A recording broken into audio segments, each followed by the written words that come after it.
And we are live. Hello, everybody. Hello, especially to the Americans. It's my understanding this is some sort of a holiday, so I've donned myself in the appropriate garb.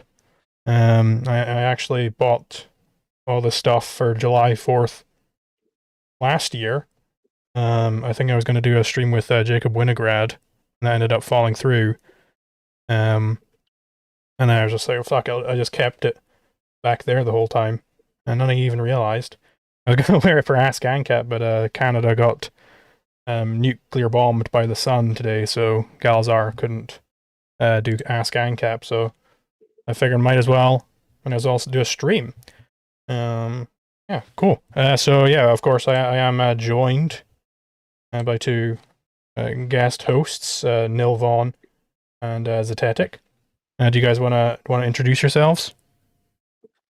Yeah, sure, man. I'm Novan. I'm just another guy. Hello, special. Yeah, I'm synthetic. Yeah, another guy. On this fellow ANCAPs. Yeah.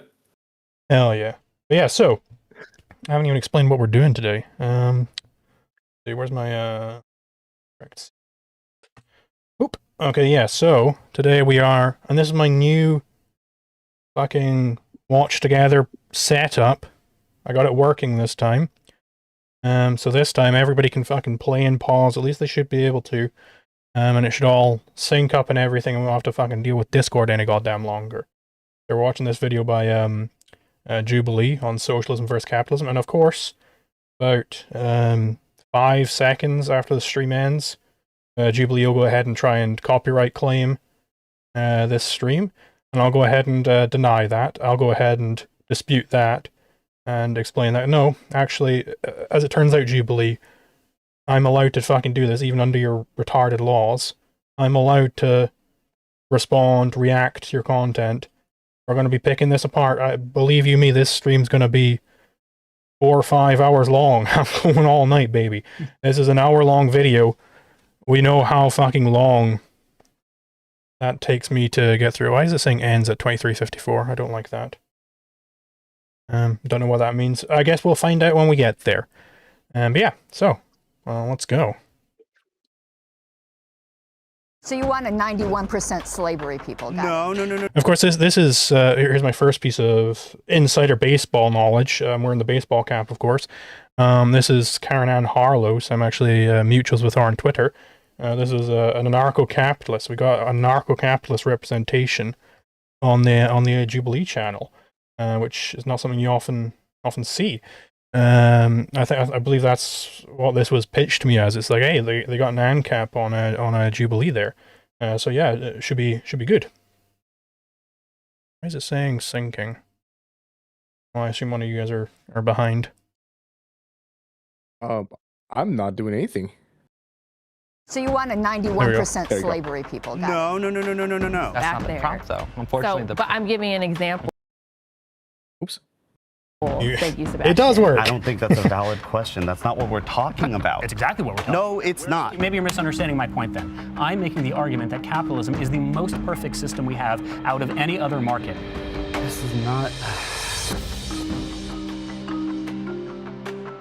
Let me pause it right there for a second. You've seen it. You already know what you're going to get into. Yeah, and also, I will also point out this fucking hat, which I don't know if I'm even going to continue wearing it for the whole stream. I don't know if anybody else has this goddamn problem with... I have bought and worn multiple baseball caps throughout the years. Show you guys this. This is what I had to do to get this thing on my head. I had to cut up the back of it with a pair of scissors, or else it would not fit on my goddamn head. It would squeeze my skull, and still, this, like, brim section is still digging into the sides of my skull. So, like, you know, I'm suffering for the craft here. I don't know. I guess that means I deserve a lot of money today. You know, I'm suffering for the craft. It's only fair, I think. You know, I recently purchased one of those propeller hats as a joke, and it has the same fucking problem. It's probably made in the same factory in China. Yeah, every single one-size-fits-all hat in the world is one size fits every child, I think. Like, I've never heard anybody say, gee whiz, I love how well baseball caps fit. They fit so good. The only time I've ever heard anybody talking about the fit of baseball caps, they say how fucking tiny they are. How they constrict like the blood flow to your brain. And I gotta think good. That's why I had to cut this thing up. I gotta think good here. I'm trying to give responses here so that Jubilee doesn't like take down my whole goddamn channel. You know, I gotta give good responses. I can't be constricting my brain.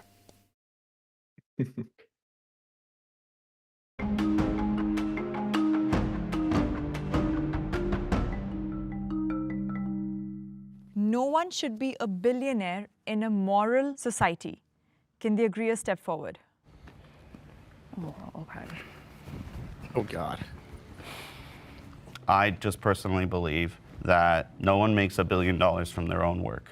You have to make $1 billion through exploitation. Now, there's an interesting term there. Of course, I've mentioned this on other streams, and thank you very much to Foreman Georgie, the $5 saying Happy 4th of July, baby. Thank you very much. This term exploitation, you'll hear this a lot from the Marxists. You'll hear this all the time. Very important for you to just dig into. And also, Bullish Pecker, thank you for another $5 for saying Happy 4th of July. Thank you very much. Marxists will use this term exploitation. Very important you dig into. What does exploitation mean? What do they literally mean by that? What is the existential referent of that term? Because it's a very morally loaded term, very morally loaded language there. You're exploiting the workers. What do you literally mean by that? Because of course they don't have an actual theory of ethics. They act like they do all the goddamn time, right? But they actually don't. They do not in fact have a theory of ethics. So what are they literally saying? They are saying, and this is a line of inquiry I got from Prax Ben, very good line of inquiry, where you basically, what exploitation refers to is just the fact, it's not a value, it's the fact that there is surplus value being extracted from the workers. Okay, given their theory of value, we can grant their theory of value, their labor theory of value, we can grant all that and say, okay, that does imply surplus value is being extracted from the workers. My question is, who gives a shit? So what? Why does this matter? Why is that immoral? Because this is a question. No one should be a billionaire in a moral society. So he hasn't established why this is immoral. He just said, if you're making profits off of people, then you're exploiting them.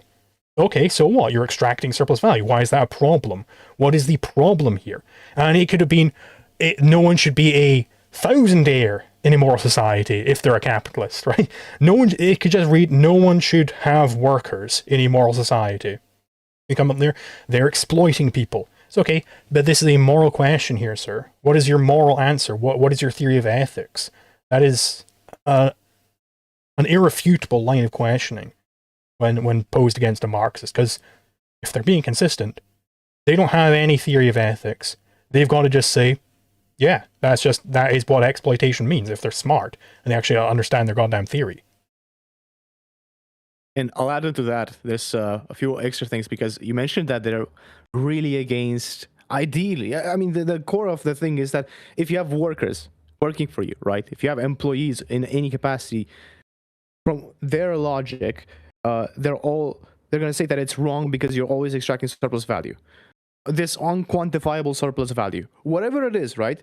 This pushes you to the logical conclusion of the argument that, okay, let's not have any human employees. Let's have, I don't know, artificial intelligence or robots. But at the same time, these are the same people who would be so against any sort of factories, any sort of expansion of data center, any sort of artificial intelligence. In fact, they're the ones that scream the loudest about this shit, which is very ironic. It's good to catch them being super inconsistent on this thing.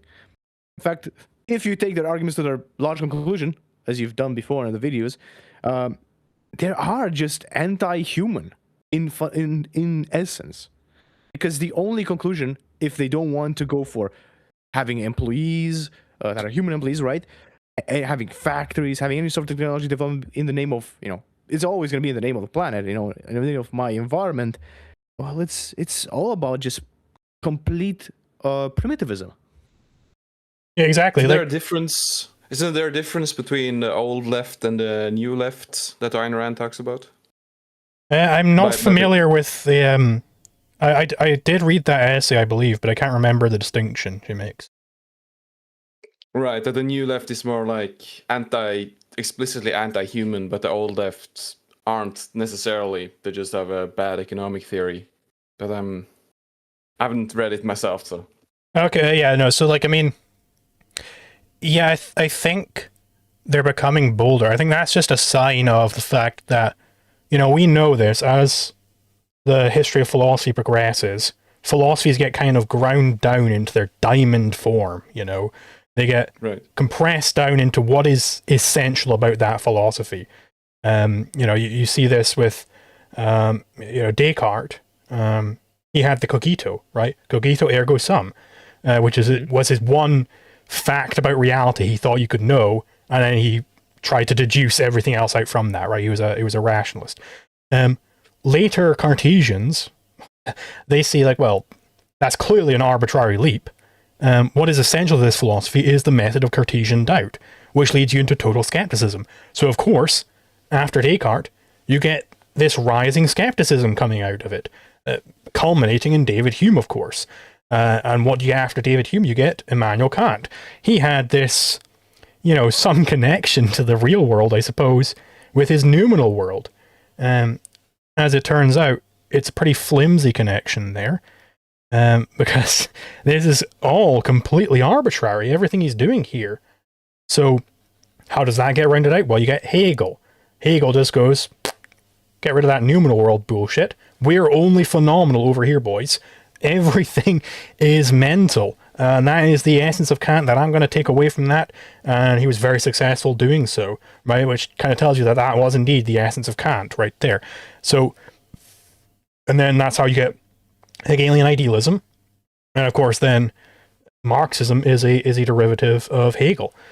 This is what always happens with philosophies, is they get ground down, compressed into their diamond form.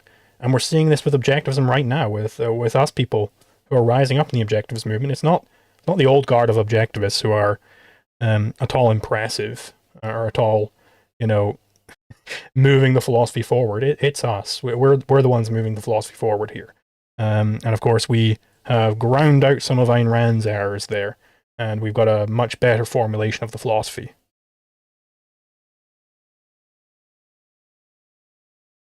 It's a loaded word for a lot of people. I personally believe that's just the siphoning of the value someone creates through their labor to a single or small group of individual.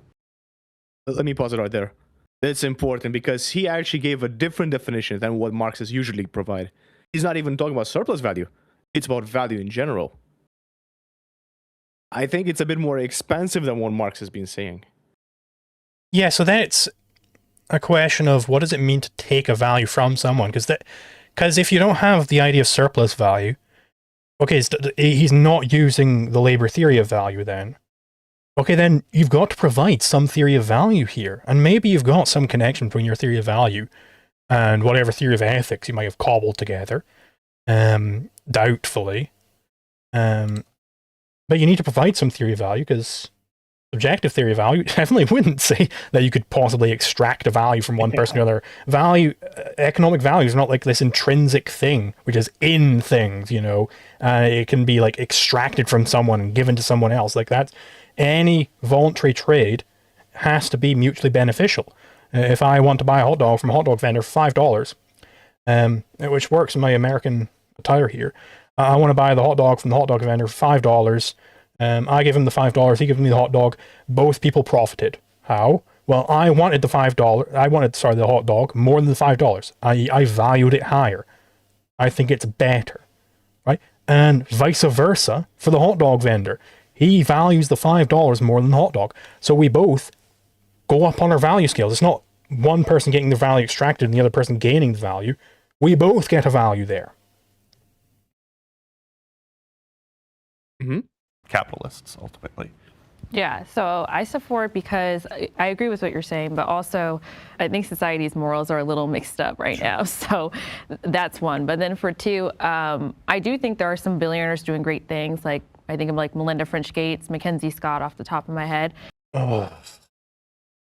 These philanthropy stuff. These are the worst billionaires, in fact. I had a tweet about this not too long ago, where, in fact, enterprise is far superior to charity.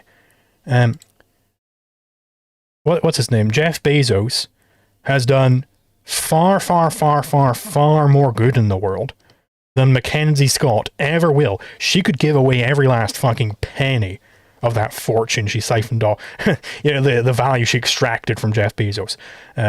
She could, or the workers, I suppose. She extracted that value from the workers, and now I guess she's fine. She could give all of that away, and she should, because she's not productive with it. She should give all her money away. She could give every last penny away, and she would have done drastically less good in the world than Jeff Bezos has already. The very measure of how much good Jeff Bezos has done in the world is the measure of his wallet, right? Because all of his wealth, here's the tweet, I found it. All of Jeff Bezos' wealth is tied up in productive investment. What does productive investment mean? Well, it means you're tying up your capital for further production. What is production? Production is the root of human flourishing. That's what production means.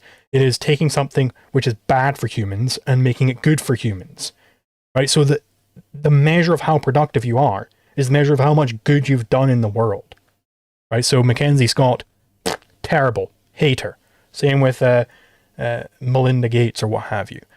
Terrible, terrible people. They're evil. They hate humanity, quite frankly. But notice, there's an important thing here. Notice how there's good millionaires here. And the question is, where did they get their money? So somehow this exploitation that they have done, that they claim, these guys claim that these millionaires are doing, right? This one is justified because of the ends that they achieve. Now, the problem is, as you said, enterprise would actually achieve these ends at a much more efficient pace. But it's bad because of this mysticism imbued in their ideology, which somehow makes the millionaires that don't say that they're gonna do, donate to charity, bad. Yeah, it's the idea that, well, because he did it for himself, therefore it's bad, right? It's hatred of the good for being the good. That's the fundamental premise underlying all of this. Like, really, they do hate humanity. They do hate flourishing. They hate these things. They fundamentally do not love humans. That's the be all and end all of it. Mm-hmm. And while we're here, let me just address one comment that we got in the chat. Easy09H says, hasn't Jeff Bezos lobbied though? So wouldn't some of his wealth be unnatural? I'll address a little bit. I think there is a point. Yeah, of course, you can separate the bad from the good in this case.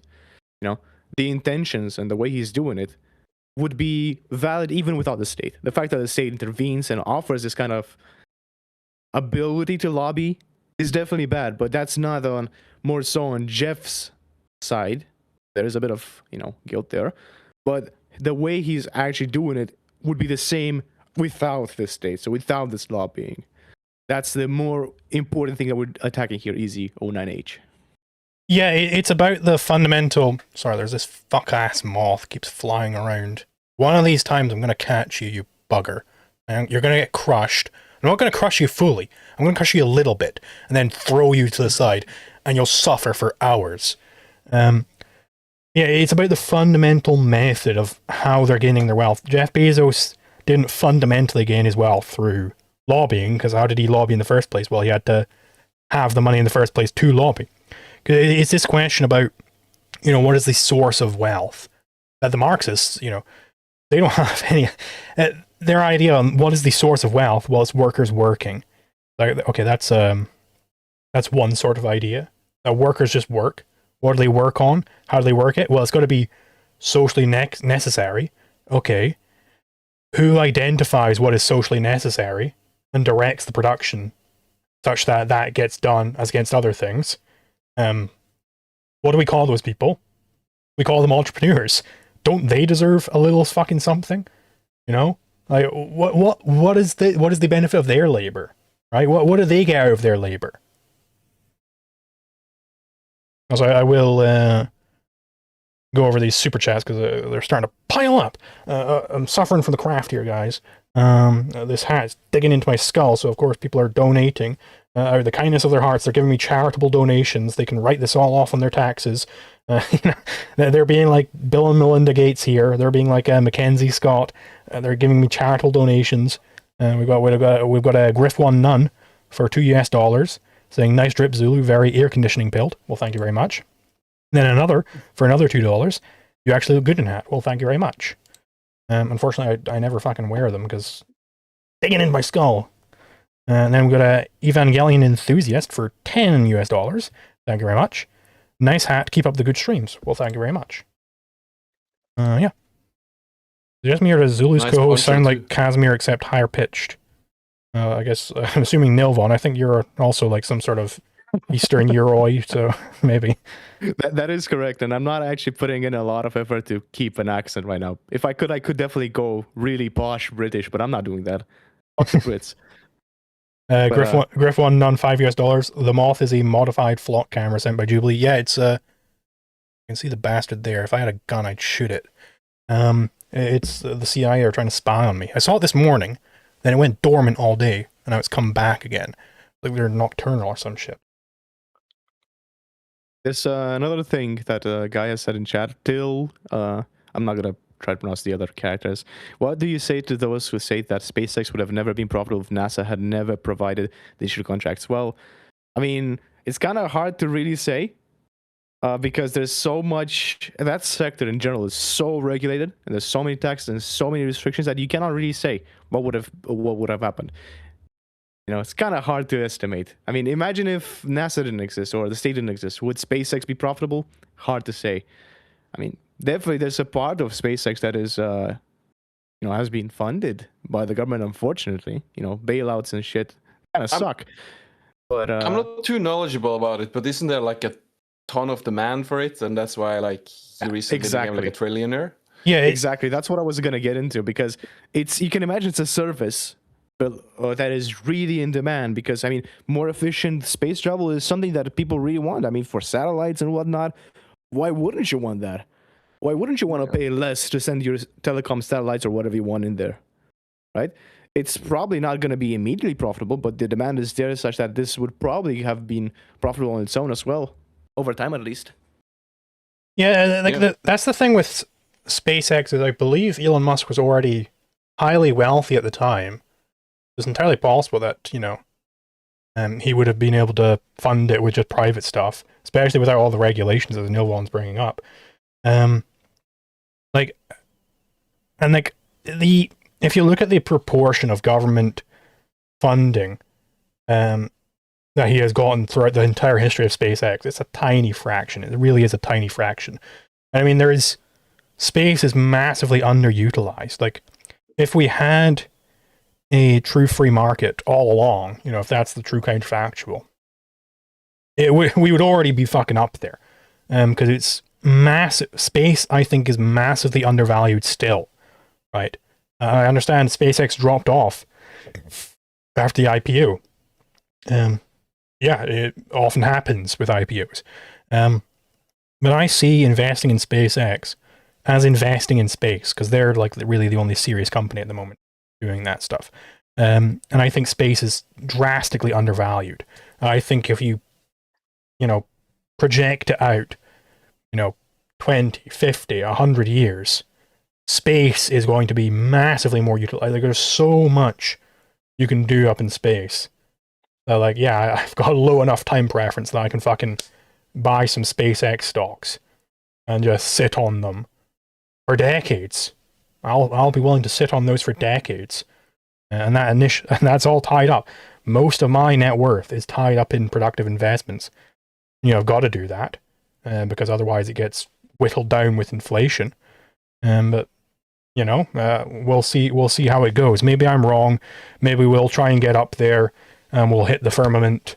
And it turns out it was all a big waste of money. but I don't think that's going to happen.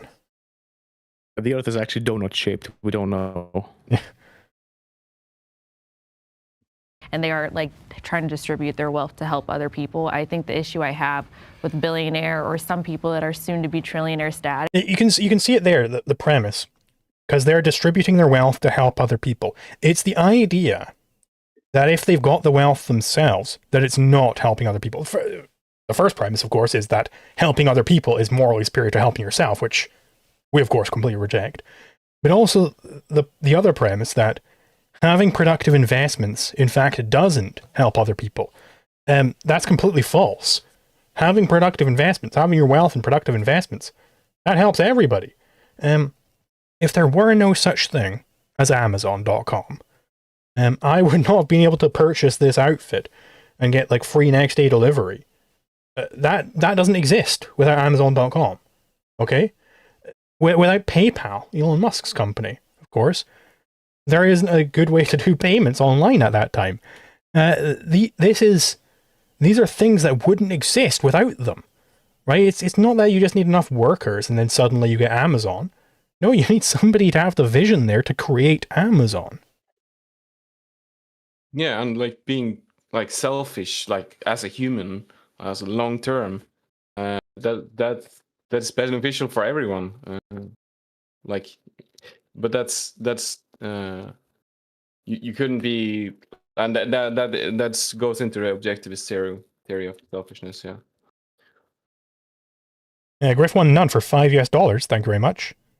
Oh no, sorry, I already read that one. But then another one for $5 Thank you very much. A big tell that space is undervalued is that the guy utilizing it most right now is the wealthiest man on Earth. Yeah, he's not the wealthiest because of, I don't know, the Boring Company. He's the wealthiest because of SpaceX. You know, that's the big revenue stream there. That's what people are excited about. Nah, it's the flamethrower from the Boring Company. That's what's making money. And I will also say some people are big Tesla heads. I'm not a big Tesla head, because I think Tesla is largely propped up by tariffs on Chinese electric vehicles. But I'm not super confident that Tesla has like the best stuff out there. Maybe I'm wrong, but there definitely are massive tariffs in the US on Chinese EVs, which is why you don't really get them over in the States, but they're quite a bit cheaper. So I'm not confident about Tesla. I think betting on Tesla is betting that those tariffs will continue, and I'm just not comfortable making a bet like that. I don't want to make too many bets that the world is going to continue being horrible. I do have a couple bets like that in my stock portfolio, and unfortunately a lot of the time they make me a lot of money. But I feel icky about those bets, you know. Gotta be optimistic. Is that they were ever able to achieve that while there are people that are like living on the street and don't have access to healthcare and all these things. And those are where my morals is making sure everyone has their basic needs met. A big thing for me is that. Wait, before we get in further. What is a basic need, right? Yeah. No. I'm gonna do something else. Just prove how inconsistent this person is, because, I mean, there's people in Africa that are starving, right? Has she ever spent any money to go feed them or something? No. She doesn't return to her people there. No. She doesn't care about that kind of stuff. She only wants it to be deferred through this process of democracy. We have to vote. We have to use the state to actually force people to collect this money and redistribute it. The actual concept of altruism itself is not alone enough to describe their ideology. They also want it to be violent, forceful, against people's intentions. They have to steal this wealth through coercion. Yeah, and also like, what is the need that she's talking about? Is it in reference to what value specifically, right? Because like what's like how far should you go with the basic need, right? Is it just food? Is it something more? Like where does it end? Yeah, and what standard do they use for this? There's no actual standard that wouldn't be completely arbitrary for this. Because, I mean, you see that all the time. It's like, you know, if you ask, like, I suppose, a medieval Marxist, they're going to be like, well, the basic need is like food and housing, food being like, oh, some bread and, stuff like that. Nowadays, fast forward, Dildos. your basic needs are you need a Manhattan apartment, you need to be able to have any food you want on EBT, you need to be making a living wage, which keeps fucking drastically increasing all the goddamn time. You need to be able to afford anything you could possibly goddamn want, and internet access. That's a basic need. Tell a fucking medieval peasant about internet access. Try and explain that to them, and they'll be like, Jesus Christ, that must be what the fucking like gods use. Like this is beyond like even a fucking king or an emperor. This is like you mean you can talk to people instantaneously over the entire goddamn globe. They think this is an incredible stockpile of wealth, and you know how you fucking get that wealth? Billionaires get that wealth for us. That's how that wealth is accumulated. I wouldn't have the wealth of the internet right now. I wouldn't have any of this wealth if it wasn't for very, very wealthy people who are capitalists, who are making these things. It doesn't just pre-exist in nature, and the only question is how do you fucking distribute it, right? And towards Nilvon's point from earlier there about it was something to do with the motivations, right? If you look at actually studying socialist motivations, why are people socialists? It was about the altruism. It has to be against somebody. They don't say, oh, I just want, I love equality. I love these things. That is some amount of the motivation there, but the biggest motivation, in the studies they do on this, is envy. It is hatred of the rich. That is the biggest motivator towards socialism, right? So don't listen to these people when they try and tell you anything else. Ayn Rand, in fact, had it right. She was entirely correct, right? These people are just driven by envy.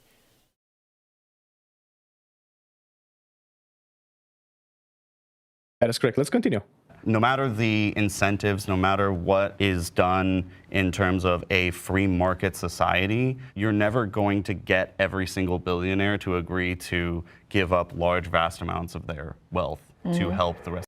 Here's a question. When the fuck is the goddamn government going to give up their wealth?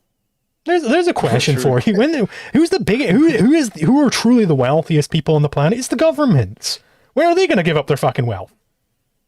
Yeah, if anyone's exploiting, it's them. Yeah. And not just that, but like, look at the standard. Like, the ideal society is when everyone is convinced to give up their money. It's literally the anti-human ethic that we've been talking about. You just have to give up your money and your money-making facilities. Yeah, and therefore everything that you own and everything that you could make, or you could use to make things, where it's a full return to nature. Mm-hmm. And there's the question that Ayn Rand poses in The Fountainhead. Is, well, it can't be everybody giving up. Somebody's got to be on the taking end, right? Who's going to be on the taking end? It's going to be Ellsworth Toohey. It's going to be the government. These people think it's going to be them. They think they're going to be on the taking end. Nobody hates socialist regimes more than socialists who aren't friends with the people in the regime, right? They always think they're going to be the takers. You have to understand that the first people after the socialist revolution happens, the first people who get, removed, so we're TOS friendly, are the revolutionaries themselves. The people who think that they're going to be on the receiving end, the artists.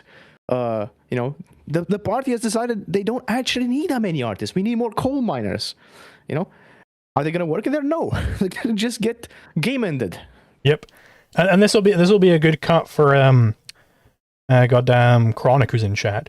There's this character in Three Body Problem. This isn't a massive spoiler or anything. This is a very minor plot point.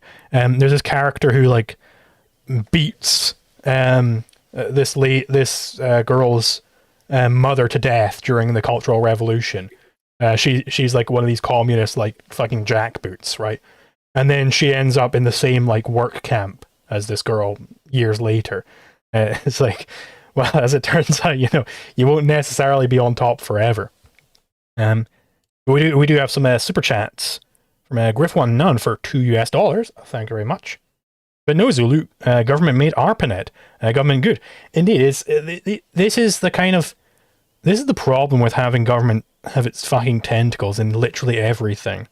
Is they can just go, well, government hindering and, siphoning resources away from this field. That means that they were the fundamental cause of that field being a thing. No, this is in fact, it would be much better without the government involvement. I reckon that, in fact, entrepreneurs could very much figure out that, people want to have internetworking, right? Networks contacting other networks. That's the logical next step. This is really not like a big leap to have. And then we got a SOAR 07 for 20 DKK. Thank you very much. All needs are basic. Needs are needs. A is A. Well, there you go. And then we got a Diego Amateur for 1000 CLP. Thank you very much. Nothing more American than fucking over commies. Yeah, so Joseph Stalin, big Amerophile, Real American hero. he killed way more communists than the CIA ever managed to. Now we know why that guy from the American Communist Party, the mystic, who got ass raped on stream recently. Maybe we know why he loves Stalin and Lenin so much. he is CIA. That's why he loves it. Of the world. Can the disagreeer step forward? My opinion on billionaires, I don't care that they're billionaires. For me, as a person that's come from an immigrant family, I see them as motivation. My parents did the best they can. I want to do better. I don't care for corporations in general. I'm a populist. I care more about the people. The people also benefit from these billionaires because billionaires create jobs. As net worth rises, in some cases, the salary of the people rise as well. I mean, if Elon Musk, you implicitly mentioned Elon Musk as perhaps the world's first trillionaire. If he does become the world's first trillionaire, it's not because he stole it, it's because thousands of shareholders all mutually agreed and voted that should the company reach 9 times its current evaluation, he would be awarded stock options. Forget about Elon Musk benefits, the shareholder benefits, environmentalists like myself who try to only buy electric. It was so good, and then he had to ruin it. You had to be an environmentalist. Maybe hop on over to those other stools there, buddy. Yeah. Oh, sorry. Well, one thing I have to add, man, Eduardo got a bit fat. Yeah, Eduardo, what's going on here? The way I made the point is not how we would make the point, but the argument for the side effects of billionaires are things we just talked about recently. They're almost there. I cannot wait for the ANCAP to actually make the proper argument. Yeah. I'm looking forward. Aaron and Harlos, VR Savior, Rounded Cutaway Wado, AI Streamer, Streamboo.com. That's gonna be a ban right there. It's the fucking Twitch chat. I swear to God, Twitch. It's lousy with bots. I never get fucking bot comments like that in YouTube. Only on Twitch. And also, I still don't know how to fucking ban people on Twitch. I go on my goddamn Twitch dashboard, click the try and hit the moderator button next to their name, and it fucking doesn't goddamn work. I don't know what the hell's up with them. Worst website. The only reason why people use Twitch is because of Twitch Prime. It is a streaming service entirely propped up by Amazon at this point. It's got a great community as well. It was the first big streaming service, of course. I'm not knocking the Twitch community, but the technology is so fucking far behind YouTube. Let's be real here. Now we got a Griff1 None for $5 US. Thank you very much. The Old Guard were one of the first groups purged by Stalin. Womp womp. Indeed. Then Diego Amateur for another 2,500 CLP. Thank you very much. The SOCDEM, we just want healthcare types. Get walkie slushed first. Ask Kautsky. There you go. It's what's it? Liberals will get the bullet too. That's the classic saying. Yeah, none of these people are going to survive in the communist revolution. vehicles, we will be able to benefit because the cost of a Tesla will go down. So it really depends on your definition of morality. But honestly, as someone who believes in Judeo-Christian values and believes in the Hebrew Bible, I can't think of anything more immoral than to take someone else's money for the sake of, well, everyone deserves it. It's true. Everyone should be able to have a decent wage and have a home and have a living wage. But you don't solve that by... Hold on, I gotta just go back to that guy's face. The cost of a Tesla will go down. So it really depends on your definition of morality. But honestly, as someone who believes in Judeo-Christian values and believes in the Hebrew Bible, I can't think of anything more immoral than to take someone else's money for the sake of, well, everyone deserves it. It's true. Everyone should be... Yeah, this guy in the middle, watch this guy. Wage and have a home and... he's contradicting himself. So smug. His ethics is altruist, so... No, the guy in the middle right now with the blue shirt. I just wanted to see this guy's face again. Right. I really want to see what this guy's like cooking up in his brain right now. Man, have a living wage, but you don't solve that by taking other people's money. And if you want to play this game of... But also, this guy just said the word living wage. These people... Some of the capitalists keep like throwing out these slogans. Like the one guy was like, "Well, you know, as someone from an immigrant family, it's like, stop giving them that framing. Stop giving them framing of a living wage being something we care about, or goddamn, I'm from an immigrant family. Don't care. Like, get rid of it. Stop saying these things." Yeah, they really give a lot of. They unfortunately start on uneasy footing because they start using these terms, these nebulous terms actually, because they don't really have a definition. They're not grounded in anything, but they give up ground by using these uneasy terms that they really shouldn't be, because it only adds to confusion in the end. Because they think they're going to be using this term in one way, but actually they're going to go ahead and flip-flop and use the other way. You know, they're going to invoke the modern Bailey very soon. It reminds me of, I believe this might have actually been in the New Left article where she tells the story of the Berkeley student revolution. It might be in a different article though. Ayn Rand, that is. Where she's talking about how the conservatives, in fact, the progressives, I don't know if they were known as that in those days, but the progressives are in fact just taking all of the conservative premises to their logical conclusion. They're saying, yes, no, people shouldn't have their property. I can't remember the exact list she had of like the conservative premises. Definitely read that article. It's not a very long one. But like, it's like, yeah, no, they're taking like these, like, you know, Jesus on the mound, right? All of these like Christian premises, and they're just taking them to their logical conclusion, because the conservatives, they're also altruists, but they kind of aren't as consistent in their altruism. The progressives are just more consistent in a sense. Yep.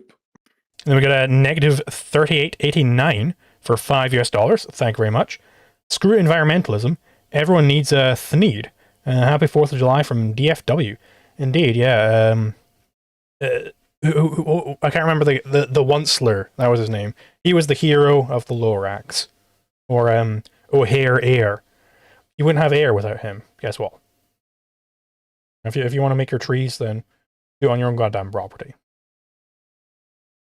Billionaires, well, what about millionaires? And just like the Laffer curve suggests, if you are going to take away people's wealth after they reach a certain number, fucking Laffer curve. Where is Chronic? I can guarantee you, our economy will. Where is Chronic? Laffer curve mentioned. This is violating the the Mises-Pavkovich arrow of regression theorem right here. No, we don't hate taxes because we just want government to make maximum revenue. If you look at the Laffer curve, these are completely unconvincing arguments. Nobody cares about them. Okay? This premise you're using, that the government can solve problems, apply it recursively, and it leads to the exact position of these people sitting across from you. Okay? This guy is making bad arguments right now. Don't like him thus far. Okay? I liked how he was pro-billionaire. Don't like the arguments he's making for it, though. That's the problem, because he starts from uneasy footing. He starts on their metaphysics. He starts on their grounding. He uses different definitions. Most likely, that's why he even, went a different way than they did. But the fact that he's not starting from a proper ground, from first principles that are clear, and do not leave room for interpretation so that it can be twisted in the way that they have, will make sure that this guy loses. There's no way he can actually get out of this one, unfortunately. Hmm. I think bad arguments for capitalism is worse than someone arguing for socialism. Yeah, because I mean, these people, it's like a controlled opposition. These people should know better. This guy should know better. Make better arguments if you're going to be trying to represent the capitalist position here. And hopefully, the ANCAP sitting over here will be making better arguments than, well, if you look at the Laffer curve, government actually gets maximum revenue if you shut up. The Laffer curve should never exit your lips in any debate on capitalism. It should never exit your lips. The words Laffer curve. Get rid of it. Don't care about it. Bury the literature. Burn the books. Never mention it again. Okay. I was gonna ask what it is, but I guess not then. It's basically this notion that it's like a hump. Basically, if the tax rate is too high, then you start getting less revenue from the government. If the tax rate is too low, then of course you get less revenue. There is some maximum point. It's like an inverted, it's like x to the minus 2, right? Yeah, an inverted parabola.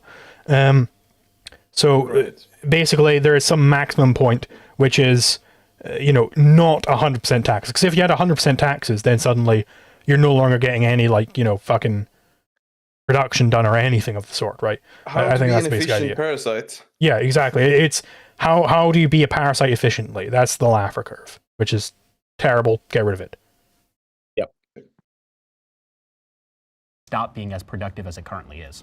Yeah, I was going to say, I think it's an extremist view Continue. when people start talking about taking away people's wealth. I mean, I think that's like the buzzwords that scares people when people are saying simply they want Can you people guys to see basic anything? needs met. It's stuck for me. Obviously, given where I society... mean, that's Oh, like the extremist hold on. Nilvan, are you saying it? You weren't seeing anything? is, we Let me can't refresh. take away Elon. Hold on.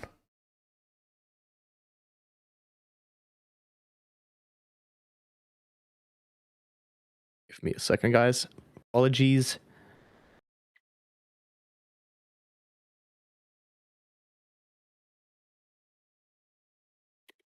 Yeah, it's stopped for me. Let's go.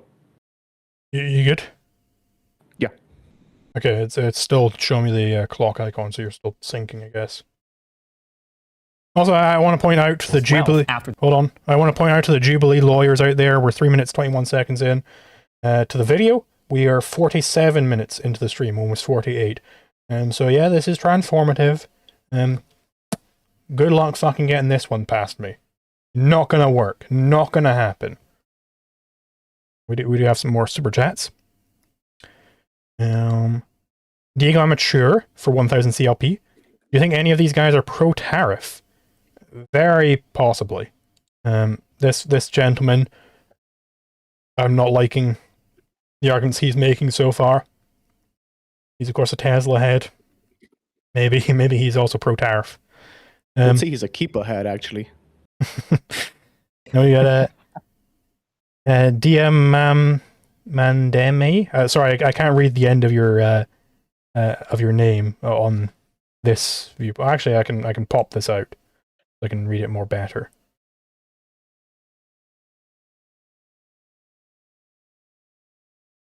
Pop out chat.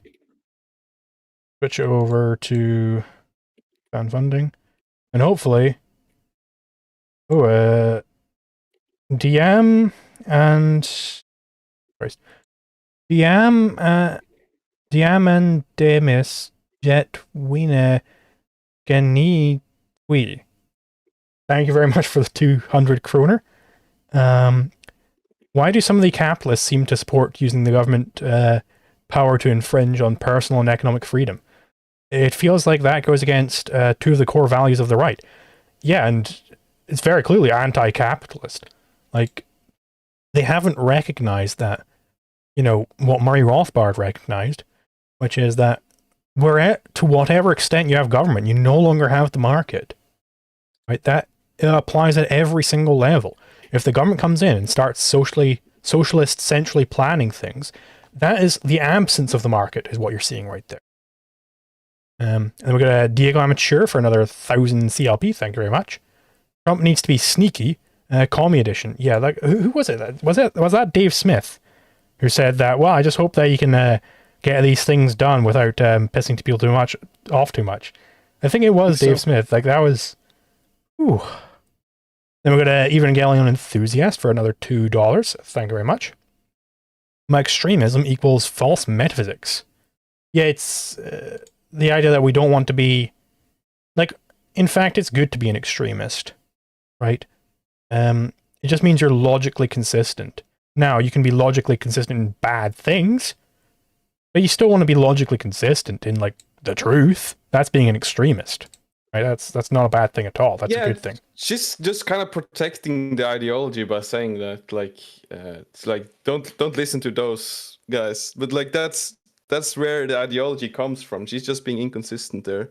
Like I saw a recent video by Eric Rogers. He has a video titled "There's no such thing as extremism," where he goes into that point towards the end of the video. But there's an important thing to note here. There's a lot of people who are very concerned about these attributes. Oh, this is extremist. Oh, this is radical. Oh, this is centrist. Oh, this is just the middle of the road. This is fine because it's the middle of the road. Like, they inherently are using them in order to refer to things as being good or bad. Extremism bad because no argument, actually. There's no real argument there. As a person in chat pointed out, it is the middle ground fallacy, right? We gotta have a mix, because a mix of both one good idea and a bad idea somehow leads to a better idea. It makes no sense when you pick it up, when you pick it apart. But the framing itself about extremism versus non-extremism is so absurd. It's used so much in normie circles. You see them everywhere. And there's no arguments they will provide about it to prove that we should even care about these labels. We shouldn't. The only thing we should care about is whether we're moral and consistent. Exactly. Yeah, it's just there to stop you from thinking about it. Like, and that's like where her ideology comes from too. So it's like, yeah, she's just being inconsistent. I mean, that's like the whole meaning of like being a normie. Is these people just kind of indoctrinated by state education?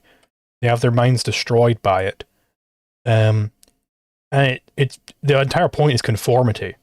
So if you're anything outside of that, you're an extremist, right? Mm-hmm. So if you're logically consistent, that's extremism, because you're not listening to your teachers. Like, why aren't you listening to your teachers? Like, that must be false then. Then Casimir is actually saying Marxist socialism nearly killed my family. The fact that these speakers are alive and not in jail is offensively extremist to me. Well, there you go.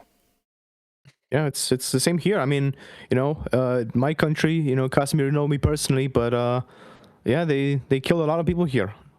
My forefathers probably died because of them as well. It's super offensive that people keep trying to keep this ideology of death alive. It's insane that people still can cut through it, but definitely a big problem because of the state. It's being advanced because of the state and other idiots. They reach a certain number, then I can guarantee you our economy will stop being as productive as it currently is.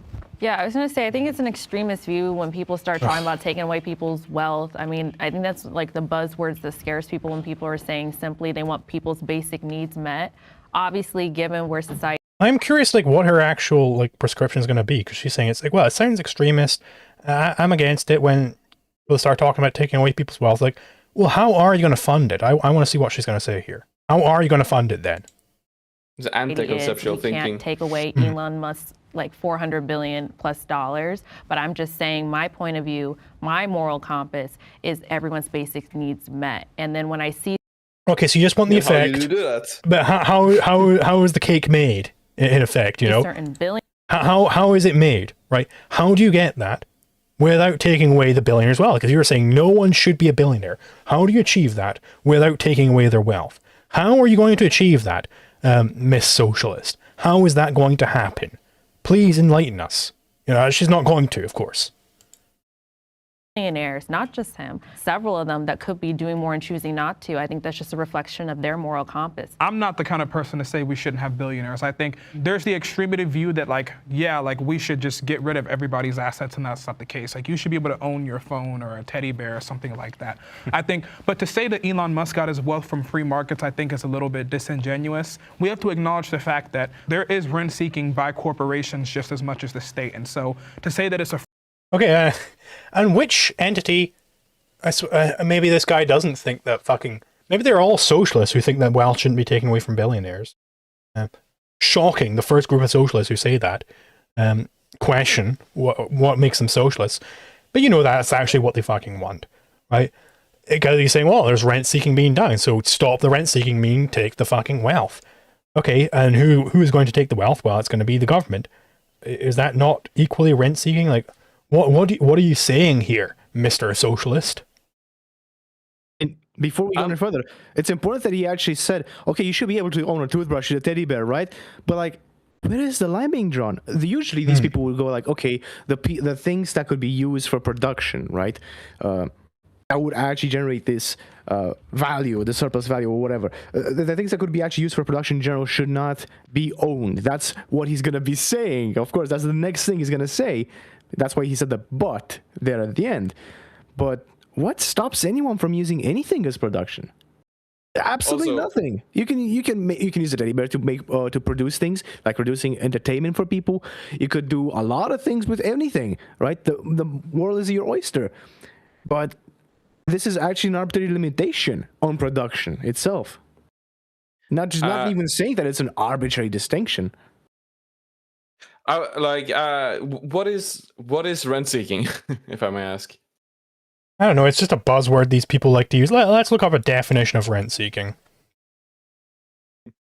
Like I hear it a lot. It just seems to kind of boil down to I don't like that. Let's see. Rent seeking is the act of growing one's existing wealth by manipulating public policy or economic conditions without creating new wealth. Based counter-economics. So manipulating economic conditions without creating new wealth. How are you doing that? Yeah, how do you do that, I guess? It sounds like a definition that is super loaded with terms and notions that the last part is really, just confusing. really, it's not really defining anything. Yeah. Yeah, I mean the last part is like confusing. Like, of course, there is a subtitle here in the Wikipedia article on Georgism, so I think that tells you everything. God, you need to know. no. All right, let's continue. free market, and that's the reason why he did so great. There's so many other things that go into whether he did great, how great he did, and I think we do have to kind of take those things. What I had wanted to say, because I resonate with what you're saying a lot, I think you'd have to be a monster not to want everyone to have their basic needs met. So the issue then becomes how we get there. So when we say both... I do want to have a caveat on that. Everyone? Like, I don't want everyone to have their basic needs met. Like, I think some people should die. Everybody thinks that some people should, like, should Adolf Hitler have his basic needs met?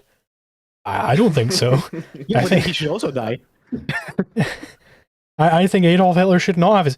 And you know, of course, he's going to go into this.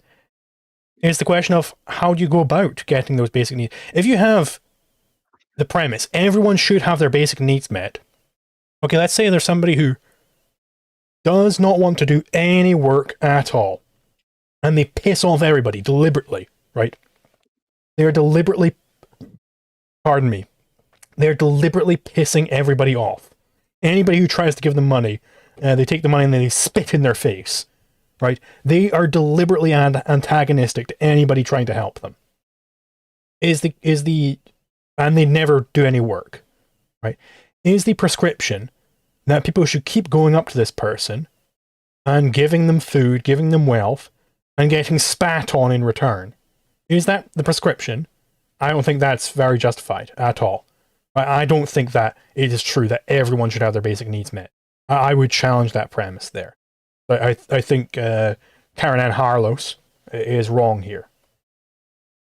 It's not on the wrong footing, but I think she's going to recover. I think she's doing it just to make them a bit more receptive to what she's saying. But I think it's bad. It's a bad strategy overall, right? If you were to maybe go outside Jubilee, and message. But I think because she's in here and she's forced to interact with these guys, maybe it's the best thing she could do for the debate itself, right? To at least start there, to at least appear as if they're operating on at least some starting common principle. It's an appeal to empathy in this case. We'll see how it goes on. I hope it's going to be more than this, though.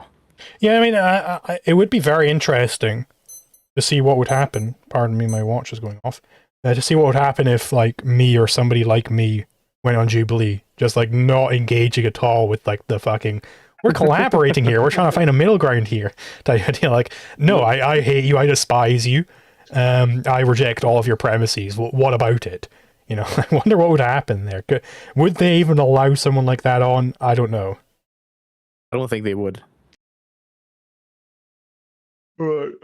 Of us say we want everyone's basic needs met, I would ask you, well, how is that going to be done if it's not taking from other people? And that's the sticking point. The fact is, before government started really interfering in medicine, I remember when I bought my own health plan when I was a teenager. I know that probably seems like, the Flintstones right now, but I was able to buy that on my own. And now you go through the marketplace, and it's just insane. I don't see how anyone affords that. And that's from government trying to help. What do you suppose, Elon? I think they cut her off there. Maybe they didn't. Yes. But there is more to that. There's a whole history of how healthcare got fucked up. I believe it's actually a Bitbutter, I believe, has a video on this. I don't know if it was on his channel. It's a really good video. It's a really good video. Really good video. Don't like the guy though. I am a Bitbutter hater because he blocked me on Twitter after I told him that it's in fact impossible for a group to own property. So I hate Bitbutter, but god damn it, does he make good videos? Yeah. Why? It's like how the U.S. healthcare got fucked up. Let me quickly look up this video so I get the name right. He has many good videos, but unfortunately, he has his own little shticks. He gets a bit hung up, especially on Twitter.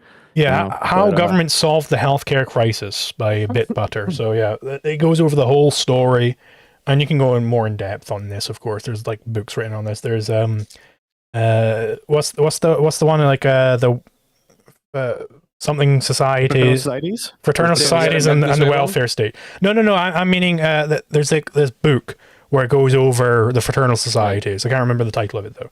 There's also Tom Woods has that book on the U.S. insurance system.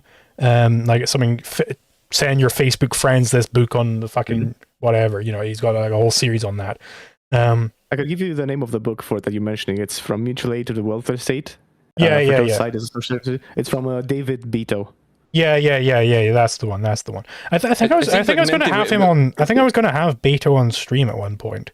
I should catch up with him on that. That could be interesting. I think Mentis Wave also cites that book, if I'm not mistaken, in this Fraternal Societies video. Yes. And also, I was just wondering, doesn't the U.S. government use more public money on healthcare than the United Kingdom per capita, or is that? I think so. I think I remember that being a fact. I don't know when that was a fact and if it's still a fact, but it definitely was a fact at some point. And that is crazy, since isn't that like a religion in United Kingdom? It is a religion. We all have to go out there and during the pandemic we went out there and worshipped the NHS by banging our pots together. That was a thing people did. And it is save all NHS. Disgusting. Yeah. Save all NHS. If you have a party in the UK and you say privatize healthcare anywhere in your manifesto, you get 12 votes. Maybe 12 votes. And it's going to be me and my 12 identical twins. Or 11 identical twins, rather. That book is $40 in Amazon paperback. Yeah, that's kind of crazy. But yeah, no, the NHS is the state religion of the UK. Nobody can fuss with the NHS. People get really pissed off. People get really pissed off at the Conservatives because they didn't increase funding in the NHS as much as was happening in years prior, and that was the big hammer against the Conservative Party.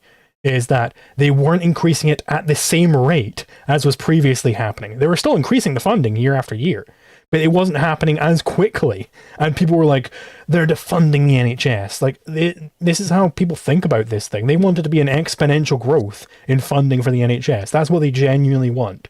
And they can't see that as more funding keeps getting pummeled into this thing, it keeps getting worse and worse and worse. And they can't connect the dots there. Yeah, and it also kind of shows how much richer the United States is, that they are able to spend so much money on healthcare, and it's not even that big of a thing, right? Comparatively to other things. But in the United Kingdom, they're spending all this stuff on it, and United States still manages to have more money to spend on that, Yeah, let me actually bring up the graph that I made for that video, if I can find it. Let's see, YouTube scripts, essays, the healthcare.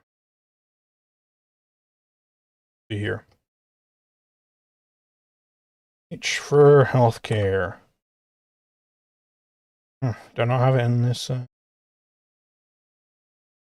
In the meantime, there was a cut there. You're right. Karen Ann Harless did get cut because I know she actually knows of David Beto's book because I've actually seen her reference it at least. And there was a lot more to talk about there. She probably did go through it, but it's unfortunate that Jubilee cuts out these parts. It's almost like they do it on purpose. Yeah.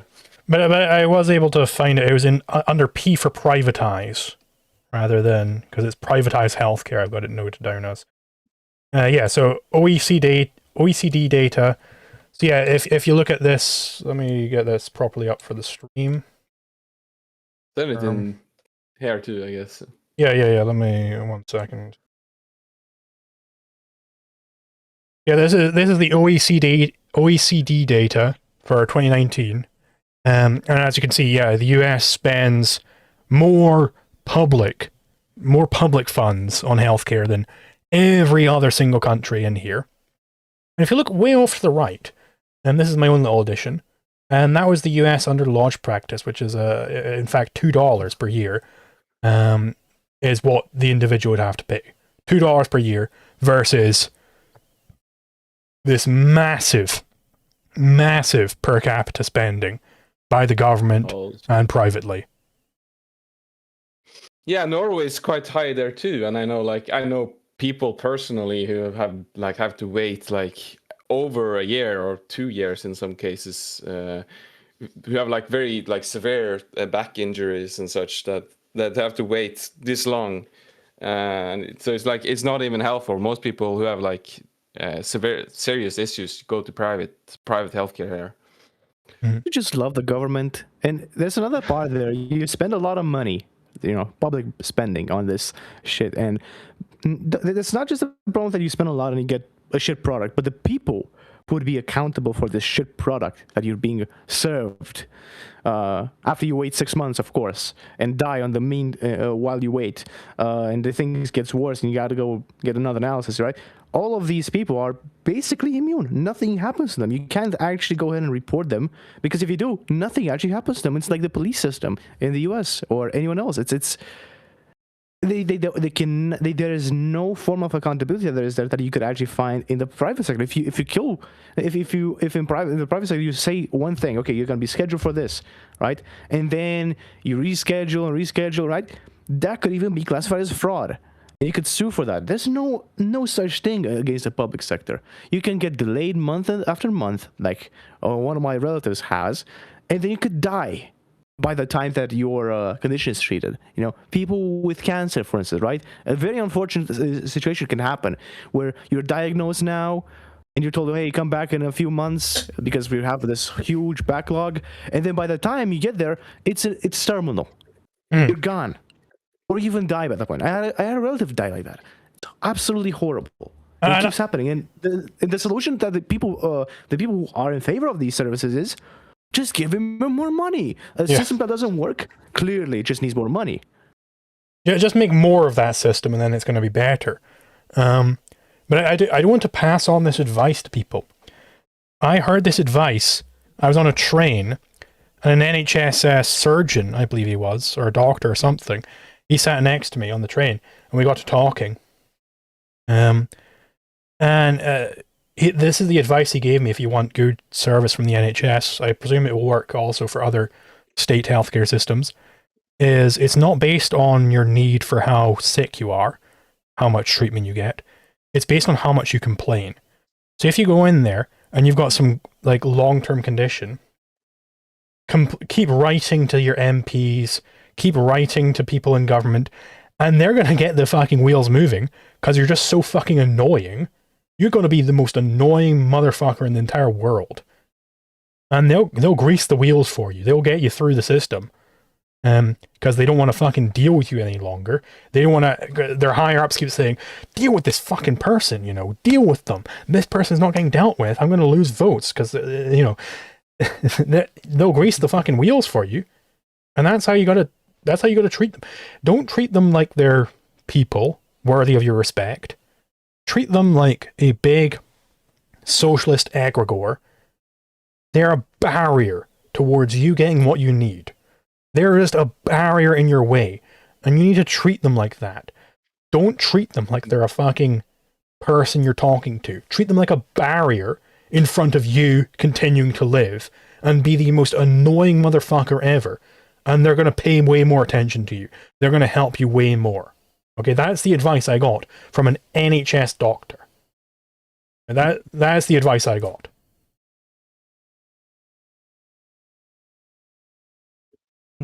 Bill Gates, Jeff Bezos, Mark Zuckerberg should do with their money. If you were able to run their money and run how wealth distributes, how would you tax them, and how would we be affected, the middle and the lower class? Yeah, I would cap it at 900 million is the amount you can make, and I would. Oh, wasn't she fucking saying just earlier that she was like, no, I'm not in favor of taking people's money. But now she's like, oh yeah, cap it at 900 million. Completely arbitrary, by the way. I'm going to cap it at 900 million and then take everything. You want to destroy every business in the US. That's what you want. You want to destroy our best chance of becoming multiplanetary. Guess what? Fucking, how good has the government done at space travel? Not very.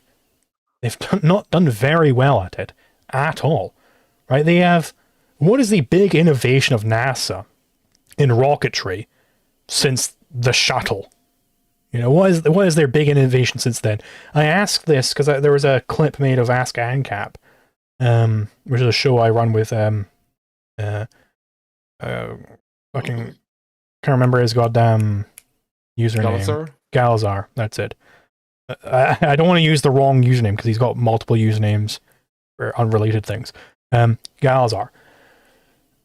Where there was a short made of it, of me saying this sort of thing about SpaceX, where somebody was like, well, their big innovation with the James Webb Space Telescope. It's like, okay, brilliant telescope, I'm sure. Great telescope, can look very, very far. That's not really an innovation in rocketry. That's not really pushing us further out, is it? That's not really advancing us towards Kardashev 1. Not really. And he's like, well, here's my ChatGPT summary. He just gave me a ChatGPT summary of what a spacecraft technically meant. It's like, well, technically this is a spacecraft. It's like, it's not the relevant parts that they are innovating in. It's still just using the same old RCS systems. It's still using the same old fucking rockets to get up there. A lot of the time, privately built rockets. It's still using all that. Where is the big innovation in rocketry coming from? It's coming from SpaceX. That's where it's coming from, right? Like, nobody can fucking deny this at this point. It's this idea that, well, government, in fact, this lady's wrong. Government is not better suited at having that wealth than the private sector. They're worse at using it. They just are worse at using it. It's the same thing with the, Mackenzie Scott was so great because she's giving away all her wealth. Name a single thing that charity has actually solved, ever. Do you know what solved hunger? It was capitalism. Capitalism solved hunger. Capitalism already solved hunger. So much so that even the very poor in Western countries are able to be obese. That's how fully we have solved hunger. Okay. Which charity has ever solved hunger? What is their game plan on solving hunger? What does their timeline look like? None of them can tell you. None of them will ever solve hunger. None of them will ever solve any of these problems. Only capitalism can solve these problems. Look at the meme.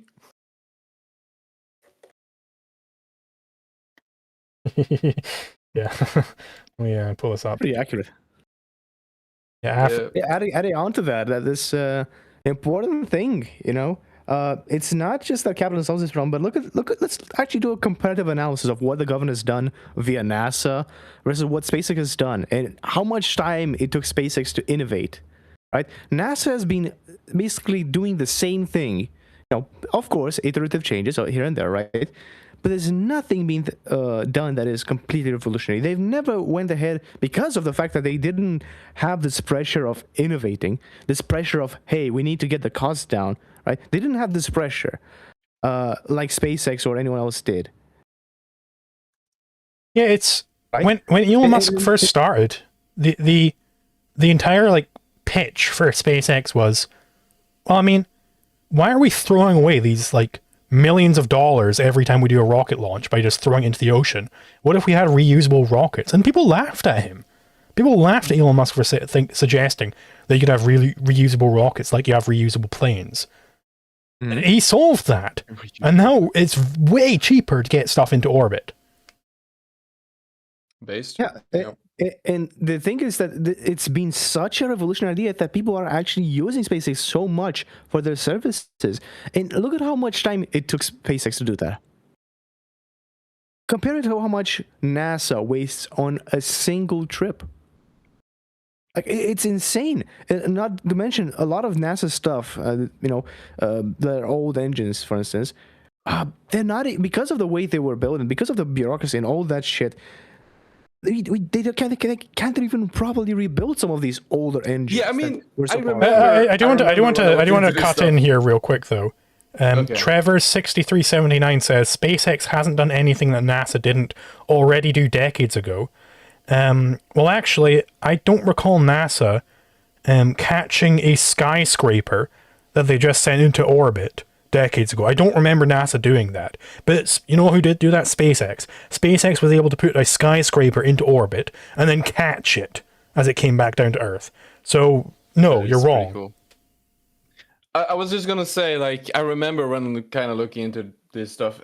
So you had there's a guy from who works at NASA who's yeah, we had this this technology to land on the moon and all that stuff. And they just lost that technology somehow. That's typical government inefficiency there. Yeah, that's really why I brought it up, because it's interesting that, in the private sector, if you do this as an engineer, you'd get killed. You lost the blueprints to our engine? Hell no, you're getting fired. Yeah. And then Trevor6379 follows up with somebody, Half Hippo says, well, when did NASA invent reusable rockets? And he says the space shuttle. The shuttle was reusable, but I want to just pull up a picture. Space shuttle on landing pad. Let's see what it looks like when it's on the landing pad. I am noticing something here. It does appear that there's a big fuck-off rocket attached to it. Now, does this rocket in fact land?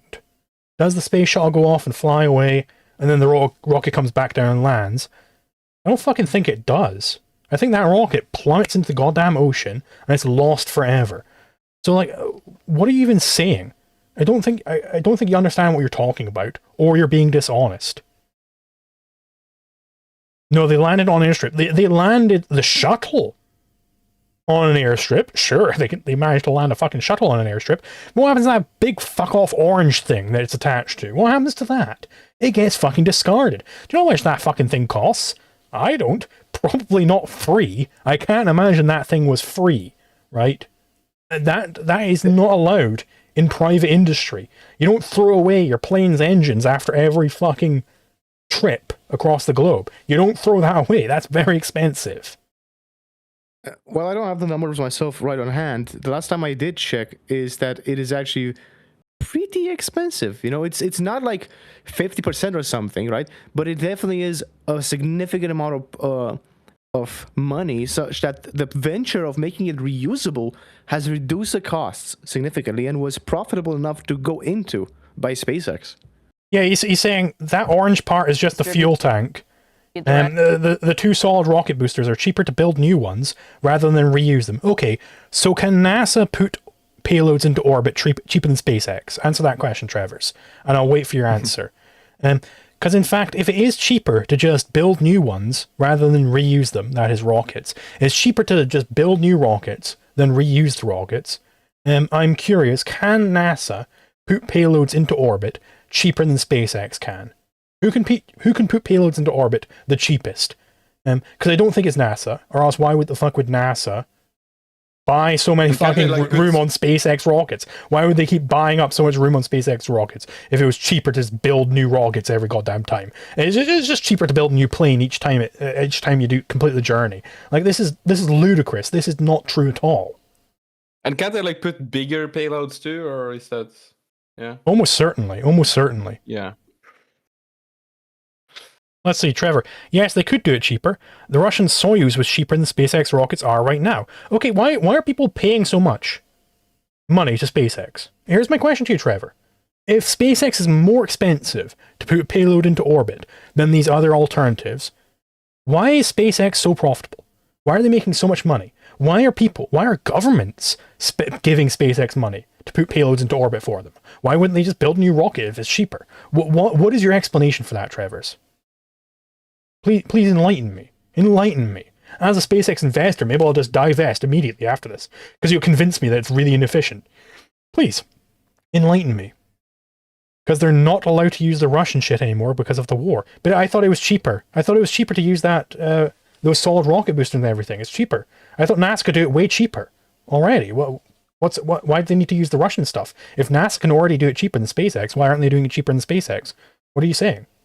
This doesn't make any sense to me. Like, what are you saying, Travers? It doesn't quite track. Your story doesn't track.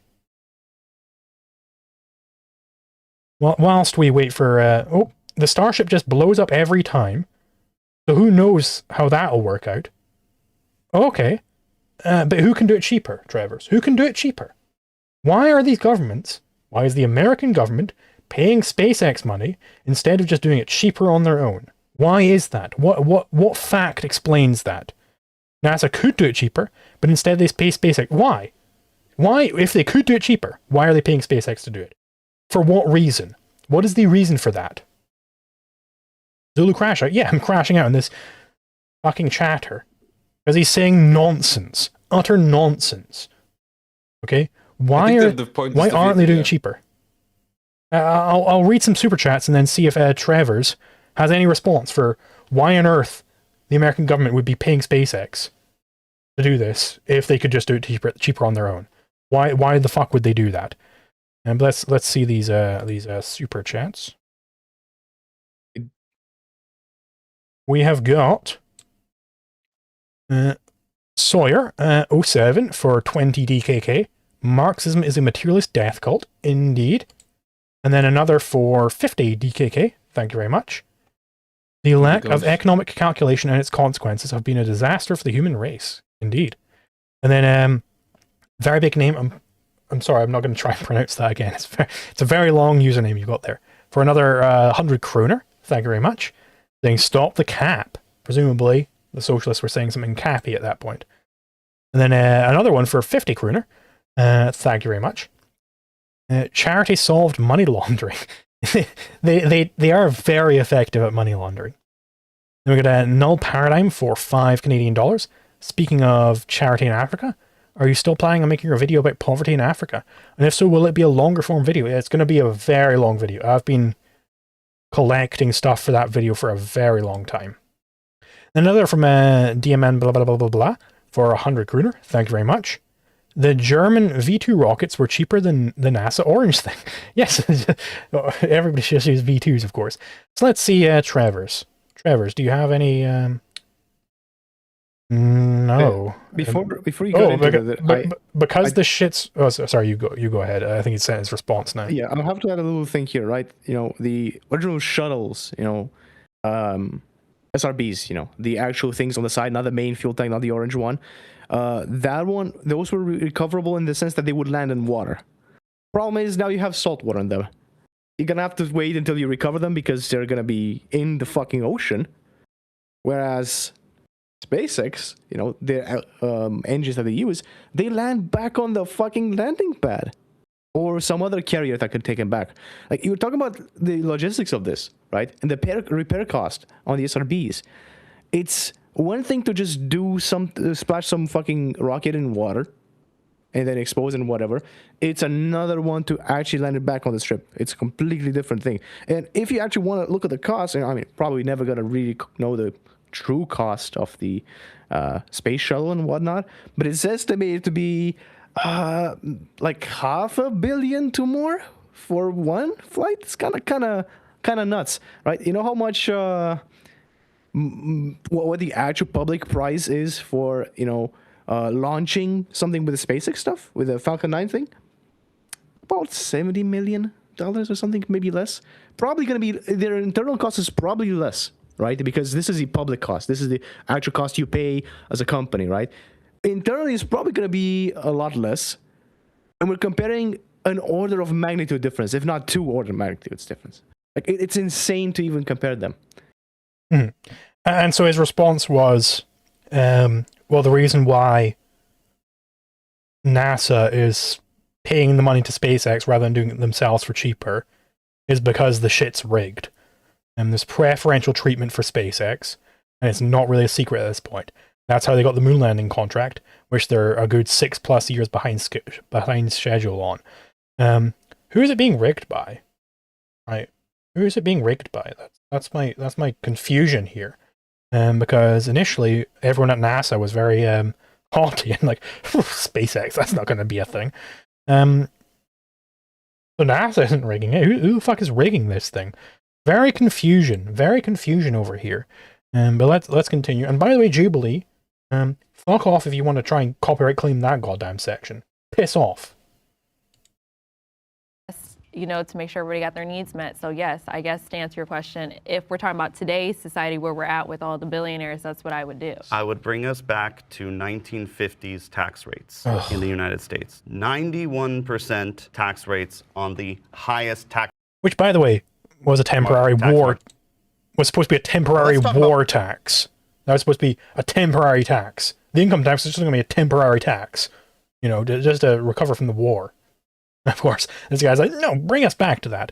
And then it's going to be, well, we're not getting enough from the billionaires and millionaires. We gotta move it down a peg. We gotta move it down a peg. We gotta move it down a peg. We gotta move it down a peg. That's how it always happens, right? That's what happened with the income tax. It moved way down. Pardon me. I love the framing though. Like, we gotta go back to wartime measures. We gotta go to wartime measures. Why? Who are we fighting? Our own citizens. As it always is with war. Yeah. It's like I would call it a Freudian slip. That may be it. Let's explain what that means. So you want a 91% slavery people? No. Yeah. Yes, I don't know about that terminology. Hold on. Not slavery. Hold on. And of course it's not, and I'm not trying to be insensitive. I'm really not. We're talking about a tax on people that are making more than $10 million per year on every dollar above $10 million. Wow. Let's say that. Up to that point, does anybody really need to live? Not about fucking need. You bastard. And by the way, I didn't like this guy. He was fucking counter-signaling her before. He was like, well, let's not call it slavery. Let's not call it slavery. Shut up, you goddamn bastard. Shut up. Okay? Stop undermining your own case. Go ahead, make all the terrible arguments you want, so long as you don't fucking undermine the people making the correct arguments. Yeah, and she asked a great question there. How do they make that? Right? How do they make that wealth? How is that wealth being made? Like, this guy is my most hated right now. The guy in the kippa. I'm glad that Carrie-Ann Harris actually mentioned the word slavery here. It's important to call it out for what it is. It's a bit late, but it's good that is actually trying to hit it from that angle. For what it actually is. You know, even 1% is slavery, but still. For on more When than is $10 it million. your place to decide that? It should be everybody's place. It's not my place to decide. What I don't. Here's a question. It should be everybody's place to decide that. Well, I disagree. Oh, so everybody doesn't agree. So, okay, I guess we're going to move on. We're not going to have that ask. Well, hold on. But he doesn't really mean that, does he? He means it's the government's place. It's the government's place. He doesn't actually mean it should be everybody's place. It should be everybody's place, because then you could just say, no, I don't agree to that tax. It's like, shucks, guys, I guess we got to go home. Like, that's not what he believes. Yeah, there's two things here. It's they either go through, okay, it's the state should decide and whatever. But the first road they go is they mask it under democracy. Okay, if more people vote, if the majority of people vote to rape everyone else, therefore we do so. And if they refuse, we're gonna put a little amendment to the law that says you cannot actually protest against this because it's for the good of our state, for the good of our people, for the good of humanity. It's a right, it's a right to have your money taken away from you and spent by the state to do this. Like they either go the democracy route or they go the more honest route, which is, okay, we want it ratified and you cannot contest it anymore. People should be able to decide what others are doing with their stuff, except for when the law says no, and this law is whatever we want it to be in our ideal world. But don't worry, guys. Casimir says that apparently this guy's name is Kastenbaum, the guy that I'm starting to hate. He's going to give him a stern talking to during the next Zionist world domination meeting. So, thank you, Casimir. We've got our man on the inside there. Casimir's going to control the weather over his house to be rain clouds or something. Care what you listen. You could go out and blow all your money on a stripper, and I don't care. Listen, we live in a world where the private corporations have been given so much that has been taken from all of us. No. Hold on. He's mixing his metaphors here. They've been given so much which has been taken. No, they were given so much in voluntary transactions. It wasn't taken. You know who did take so much? The government, who you want to have all this money and all this power. That's who took so much, right? The corporations were indeed given so much. They were given it voluntarily, right? In mutually beneficial trade, because they're good at what they do, because they're profitable, because they are mutually beneficial, because they make good products. And not just that, but he put in the framework, because we live in a society. That's what he wanted to say. He went Joker mode for a second. Because we live in a society, therefore we must have these things. Also, Sulu, like, do you distinguish between corporations and companies? Not really. I mean, I know Tick does, but I don't really care that much to do it. I understand that I suppose it's not that relevant for this, I guess. Yeah, I mean, I know there is such a thing as like a quote unquote company which isn't really like a private, which isn't really doing anything private, and it's just entirely like an arm of the state in effect. Like, over here the bus companies are effectively that, the train companies are effectively that. Like, they just have monopoly grants by the state. The East India Company. It's basically just an arm of the state. Like, it's not doing free enterprise. Like, I accept that there's such a thing as that. And sure, corporation sounds like a fine word to it, but that's not what a Marxist is saying when he's saying corporation. He just means big company. He just means really, really big company, which is not the same thing. I agree. You have to disagree with something you said earlier, that we're much better off now than we were in like the 1950s. Racial bias and everything notwithstanding, people had more housing. People had more access to housing. Houses were a tenth of the whoa, they add more housing? Damn, I wonder who fucked that for everyone. Could it be the zoning laws? Could it be the government? Nah. It's they can never understand cause and effect, these people. Never, not one time can they do it successfully. It's They don't want to. yeah.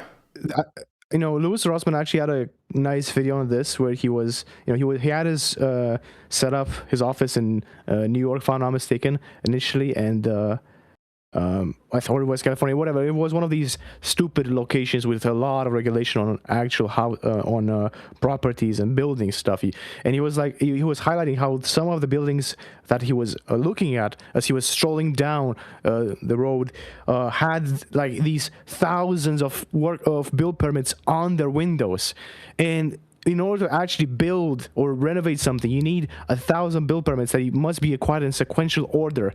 But by the time you get the last one you need, the first one expires. So you're in this Kafkaesque loop where you never are ever going to get to building anything because you need these permissions from the government. They expire before you get them all. It's so insane. Like, I wonder who put these terms and who issues these permissions, these slips. It must have been Elon Musk, honestly. It must have been SpaceX. It was SpaceX. SpaceX was in charge the whole time. SpaceX is the world government. Size. Well, sure. People now own 2 cars. But That there would was have the been unthinkable GI in bill. the There 50s. was processes for people to get loans. Yeah, I mean, he's saying like, well, people own 2 cars now. That would have been unthinkable back then. You know what else would have been unthinkable back then? That these people could be in this room and talking to millions of people. And that we could be in this virtual room here talking to 187 people right now. That would have been unthinkable to them. They would have no... It'd be like, what, you got like really good fucking telephones or something? It's like, no, it's way more than that. Like that, this would have been an unachievable level of wealth back in the 50s. Unachievable. You could have been the richest person in the 50s and you would not be able to do this. Like, this is... I love this hypothetical question for people. This is a great icebreaker question. If you could be... Let's say you had to go back in time and be the richest person in the world at that time. Like, you are wealthier than everybody else in the world at that time. How far back would it be for you to go before it becomes not worth it any longer? And, people start thinking through this. It's like, okay, well, let's say I'm the richest person in ancient Egypt. Well, I'd be like the pharaoh. That'd be kind of ass. There wouldn't be any Netflix. There wouldn't be any good food. I don't want to go ancient Egypt. Maybe let's say the Middle Ages Europe. I could be the Holy Roman Emperor. Yeah, I mean, that's still kind of ass. He doesn't have fucking indoor plumbing even. Don't want to be that. And you start working your way up and up and up. And the answer ends up being like pretty fucking close to the present. Like, it's not that far back before it no longer becomes worth it. I think that highlights that. In fact, then you think that you are wealthier than those people were equivalently. And where is that wealth? It's in the technology that you now have. How did that technology get there? Well, it got there by these capitalists. That's how it happens. There is like one, I guess, counter argument you can make a little bit, which is that there's also like this social or spiritual aspect of being so rich. Like, you have all these connections, perhaps, and friends who are also rich and productive. Yeah, but I still don't think that you'd go that far back. Like, how far back would I go? Like, maybe the 80s or 90s. I'd live to see the rise of, like, proper technology as we know it, like, the internet and stuff.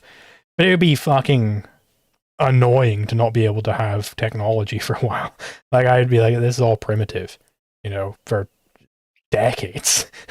Like, I wouldn't want to go back any further than that. Like, I would definitely not say the 50s. Like, I'm probably not going to get to see, like, I'll be in old age by the time the internet's starting to be a thing. No, thank you. Like, that's not worth it. Right. Mm-hmm. and housing ownership. Are you saying people was, can't get loans today? Yes. Really?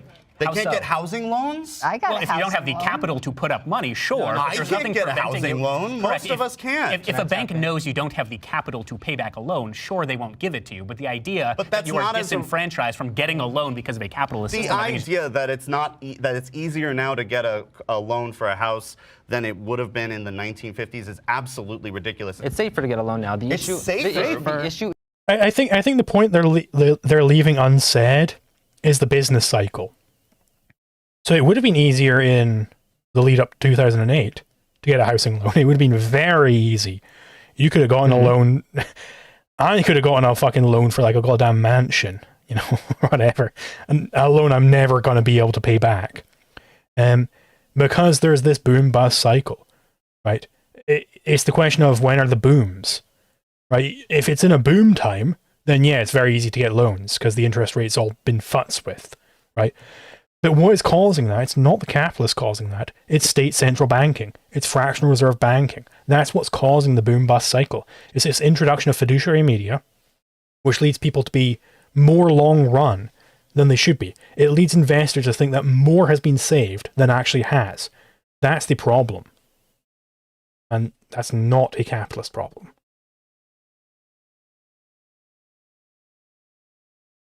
yeah. But does that mean it's Safer? easier? Okay, let's look at what happened from 2000 to 2007. We all know what happened in 2008, right? Uh-huh. Okay, that was all because of risky lending practices that were all occurring that decade and the decade leading up to it, which led to the big pop. By right now, it's banks. by Privately owned. by privately owned banks allotted You by the think government. No. I gotta go back on camera for that. No, not Correct, by dude. by, So much by shit there. privately owned banks. No, not by privately owned banks. No, stop. This is where we need the concept of corporation from tech, of course.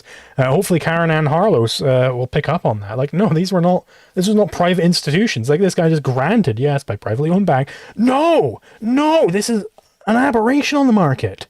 We don't have fractional reserve in the free market. We don't have that. Yeah, it's he threw the entire argument out the window with that. Yeah, because he didn't realize that, well, fucking, his entire argument is based on the fact that all of this terrible stuff happened because of this excessive loaning, right? Why was there this excessive loaning? What do we call that? We call that malinvestment. Why were there all these clustered malinvestments? It was because of these banks giving out these wrong loans, right? Because they had fiduciary media being issued. So if you just say, yeah, that's a problem of the private sector, you throw away the whole thing. You throw it all away. Like, he didn't realize this when he was saying it. He's becoming my like second most hated person here. Both him and the Jewish guy, I can't remember his name. Yeah, the environmentalists. They're becoming. Or something. I'm currently hating them more than all of the socialists, by the way, like, because they're just making terrible claims. Yeah. Let's see, maybe Karen Ann Harlow's turns around. Let's see. Owns banks should be better. Okay, well, I didn't say that. here's the thing. Say that. Here's the thing. The issue isn't that you can't qualify for the loan. The issue is Well, I suppose she's not. Maybe she's just more not wanting to undercut the people who are supposed to be on her side than this fucking guy is. This guy is perfectly willing to undercut her, and maybe she's just less willing to undercut them. Maybe she's learning the strategy as she goes on. Yeah, I mean, I'm not going to falter too much. Like, this is a certain sort of format. If I was on that bench, I'd be immediately like, shut the fuck up, you know, shut up. You know, cover my hand over his mouth, you know, like, don't say those fucking socialist words. Get over there. By the end, it'd be me against her. You know, maybe that's not the correct way to play this, but like, Jesus Christ, man. Like, what are you even saying? This reminds me of that moment, you know, where Mises called everyone socialist. Yeah, I mean, like, that's what's going on here. Like, these two are certainly, they're not capitalists. They're not representatives of capitalism. It's fine to be like kind of milk toast. It's not great, right? But if you're gonna be milk toast, don't step on the toes of capitalism. Just make your milk toast arguments, and then just recede to the back. Know your fucking place. Know your fucking place, milquetoast capitalists. Know your place. Your place is not in the forefront of being the vanguard of capitalism and stepping on other people's toes and seeding arguments for the socialists. That is not your place. Make your milquetoast arguments and then recede into the background. That's where you belong. Yeah, his name is apparently Shavos. This guy, the Jewish guys. Dude, why would you name? Yeah, why would you name your child that? Too high and expensive, so that the amount is just too outside of your reach to qualify for And they are only going up. Why is it going up? To lower Because we is for can't build enough houses. No, I just haven't seen evidence that it's government that is performing a stoppage on housing wholesale. What? New York doesn't exist, boys. California does not exist. None of these states exist. Are we being... Hopefully they don't, but sadly they do. Are we being real here? Are we being real? You don't see any evidence that is in fact government preventing people from building. What are zoning laws? What are the... hey, Mr. ChatGPT Google machine, what are zoning laws? Who did those? Oh, SpaceX did them, actually. I just looked it up. SpaceX did the zoning laws. This guy was right. Sale. Just on a practical level, if there's an empty home sitting, to me, that's a crime. A practical level, guys. It's the fucking Kantian split. Again, every single time. Look, in theory, it might sound nice, but in practice, evil comes in. And where's the difference? Oh, I don't know. Maybe they're just completely different ideas. Maybe there's completely different concepts that I'm just saying that one is the concept in theory and one is the concept in reality. I'm just going to bundle them together because I'm a dishonest piece of shit. Mm-hmm. I think that if you are letting a home sit for 10 years, maybe it's time for someone completely arbitrary. To come in and say, hey, this house, if we don't want the price to go down, maybe we should, give it to... Do you know how you deal with this on the market? Is you allow people to build. And then in fact, it isn't a good investment to just have a house and keep it there. That's no longer a good investment, because the value of that house is going to keep going down and down and down and down and down, because people keep innovating and making better properties around it, and you're like, oh shit, well, what the fuck am I doing here? I got to develop or, rent this out or something. It no longer becomes a good investment if you allow people to build. That's the only reason why it's a good investment right now, if you're very wealthy, to just buy a house in London and just leave it there. That's going to appreciate in value because people can't build. Yep. And I'm gonna also add something here because he's probably also gonna be pushing this towards rent control. And to speak that there's no data on this. I mean, this recently elected person in South America, somewhere in Argentina, and one of the things he's done was pretty simple: just cancel rent control. You know what happened afterwards? Oh, the price skyrocketed. No, they didn't. 30% less rent. Oh, an average, right? The price of rent. The cost of rent has gone down. Why? Because people could compete more. There were also other things that happened that led to this. But these government measures clearly cannot help. They do the opposite of help. They make things more expensive. So his point is moot. Yeah, it's... there's this account on Twitter, which I want to draw everybody's attention to. He's actually been on my stream before. On Twitter, he's called Sigma Hamster 2. And he does all these great, refutations of these people.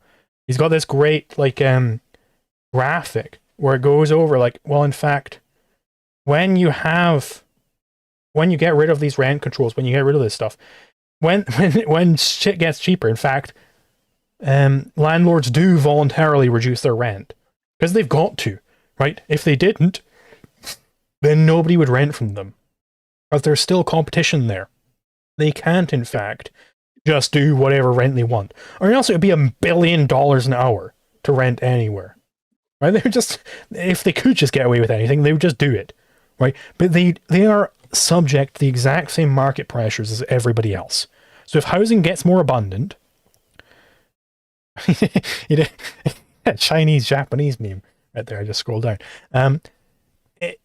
If housing gets more abundant, then there's more competition there. So I'm like, hey, I'll undercut these guys a little bit. But I think I can still make a profit here. It's like, well, shit. Now people are going to him. I'm going to undercut him a little bit. And people keep undercutting each other until they reach the equilibrium. Someone saying Sigma Hamster is amazing. Yeah, he's got some great stuff. He's not an Austrian, I don't think. But yeah, he's got some great stuff still. Like, he is on the Austrian Econ Discord server. I think that's where I met him. He's not an Austrian, but he still does have great stuff. He was wanting to do a debate with me on Austrian business cycle theory. Maybe I'll do that at some point. But I would need to get back into economics. In fact, I got this book by Per Bieland, How to Think About the Economy, a primer. Right there. Sitting right over there. So maybe I will get back into econ, and then I'll have that debate with him.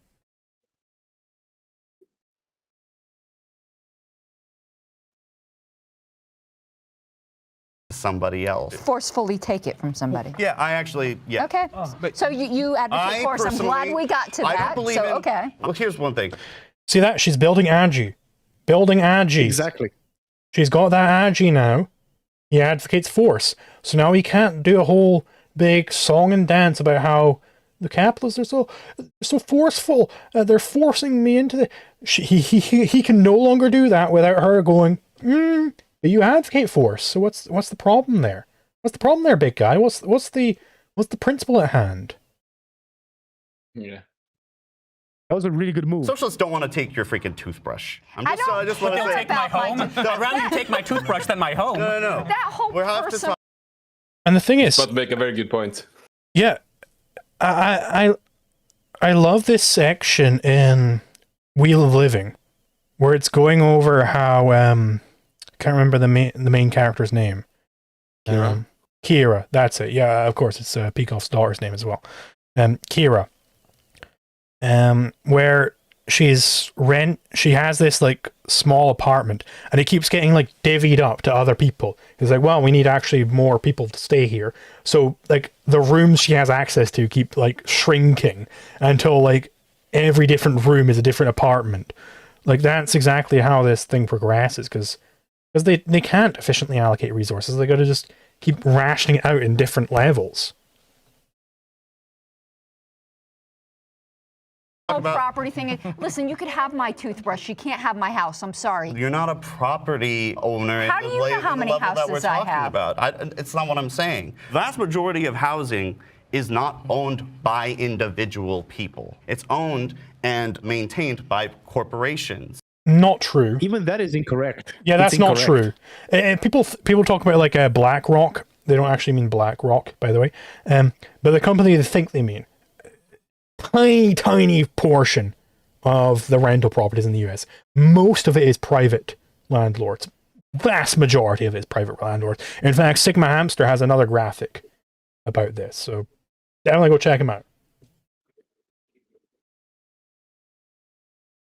I have the stats on Is that. the name It's of the not company? true. Okay. So about 72% of housing Okay, here's the great place for the milquetoast capitalists. You guys love your stats. This is exactly where you guys come in. There we go. is owned by single-family owners, so There you owner-occupied. About the remaining 20-ish% is owned by investors. Now, when we say investors, we mean people that own two to 9 houses. This could be a grandma that owns her house and her brother's house. That is the remaining 20%. The last like 2-ish%, that is like big BlackRock investors. So the majority of houses are owned by people living in them or by mom and pop. How many homes are we landlords. talking about is what I'm saying. I'm talking. That's He a just said set it. of homes. He just told you. He was giving you percentages of all just said that. homes.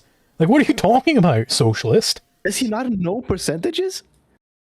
He doesn't. Also, he also got the wrong name here, BlackRock. But whatever, the concept got across. Like almost 80% of the houses are owned by not even investors. It's just like private people, right? Single family, just families, right? And then there's like these 20%, which we don't know how many of them are actually by grandmas, for instance, like boomers that have more houses, like a summer house for summer vacation and whatnot. But even then, it's such a tiny percentage. 2% and maybe some more. Let's say 5%. That's 7%. How much do you? Let's say we nationalize everything like that, right? And redistribute it. How much would that actually solve the problem? It wouldn't at all.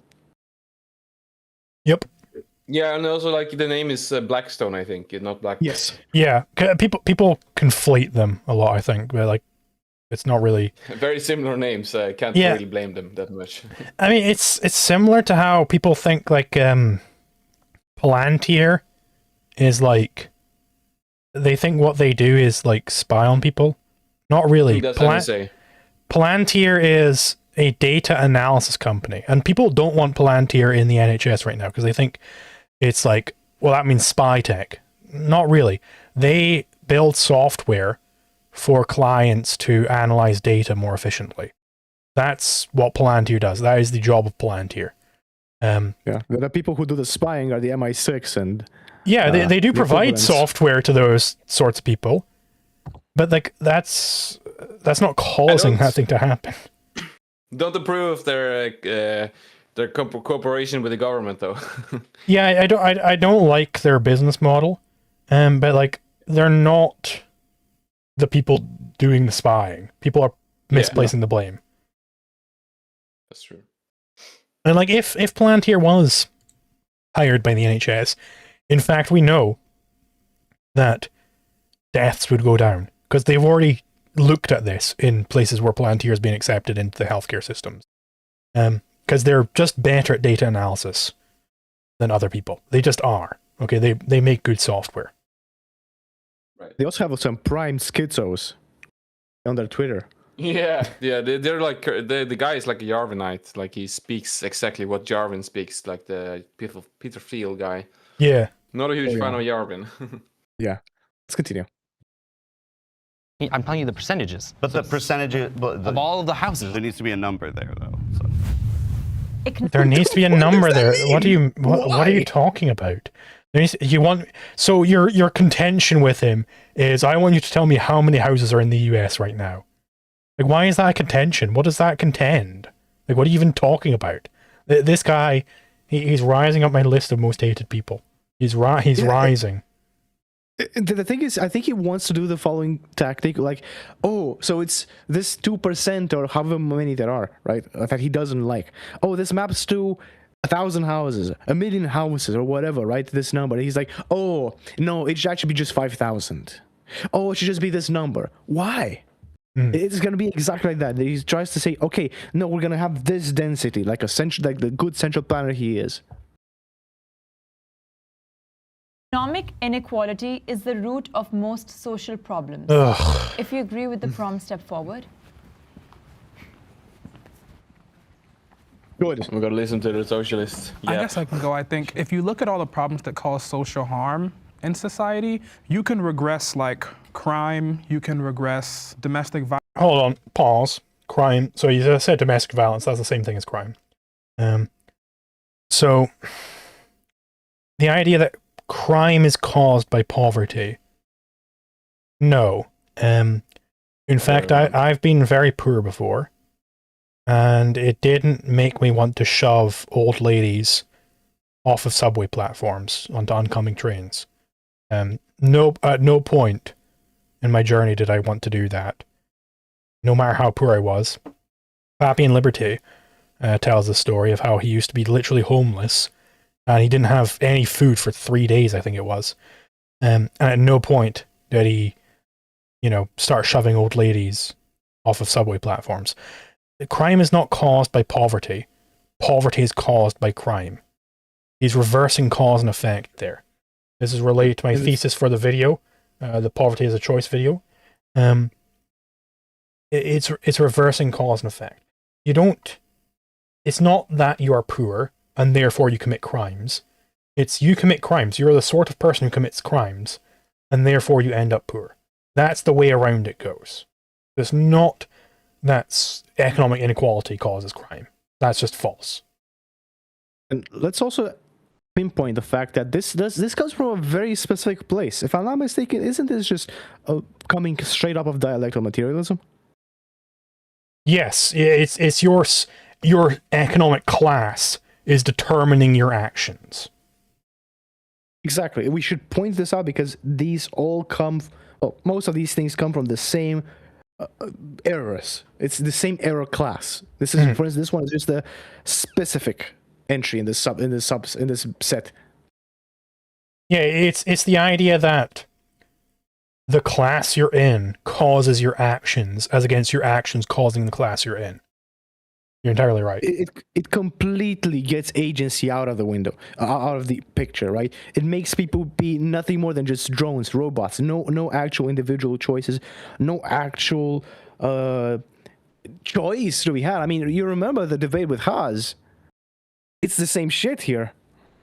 Yeah, and that makes me question, like, well, what do you consider a social problem? What does problem mean? Is it a moral term? Well, it can't be a moral term if your class causes your actions, because then you have determinism. So then you no longer have any sort of ethics. So what does a problem mean? Right? What is the existential referent of problem? And this is why I would love to appear on a show like this, where I can try and ask some of these questions, like, well, what do you mean by that term? You know, what do you literally mean?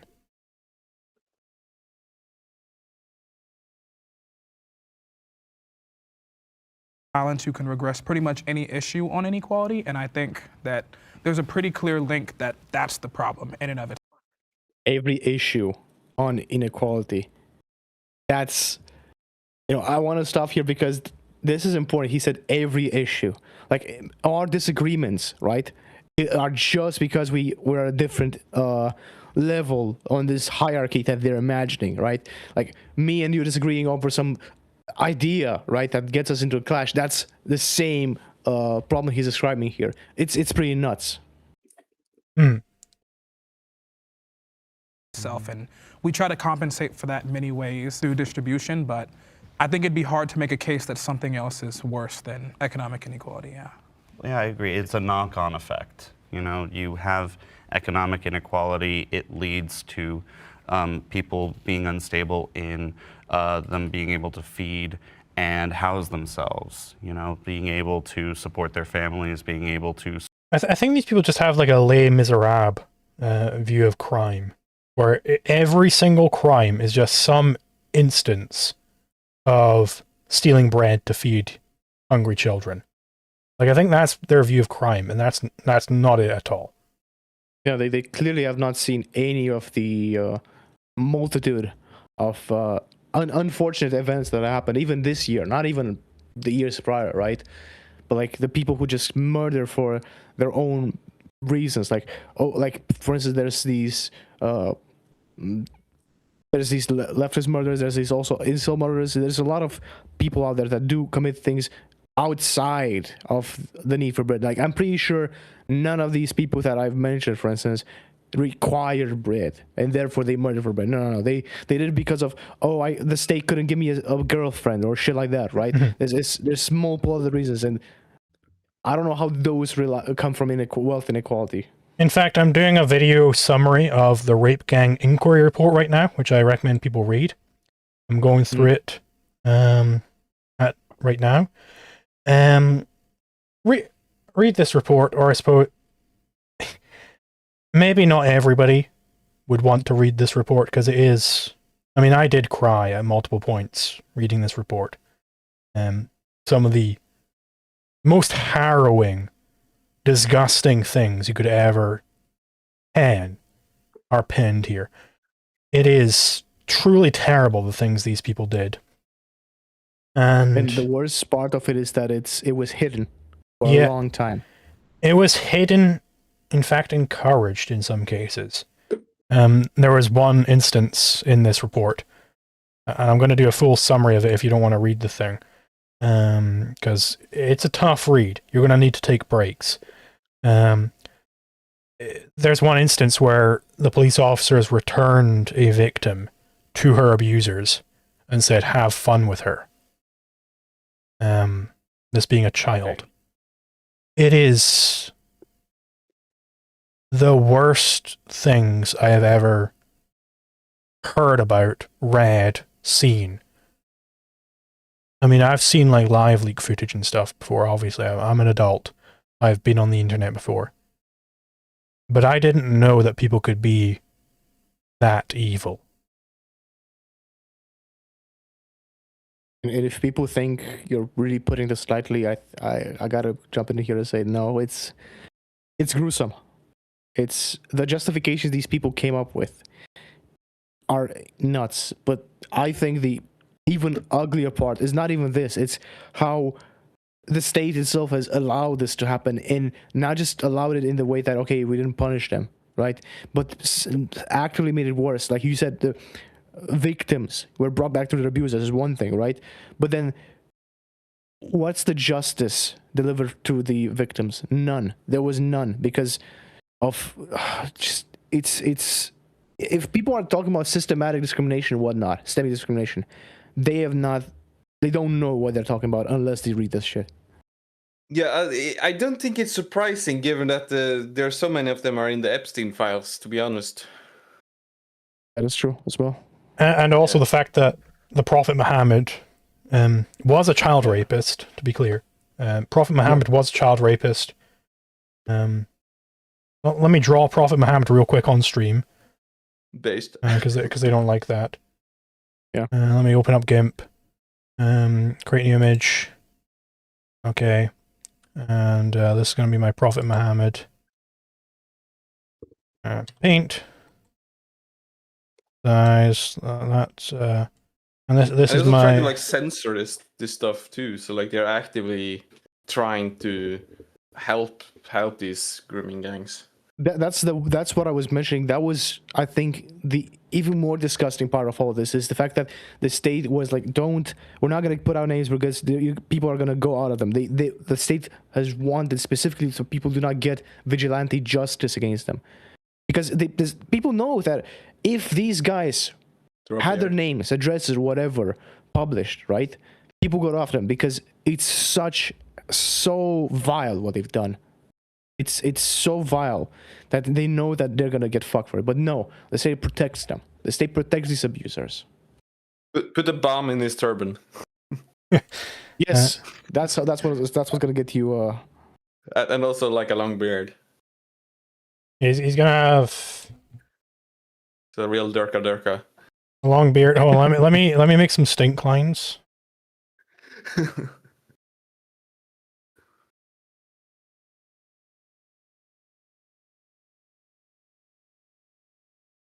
And I'll give him a bomb. I don't think you have a license to use GIMP and draw Prophet Muhammad. Whoops, there's a fake Prophet PNG. Muhammad is also copyrighted. Ofcom's gonna come after you. By the State There of we go. Islam. Nation of Islam. Yeah, that's my my Prophet Muhammad, guys. Got a big testicle beard. He's got stink lines. He's got a bomb. That's Prophet Muhammad. And there's a little child over here that he's keeping in a cage. Yeah.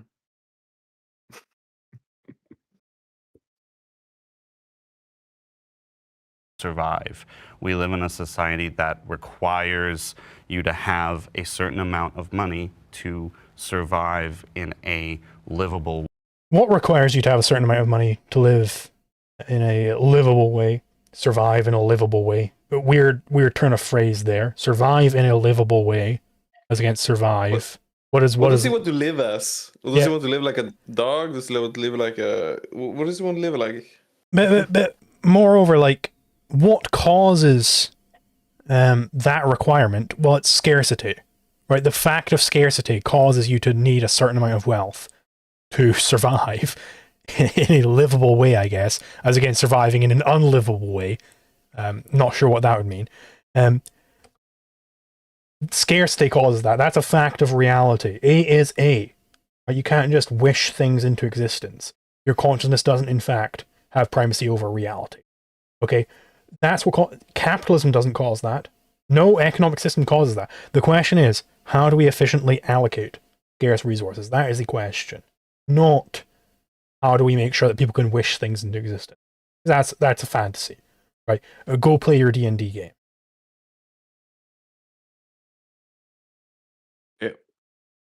We do have some super chats. Let me go through the super.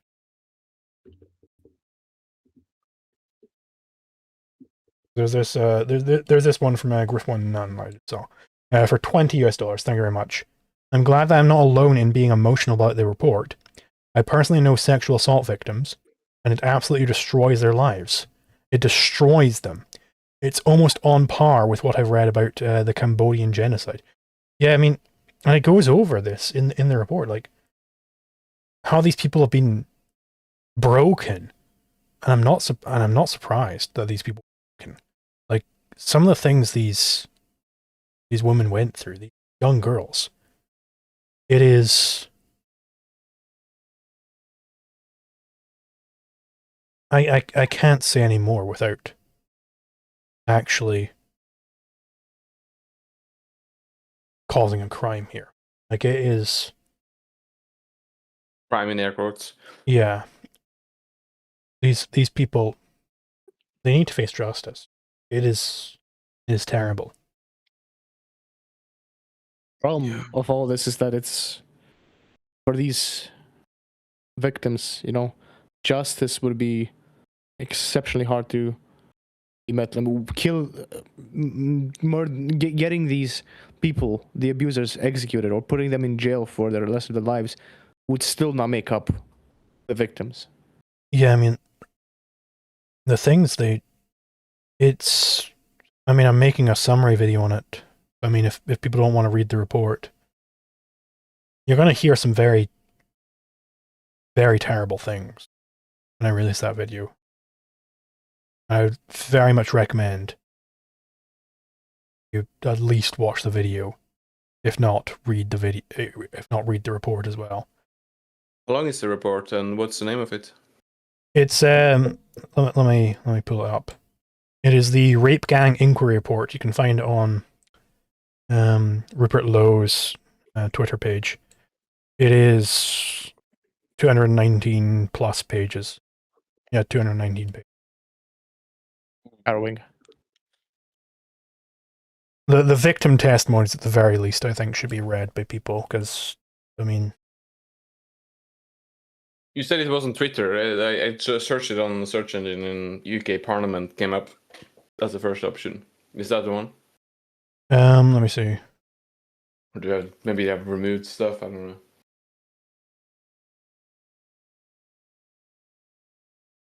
Yeah, here we go. I've got the link here. I'll send it into the chat and also Word.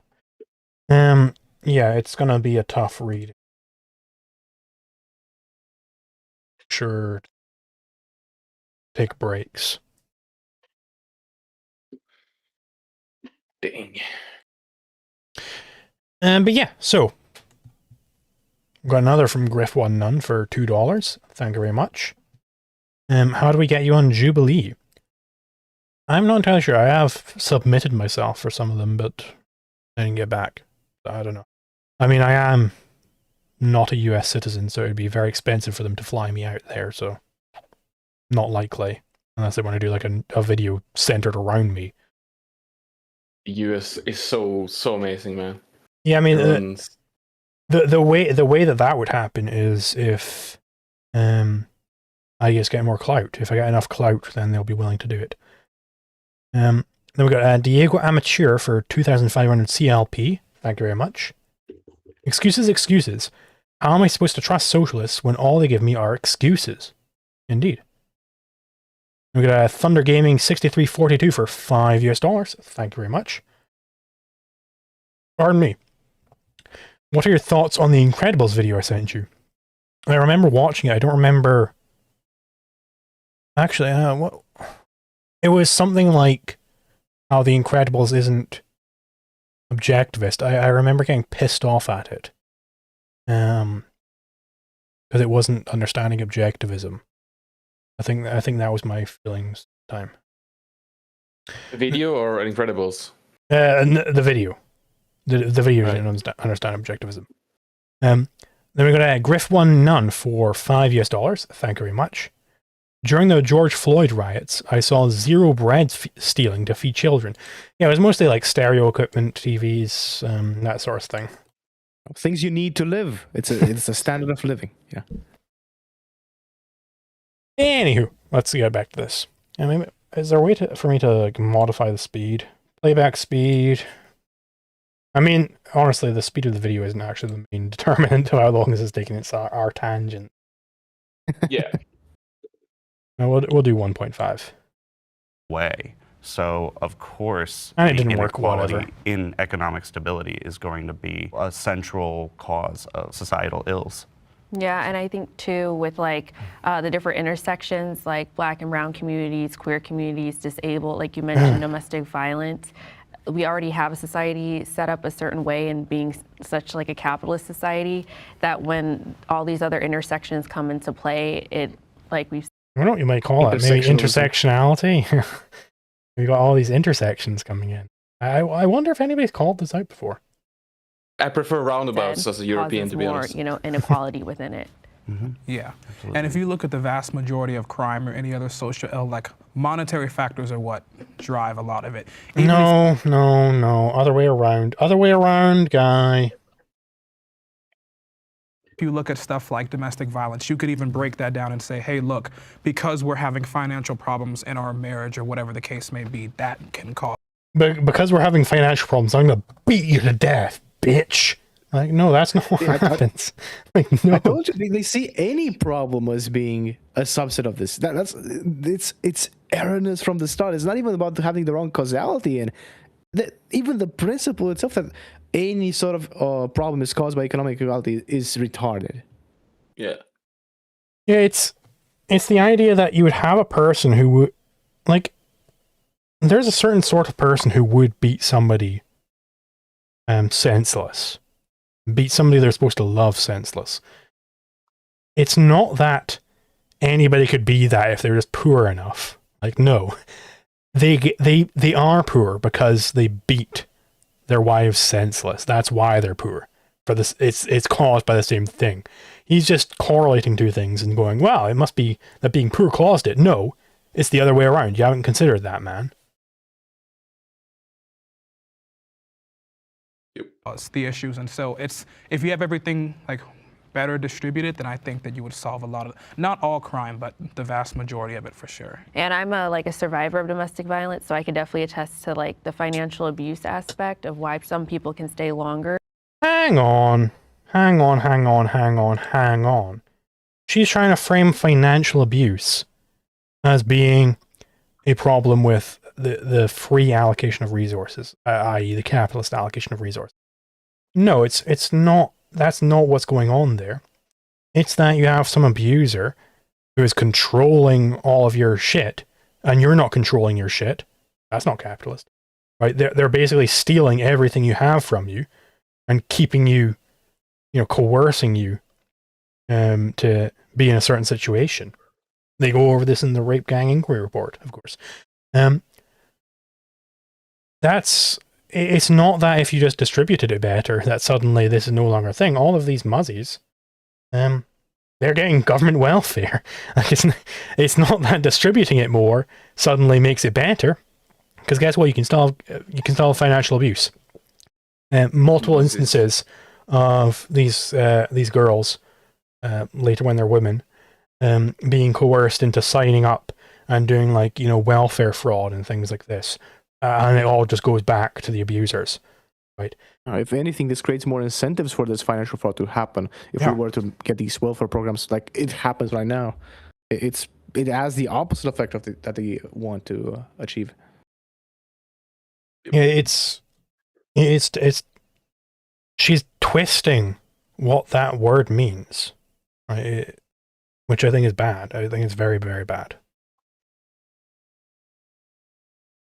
Than we'd want to, is because we can't get out from under where are we going to go, to the street, it's a worse situation or scenario than the one we know, unfortunately. So yeah, definitely. Yeah. I think one thing I can think of is housing insecurity, a major issue in my view of why there's such a problem with housing and with not just. And also the question of what, it wasn't the economic inequality which caused that person to be abusive. Right, it was financial insecurity Sure, you're unequal there. And that was a mechanism of the abuse. Right? But that didn't cause them to be abusive in the first place. That's the question. Is economic inequality the root of that problem? No, it's not. It's people being evil. That's the root. They've got many other mechanisms explained in great detail in the Rape Gang Inquiry Report. They've got ludicrous methods that they can use to coerce women into doing horrific things. Homelessness, but people having inadequate housing is accumulating. Inadequate housing. Now the housing is inadequate. You've got your basic need is no longer housing. It's adequate housing, whatever the fuck that goddamn means. Right? And of course we know that when you give the homeless houses, in fact, they wreck the fucking place. Right? There's a reason why they were homeless in the first place. Normally they're like schizophrenic or crazy or something. Right? And they wreck the place when you give them housing. And it becomes terrible to live in. And then they're like, I don't want to live here anymore. Like, there are actual instances of homeless people being given houses, and they're like, I don't want to live here. They don't have a fucking maid that comes over and cleans it for me. Like, I don't have a fucking maid that comes over and cleans for me. Why the fuck would a homeless person get that? Like, it needs to be adequate. They need a fucking mansion for every homeless person I get. Like, Jesus. Yeah, and notice the shifting of the goalposts every time. Okay, we give these people housing. No, now they have to be adequate. No, now they have to have internet. No, now they have to have 3 bedrooms. Oh, now they have to have 3 toilets. It's always shifting because there's no standard to put it. When the standard is achieved, then we gotta push for the next one and the next one and the next one until there's nothing left. There's no way to do it. Of capital ownership of real property, so I feel like that inherent in equal structure ends up having people not be able to afford housing. It brings the prices up, and they stay up no matter the circumstances, and that endless growth. There is that there is that tweet where it's like people making fun of like supply and demand, and it's like these people fundamentally don't understand supply and demand. It's like that tweet. You sometimes walk past a business class and they're writing something like profit equals revenue minus costs, and you think like, well, they're not of the same caliber of me, whatever it says. But you don't understand that. Fundamentally, these socialists, they don't understand what that means. They don't understand any of the implications. So like maybe that business class was actually fucking onto something, Endless growth doesn't allow for people who are already in a difficult situation to find available housing, and I also do love this socialist mantra of, well, capitalism is asking for endless growth. Indeed, it is asking for endless growth. Endless growth is a good thing. I love endless growth. I want endless growth. Yes, you're correct, socialist. They want stagnation. Millions of empty homes and millions more people homeless. And I personally believe we could house every single person. Look at this. This is why he wanted the number. He didn't want percentages. Yeah, we could house every single person. By what means? Who pays for it? Who pays for it? This is just rhetoric. He wants a number just for rhetoric. Millions of houses. You hear this, you get scared. But there's hundreds of millions that are housed. But there's millions where people are not housed. Like millions of empty houses. Right? It's not about what if people actually own them. It's like it's just the feeling that these houses could be put to a better use by the central planner. Mm-hmm. And I fucking there's this great video series on YouTube.com. Don't know if you guys have heard of it. Let me just pull this up. It's this guy called Asian Andy. Whereas this gentleman who is a live streamer, and he basically his like sister's property got taken over by this squatter, and he just makes her life a living hell. he just goes in there and tries to annoy the squatter out of there. Like, he does all Yeah, I've sorts of seen that. crazy shit. This is a brilliant series. You guys got to watch this if you hate squatters like I do. Like, this lady is terrible. She's evil. She's a career squatter. Because of socialists like these guys, this lady's able to be a career squatter. And this guy just goes in there and is just the most insufferable motherfucker ever. And you love seeing it because this lady is evil. There's a great if you want to get like a good recap on it, a little shorter, this Pay Money Wubby video where he goes over it is also great. Like, he goes over some of that stuff, but definitely also check out the full saga. Every so often I go back to this series of videos, and I'm like, yes, get that bitch. Get that fucking bitch. After a point, he does, they perhaps take it a little bit over the line. When another gentleman comes in, by the name of, I can't remember the guy's name, but the second gentleman they bring in is very, very much, he does not give a shit. He will go completely over the line. But you know, this lady is horrendous. Maybe she deserves it. I think she definitely deserves it. But he perhaps goes a little bit far. There's a mention in the chat from Foreman Georgie. He says, I watched that gem. It was amazing how enacted the cops were, and one of the reasons I was convinced cops are inept. Well, there's two factors. Cops are inept, yeah, first of all. But also the laws that they have to enforce are also absolutely retarded. Yeah, fuck ups. Because that's the thing. And that's the weapon he uses against her a lot. Is the squatters can just be as terrible as possible in other people's property. And it's like, well, no, that's just a civil issue. That's a civil issue. You got to take it into a civil court, right? And he uses that against them. He turns that back on them. Every time the cops come for him being really disruptive and horrible to her, it's like, well, I'm sorry, Mary, but this is a civil issue. And he's like, it's a civil matter, Mary. He's like banging on a door with a broom. It's a civil matter. You know, because he's using that exact same logic against her because she's being really disruptive to the owner's property. So he's just using it right back on her, right? I'm sorry, Mary, but this is a civil matter. I'm granting you your premise.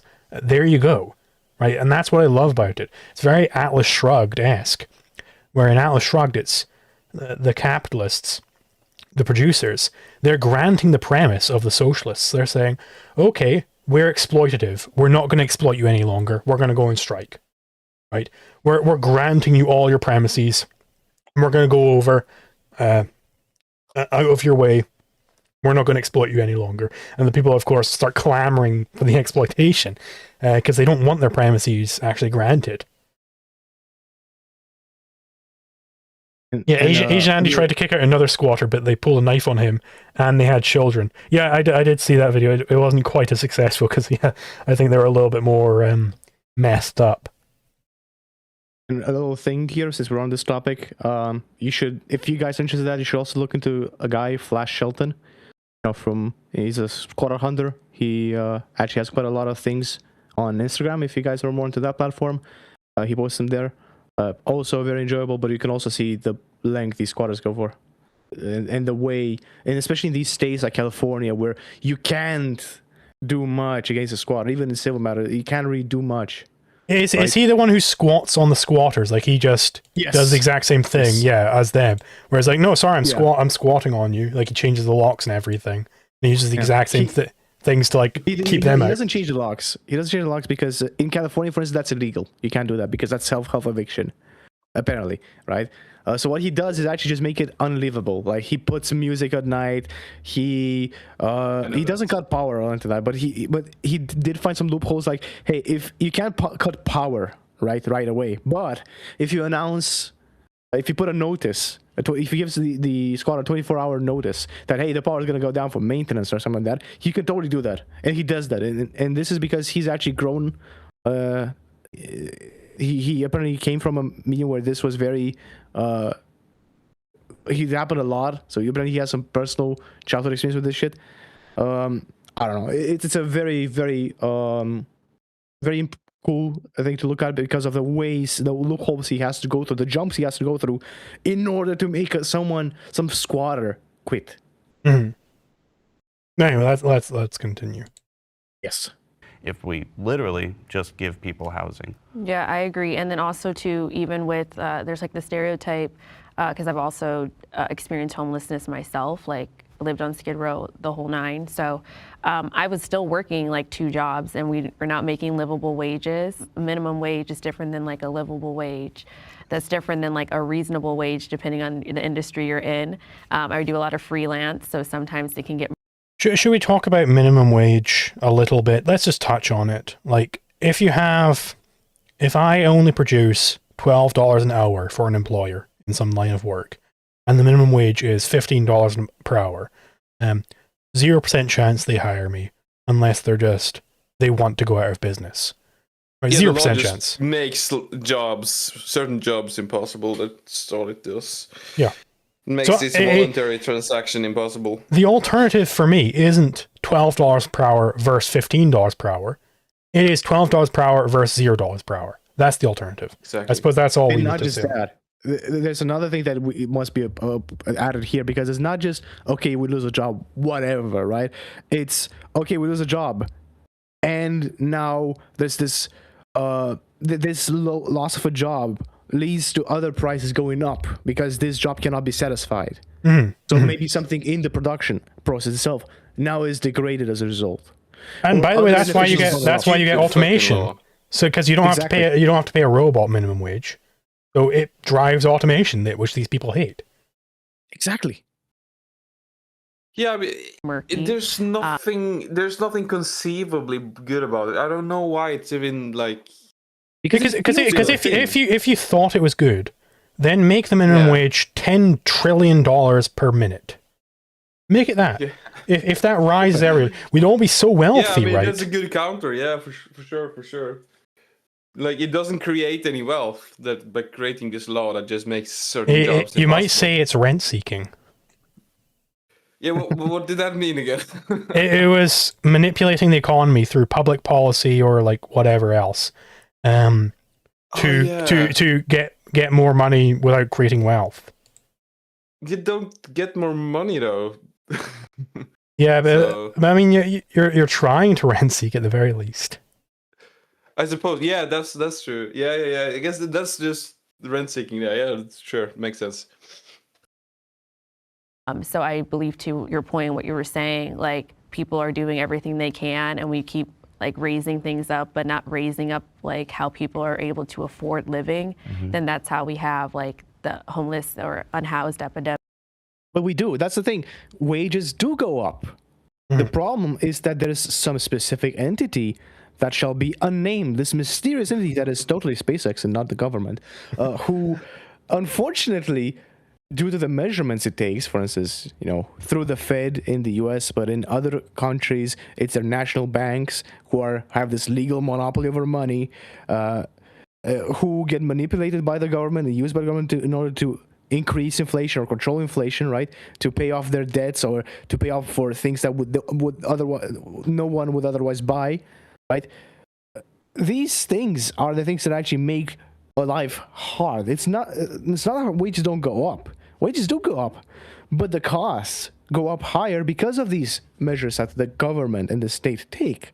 It's not there's a cost, of course, in the private sector. That's always going to be.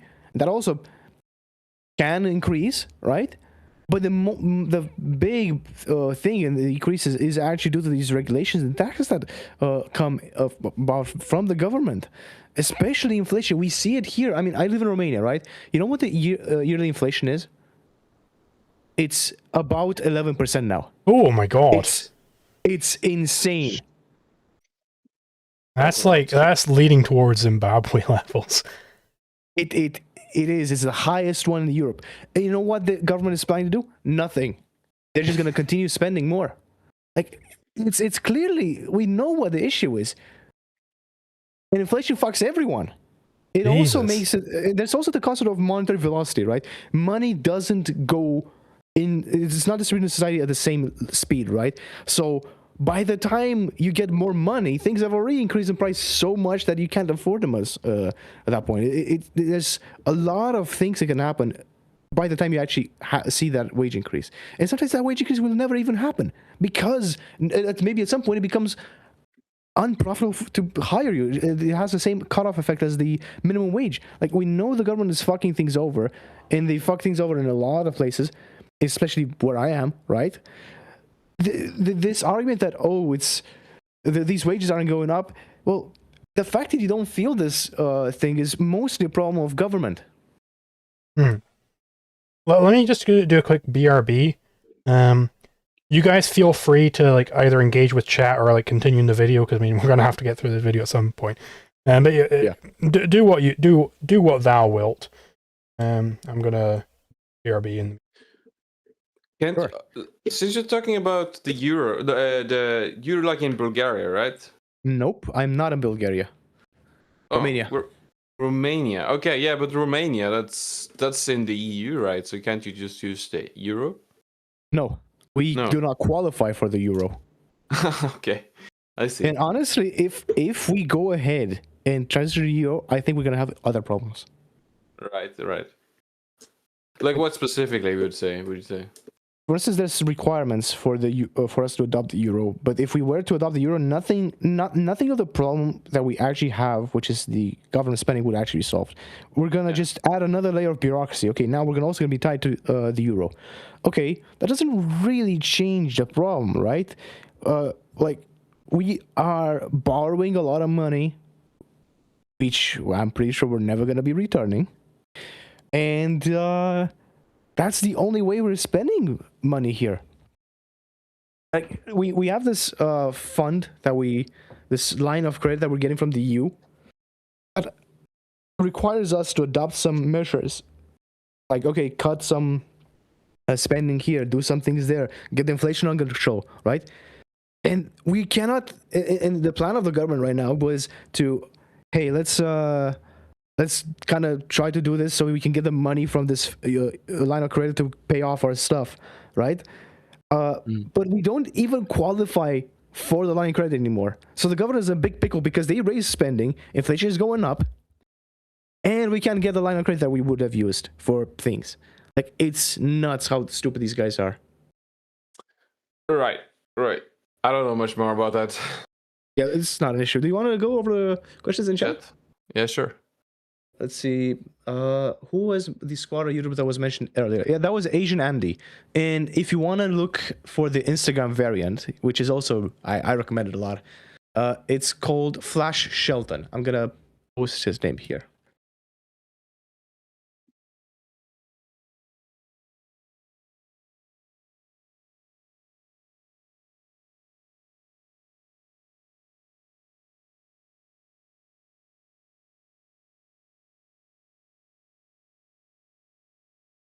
There was some other things in here that was interesting. There was a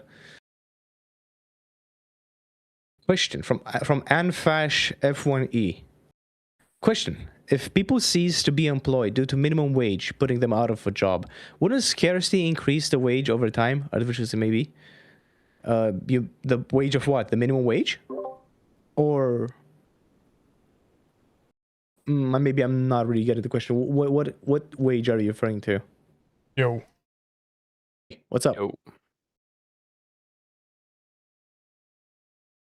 Are you engaging with somebody? You want to? Yeah, there was a question, and I need more details on it, honestly, because it's a bit vague. The question is from Anfash F1E. Question: if people cease to be employed due to minimum wage putting them out of a job, wouldn't scarcity increase the wage over time? Artificial as it may be. What wage is he referring to? Minimum wage? Yeah, I don't see how that's. I don't see the logic there now.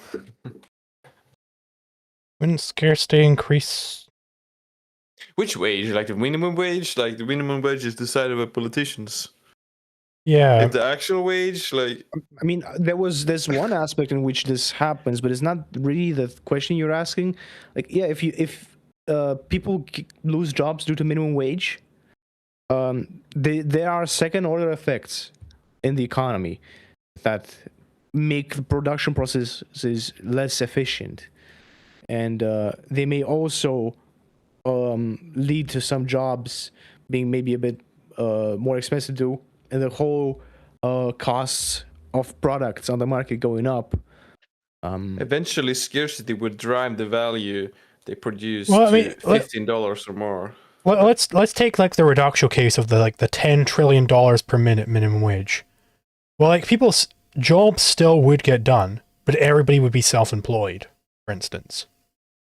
Like, so the jobs still do get done, but not in the correct allocation. Right? I think that's maybe what they're driving at. He says that the job would eventually become more expensive to do. I think there would be a demand for it because, you know, you didn't eliminate the demand for it.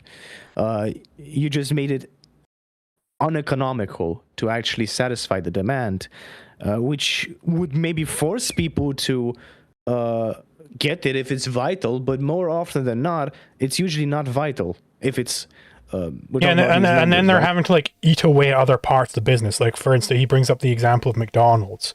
Like, McDonald's are still going to hire servers and like, you know, people to cook the meals and shit. Or like, you know, they're still going to hire people. But if it costs a lot more money at the scale that McDonald's is operating on, maybe they don't open a branch near you. Maybe they have to shut down certain branches. You know, they have to contract their businesses in other places because there is this new massive cost. So they have to make those savings somewhere, right? Somewhere has to be made the savings. And it's not going to be at the CEO taking a wage cut, like the socialists might think. And it's not because the CEO, he's just so greedy or whatever. It's because the CEO has the most important job in the company. So you got to pay him a certain wage. And if you try and cut the CEO salary, then you're going to get a worse CEO. And then the company truly dies. But the thing is, it wouldn't make the job itself more valuable. It may be more prohibitive to actually hire someone in that spot because, as you said, you have to cut from some other parts. Maybe you would not get this McDonald's. But there's another aspect here which could happen. It could actually bump the value down by enabling McDonald's to, well, not enabling, but by forcing them to actually consider automation in there. Maybe they're not gonna. Maybe they're gonna fire the rest of their servers that had above that minimum wage because this new automation system is more efficient or cheaper, right? If anything, it could only result in worse things that a person would want from this. And another thing they could do. Is bad here. And another thing they could do is start lumping more responsibilities onto different roles, so that the role actually is that valuable. But then it's just being done by one person, and it becomes like a worse working environment. It becomes like, you know, something people don't want to do as much. But, you know, then you no longer have the original like cooks being hired. It's just one person is doing a bunch of people's jobs. You know, they have extra responsibilities on top of that. You're a manager and also you're a cook now, you know, for instance. And the worst part of that is usually when these kind of accumulation of jobs, this compounding of jobs into one job, this doesn't actually result in having the sum of the salaries. It's usually less. So the value of the job is actually probably less than what you would actually get before this minimum wage. Like, for instance, in the EU, this is a big thing right now. We have this CRA, which is the Cyber Resilience Act. This forces a lot of manufacturers in the automotive scene, for instance, to make sure that their software and whatnot is secure and meeting these requirements, right? But there's a lack of actual people who have the cybersecurity prowess and knowledge to develop this. So what they actually ended up doing, because I work in this domain, is they got normal software developers to also wear this hat. And usually at not any increase in salary. So it's, if anything, this is pretty shitty. This kind of outcome is shittier than just having another guy do the job. Not just because, hey, you're stressing the worker, right? But it's also because you're potentially going to have a worse job being done. You're asking someone to do a lot more things that he's not usually. You probably didn't hire. He's not specialized in. Exactly. We have this division of labor specifically to not have this problem. Yeah, let's continue. How the fuck do I change the goddamn playback speed? I think we all have to have the playback speed changed. Zedetic, do you have it set to 1.5? No, I don't. Should I? Do it. Yeah, put it to 1.5. I have it at 1.5. Zulu tried to set it as well, and then let's see if it works. Yeah, I've got it at 1.5. Let's see. Playback speed 1.5. All right, let's test. I pressed 2 times. Okay. That we're dealing with right now No. and everything else. What the fuck? Can the disagreeer step forward? Yeah, just jump back to 1x on my end. Yeah, I don't. I would like to. Maybe it just doesn't work with the sync play. Wait, I don't let know. me try one thing. Just play and then change it as it's playing. Let's see. Start because there was something personal that was said.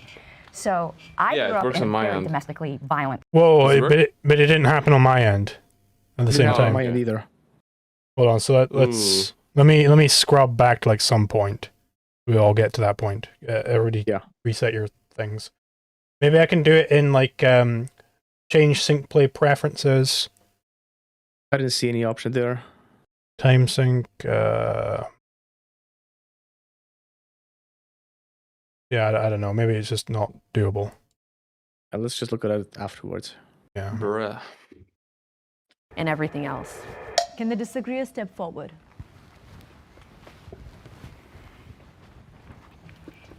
I would like to start because there was something personal that was said. So I grew up in a very domestically violent family. I mean, as a child, I actually was constantly anticipating having to attack my father to save my mother. It was not based upon economic inequality. So I think to reduce domestic violence down to that, it is simply not fair. There are inequalities that cause issues, but there's no way to get around that. So you're going to have inequalities even if everyone... Did she just say there are inequalities that cause issues? Yeah. I'm not loving that framing, but let's see what she has to say. was monetarily equal, but of course I would say, where's that money going to come from? It's just going to make everyone equally miserable, and if that's the equality we're looking for, fine. But once you get past that, if everyone still had the same money, there's such a thing as pretty privilege. There's going to be someone who gets advantages because they're prettier, or there's going to be someone that gets advantages because they're smarter. So I agree that there are issues with economic equality. I think you'd have to be kind of daft not. Yeah, no. Fuck. I'm not loving that. In fact, it's. Think that, but I don't. Hold on. I think it's actually good to have economic inequality, because what does that mean? It's not good, like, in a canteen sense, like, whenever you have economic inequality, it's a good thing. But in the best state of affairs, there would be economic inequality. Namely, people would have as much money as they are productive. And people are different. We know this from the division of labor, right? People are different. They're more productive in different capacities. Whoever is most productive, they deserve that money, right? So there would be economic inequality in the best state of affairs. So I don't agree that there are problems inherent to economic inequality. I disagree with Karen and Harless here. Yeah, it's completely wrong framing. It's the wrong framing entirely, and it's also wrong to give the enemy ground that is not even proper. Like, it's just completely misguided. Yeah, I hope it's just misguided and not just an actual on purpose or error. Like, I hope it's not something she actually believes, and just maybe the wording is better. Something I don't want to think that she actually thinks this. Yeah, because what is the world with no economic inequality? That is all wealth equally distributed. Like, that is not the free market, right? That never can happen on the free market. Never. It will never happen. I mean, putting my money down right she now. She did say that there's such a thing as like being like some people are smarter and all that stuff. So, and Yeah, but that's she doesn't not want enough. to. Yeah, That's I know. not you can go down a really bad path if you argue for the actual socialist eugenics way of doing it. So that's not enough. not enough to make the proper position. Yeah, I'm not loving that argument she's making. I don't think the solution to it is to take from other people to give to other people, because then you're just going to start to create other problems. Well, like, then what is the solution to economic inequality if we accept the premise that it is a problem? Which I don't accept that premise. Like, what is the solution if you're not taking wealth from the rich to give to the poor? Like, I can't, maybe she'll explain right now and it'll be really capitalist. But I can't see any solution to that supposed problem other than taking money from the rich to give to the poor. Just making everyone equally miserable, as you said. Let's just hear. I think the problem is that we have within society a very small amount of sociopaths, and we make them our politicians that run our lives. I think that is more. She's just kind of going into sound bites. Like, what are you doing here, Karen? Like, you're just kind of doing a fucking Dave Smith gambit and trying to, like, say your story. Like, I don't care about this script you've got about how we're making sociopaths into politicians. No, what I want to hear is, what is the correct way to solve wealth inequality, which you've ceded that is a problem. You've ceded that to them, that wealth inequality is a problem. So how are you going to solve that problem? How are you going to solve that? I know that you don't want sociopaths who are called politicians to solve that problem. Okay, but how do you? What was your positive case for solving that problem? Listen, it's the issue. It's an issue that she talks in sound bites because she already ceded the position.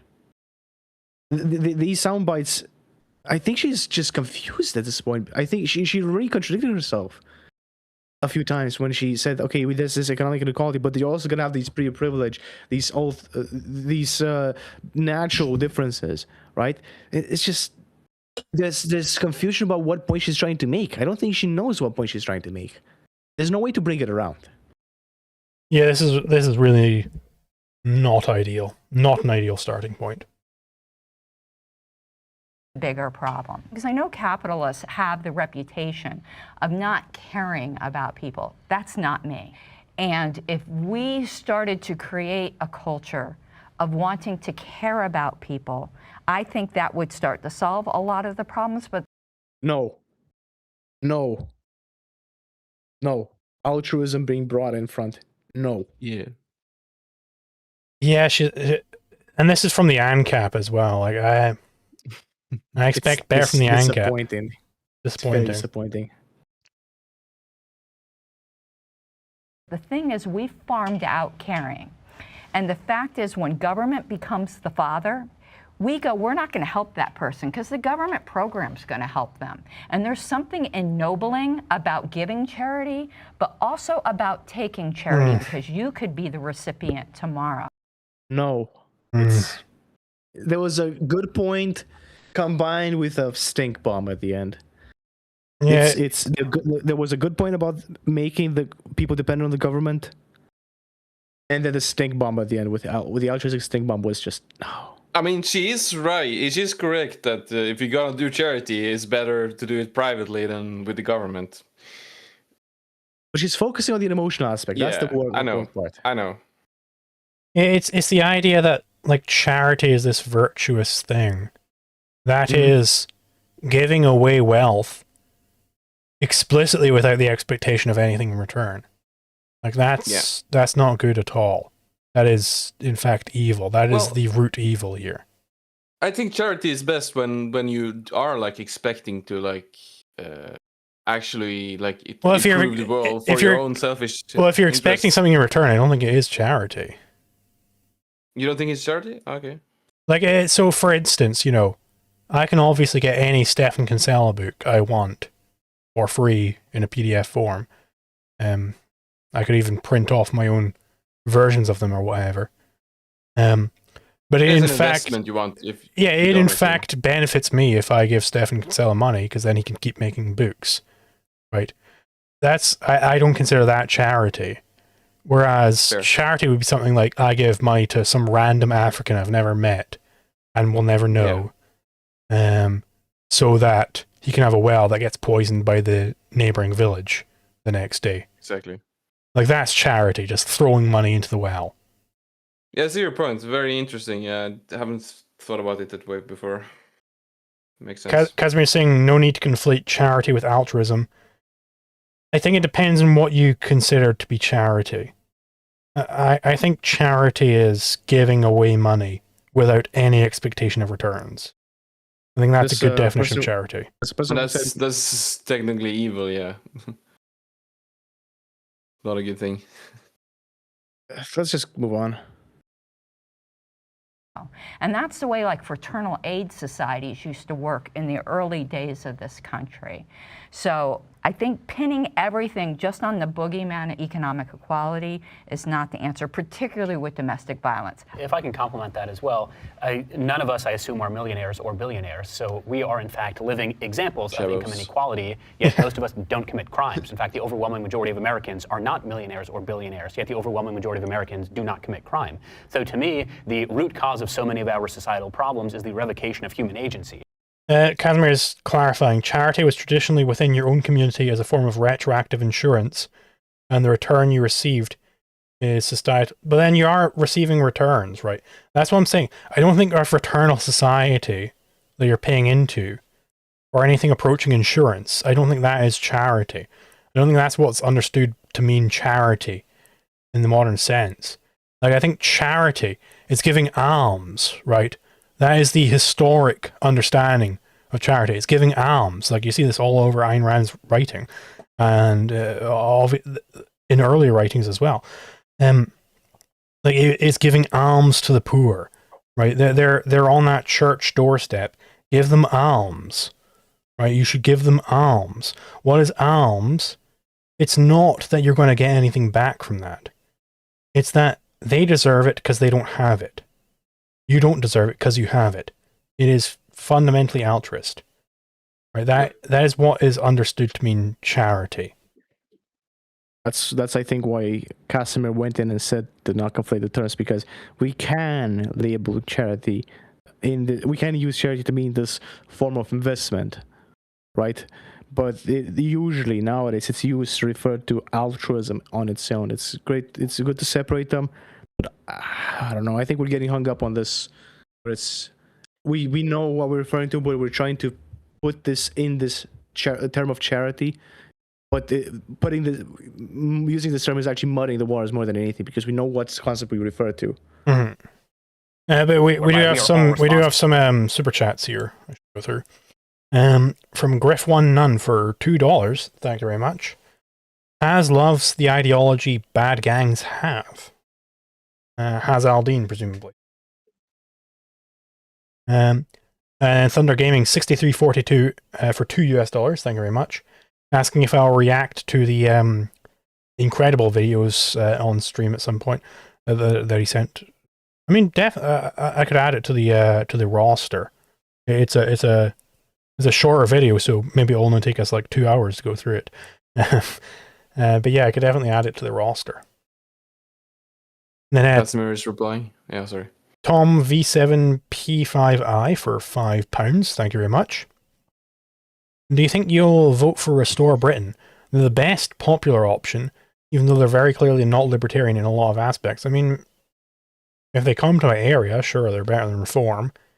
But you know, if there's something like the Libertarian Party on my ballot, then I'm going to vote for that. And then Griff1 Nunn for $20. Thank you very much. A lot of money. I want to ask carefully, where is the line? After the gang report, I'm asking myself, what are we supposed to do to defend ourselves when the state is actively hostile, especially when the enemy doesn't care about philosophy? So it's really a question of when to start speaking French as against German. I'm currently still speaking in the German language. I'll put it like that. And then Griff1 Nunn for another $2. And to be clear, I'm not getting up on philosophy indeed yet. There are limits to what I can say.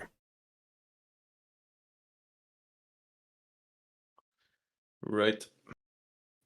Casimir asked question there. If you see it under Griffith Yes, Mom. and who do you give alms to? The poor widows sitting outside the church. You're getting back the removal of women from positions where they may become prey for exploiters. I mean, if you have actual private property, then you don't actually need these people in your communities. You can just evict them from your communities. You don't need these beggars going around demanding alms from everybody. Alms, in my understanding, it was always in this Christian sense of giving to the needy. The needy, right? What is the concept of the needy? It is people who need something from you. The parasite. The person who doesn't have, you do have, therefore they're owed it. But that's why they were on the church doorstep, of course. That's what alms always meant. Nilvan, murder is also voluntary, you say? Like, what? It's not more. You can choose to murder, is what I'm saying. Not that that person who gets murdered chooses to get murdered. Okay. I'm not sure like how your point flows there. Well, I mean, the thing is, you can choose to do something bad, right? You can voluntarily do something that is bad. Yeah. Right. Because he's saying charity is by definition voluntary. So how is it evil?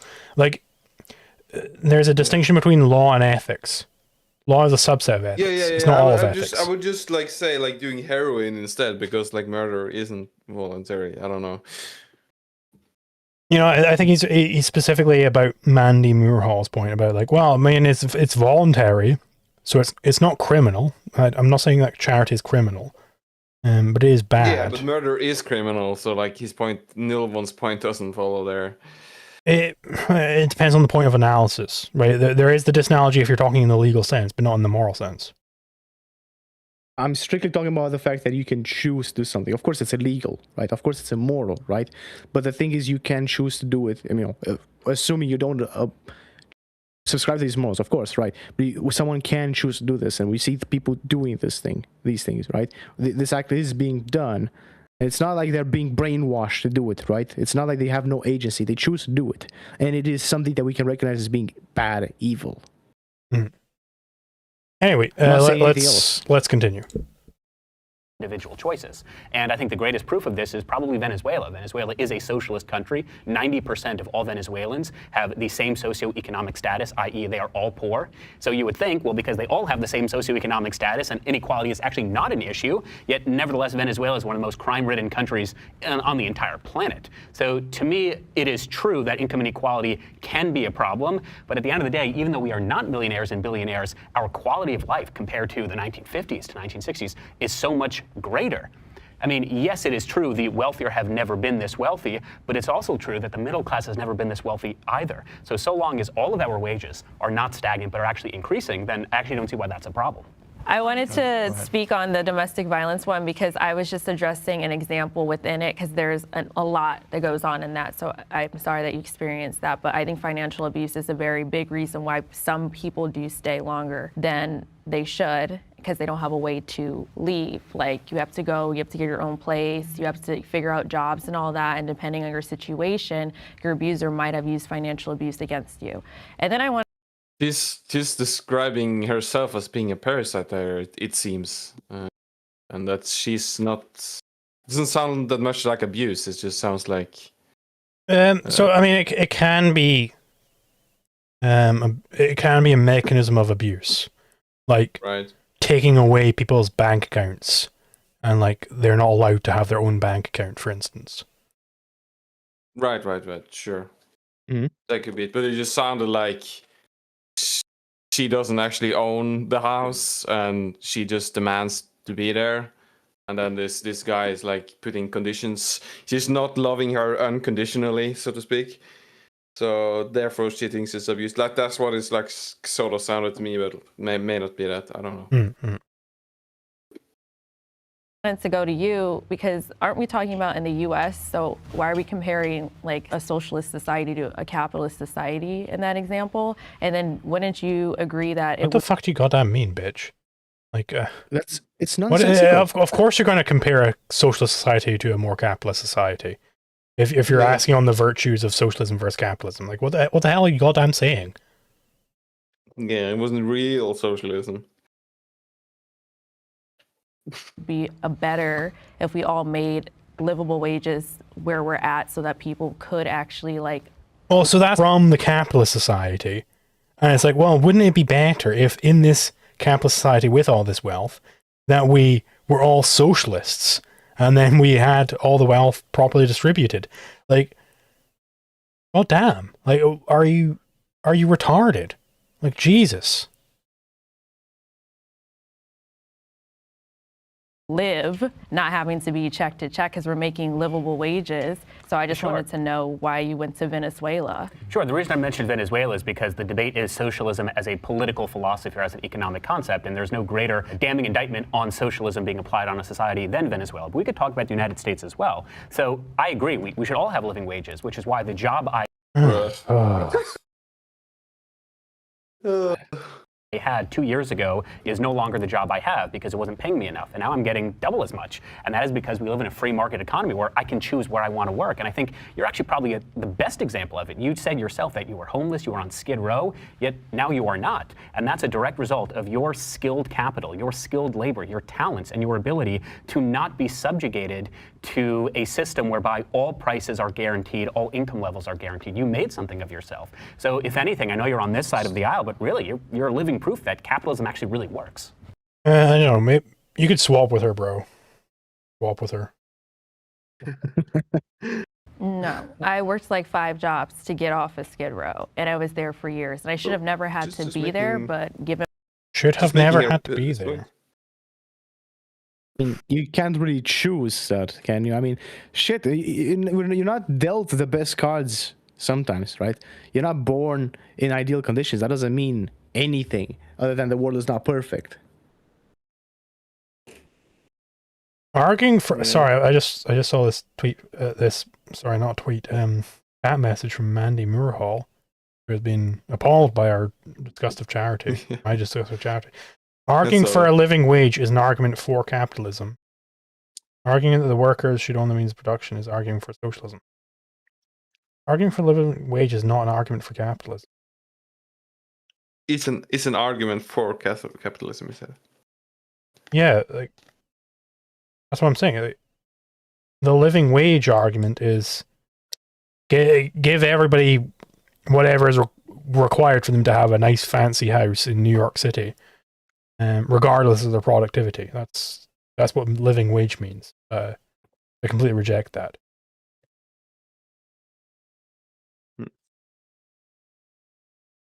my situation in domestic violence, like I got to a point where I was either going to die in my situation or make the choice to leave and be on the street. So no, I don't think that I'm an example in that way of successful capitalism, because there should.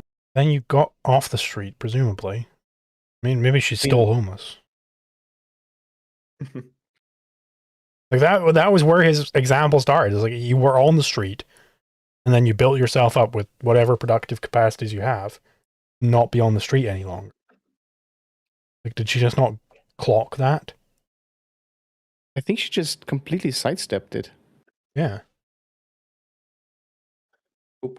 Be government resources to help survivors in general, be able to do that, and that. For sure, we need government resources to help. Switch sides, Shabos. Switch sides. Shabos, get back to the socialists. Goes back to the fact that we have a lot of people at the top that have this privilege due to the capitalist society of like continuing to like accumulate money, and it's not being, I don't want to say filtered, but given to people who are working, who do live in the U.S. and who do deserve to be able to get out of situations, or even if you're disabled, like you need like some help, for the time being, because you need that disability insurance or something like that. Like you should be able to have access to those things. That's an interesting term, disability insurance. Who provides insurance? It's not the government that provides insurance. It's the market that provides insurance. Unless you're spelling it with the E, you are insured this money if you're disabled. And sure, that's the government. That's not what insurance means. But with the I. Like dot on the top of it. Correct me if I'm wrong, but it seems like you're suggesting that those with an immense accumulation of wealth, the Elon Musks, the Bill Ackmans, they are maybe not direct, but perhaps indirect result of you living in poverty or being impoverished. But I would actually argue, take New York City, for example, the top 1% of earners pay 48% of all of the taxes. 48% of all of New York City's revenue come from just 1%. Very subtly, he has conceded the point that taxes, in fact, make people not poor. That is horrible optics. What actually makes people not poor is their productive capacities. To the extent they're not taxed, that is making people not poor. Right, as we discussed. Can't be taxed unless you are productive. How far back are you going to go if you can be the richest person in the world at that point? It's going to be very close to the present if you think about it, right? And he's conceded the point that to the extent they're taxed, that is helping people. No, to the extent they're taxed, that is preventing people from being helped. That's preventing that help from happening because it's no longer being used for productive investments. He has conceded a very important point there, and he just kind of slipped over it, I guess. I think the guy calls himself a capitalist, but he's one of those conservatives that thinks he's a capitalist, but actually argues for basically every single position that the socialists argue for. But he's also, in the same time, contradictorily arguing for some kind of capitalism. He just really loves his state, his social services. It's just what the other side is doing, but just at a slower speed. Efficient parasitism. That's his position. Of all the earners, whereby the bottom 50% pay only 5% of the taxes. So I guess I'm sort of unclear as to how those at the top of the socioeconomic status are somehow responsible for our lack of being in that top socioeconomic status. And if anything, there is nothing in a capitalist system, both legally, both on a policy perspective, that would actually prevent any of us from achieving that wealth alone. Now, I'm not saying it's simply just skill. Certainly billionaires will be the first to admit a lot of it is luck, a lot of it is grit, a lot of it is being in the right place at the right time. But one of the reasons I'm a capitalist and not a socialist, even though I once was a socialist, is whereas socialism puts artificial restrictions and limitations on your ability to succeed financially, capitalism, there literally are no restrictions. So while it is true, you worked 5 jobs, there are lots of jobs out there that will only be enough to having 1 job. I'm proof of that. I would say most of us in this room, most of us in this country are proof of that by the fact that most Americans only have 1 job and most Americans are not living in poverty. I would completely disagree with what you're saying, that there are no restrictions in capitalism. No, there are no restrictions in capitalism on the market, besides moral ones, right? It is correct that there are no restrictions. What we have now is not full capitalism. That's why there are restrictions. I don't know what point he's going to make, but that alone is wrong. It shows that he doesn't actually know what capitalism is. Yeah, the only restrictions are property restrictions. You're not allowed to commit crimes, but that's not a restriction on the market. I think it's a different sense of the word restriction. It's required for the market. Yeah, it's one of those requirements for property to even be. You have to have a system to define property rights, which then labels actions as impermissible. But that's not really a restriction. That's just how the system is. Would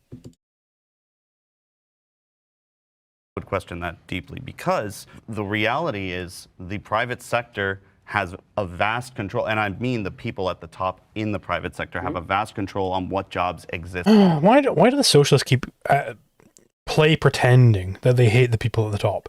It's the people at the top that's the problem. Stop play pretending. You hate production, all right, and you love people at the actual top.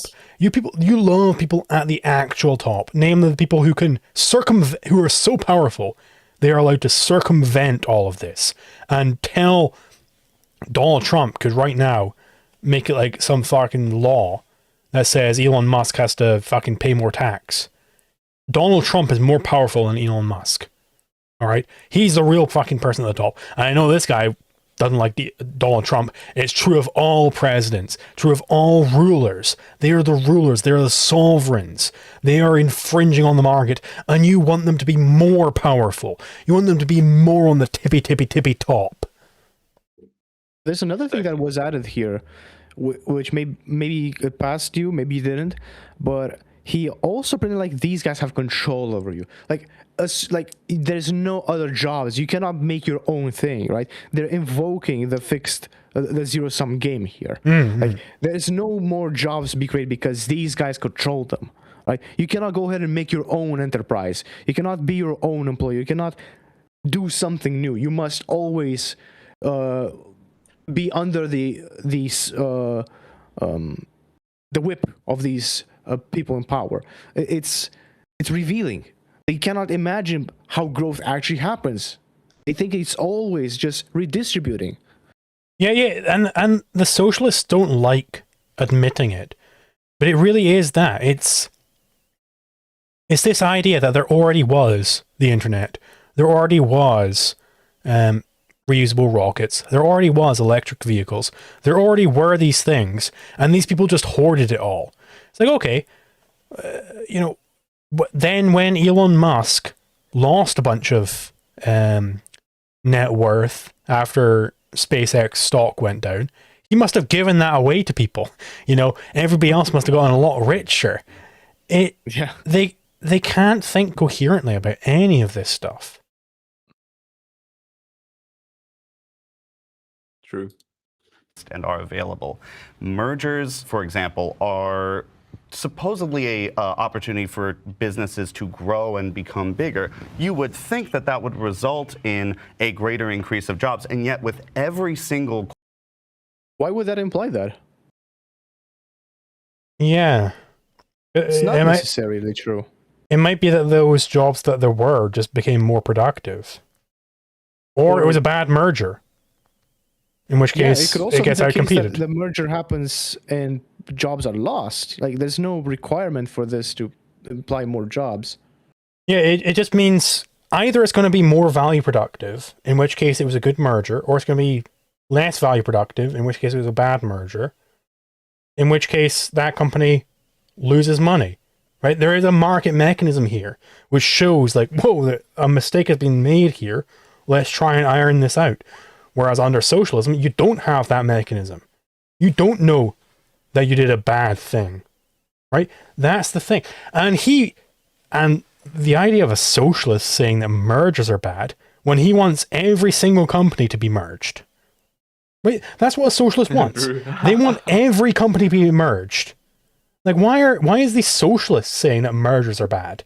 You want every single company to be merged under one entity. That's what socialism means. Okay? Stop play pretending. Very good points. Corporate merger that's gone on. They cut 50% of the workforce. Vast corporations, when they combine, when they cannibalize each other, rather than creating more jobs, they eliminate a vast number of jobs and create unemployed people. Right now, I'm a teacher, and I teach at a public school, and I'm unionized. And this is the first time in my life. He looks like he would be unionized. Teacher. Yeah, I want to be very clear here. This person's job, this smug bastard's job, he's gone to the top of my most hated people list because he said that. This person's job, along with every other public teacher's job, his job is to rape the minds of children. His job is to destroy the normal development of children. His job is to make sure that children do not develop their minds properly. That is his job, is to ensure that that happens. Read Ayn Rand's essay, The Comprachicos. Read The Comprachicos, and you'll understand exactly what I'm saying. These people, the Comprachicos, they are this potentially fictional sect of people. They're the child mutilators. They would take a child and they would twist their bones, grow them in barrels, disfigure their faces to make sideshow acts at churches, presumably. Right? Not clear if they actually existed. Teachers, state teachers, they do that with their mind. They are comprachicos of the mind. They try and stifle at every step a child's ambition, a child's love of knowledge.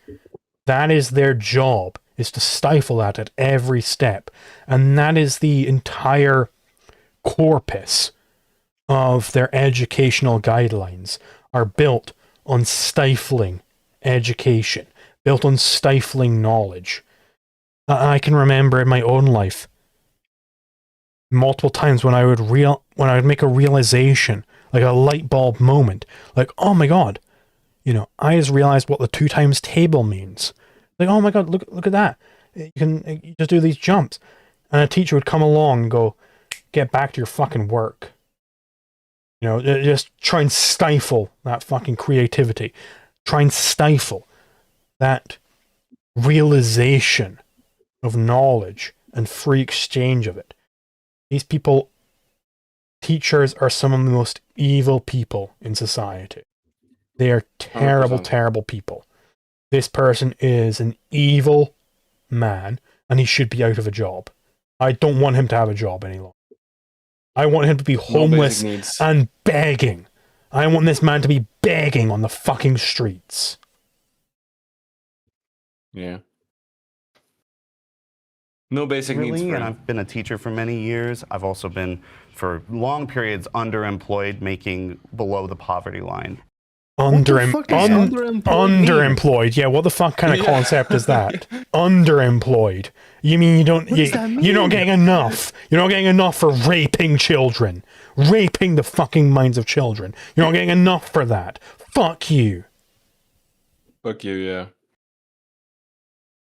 Because I'm in a job that has a union, in part because I'm in a job that is government mandated, government created, I'm actually able to survive. But I'm lucky, and I'm one of the few who have that opportunity and are able to get that, in part because I had to get certified in these things. And that's another economic barrier for a lot of people. I had to pay money to do that, So there are numerous barriers.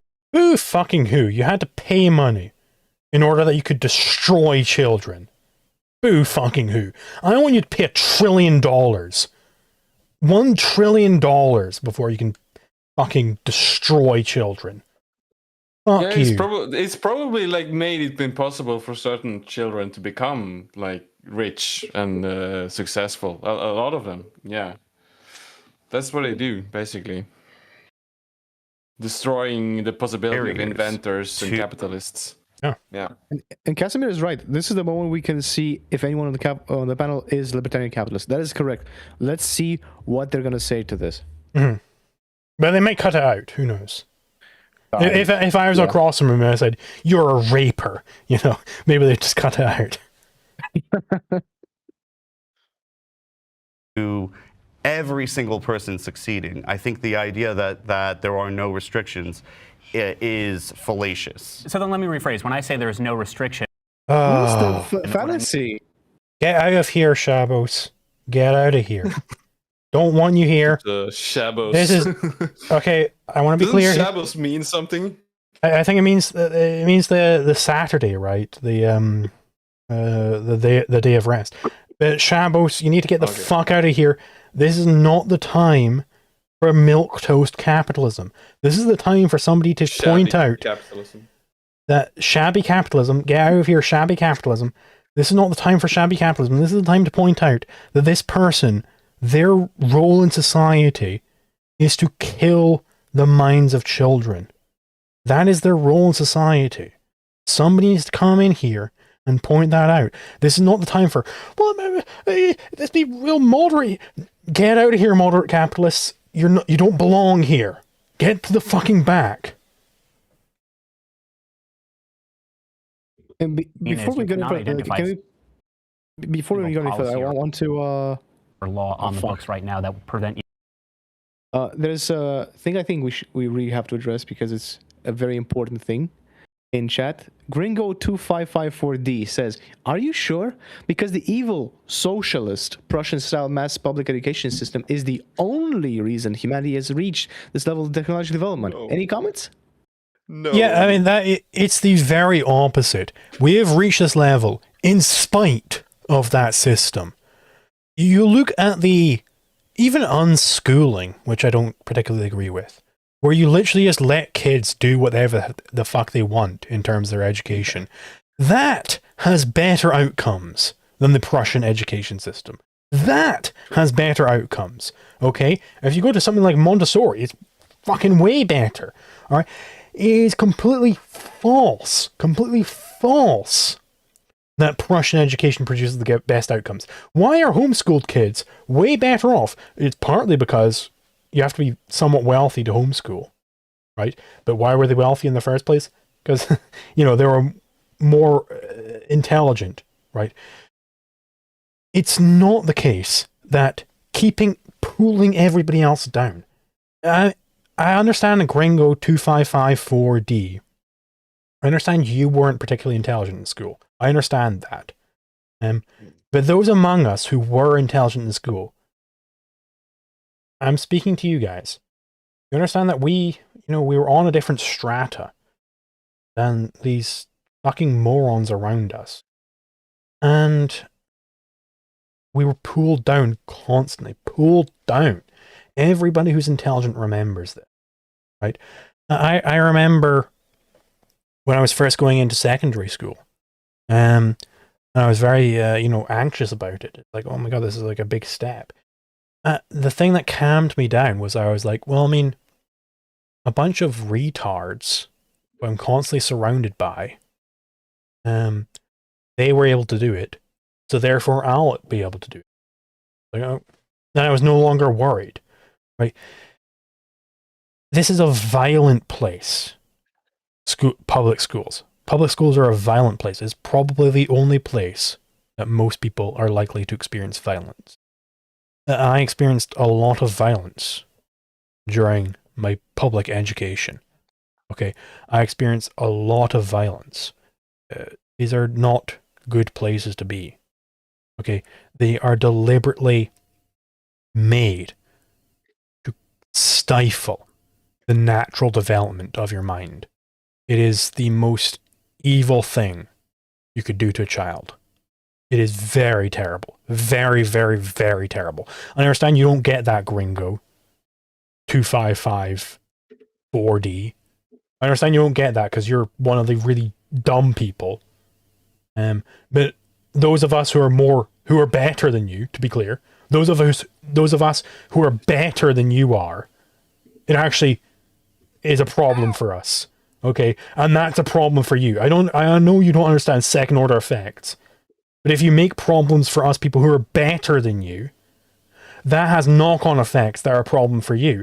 And I know you can't see any of that. I know you don't understand that because the leaves are moving. Who knows how the leaves move? It must be fucking God that does it. Who knows how the leaves move? You can't see that there's such a thing called fucking wind. You can't see that there's such a thing called pressure changes. You don't understand any of this. I understand that. Okay? But this is actually also a problem for you. So fuck off. Get out of my chat. I'm going to ban you from my chat.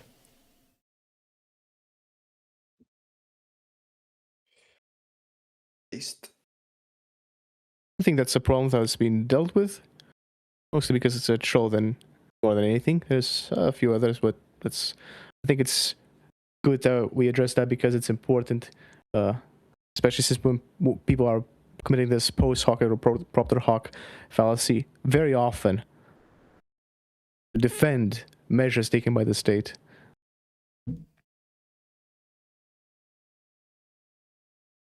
Shall we continue? Right now,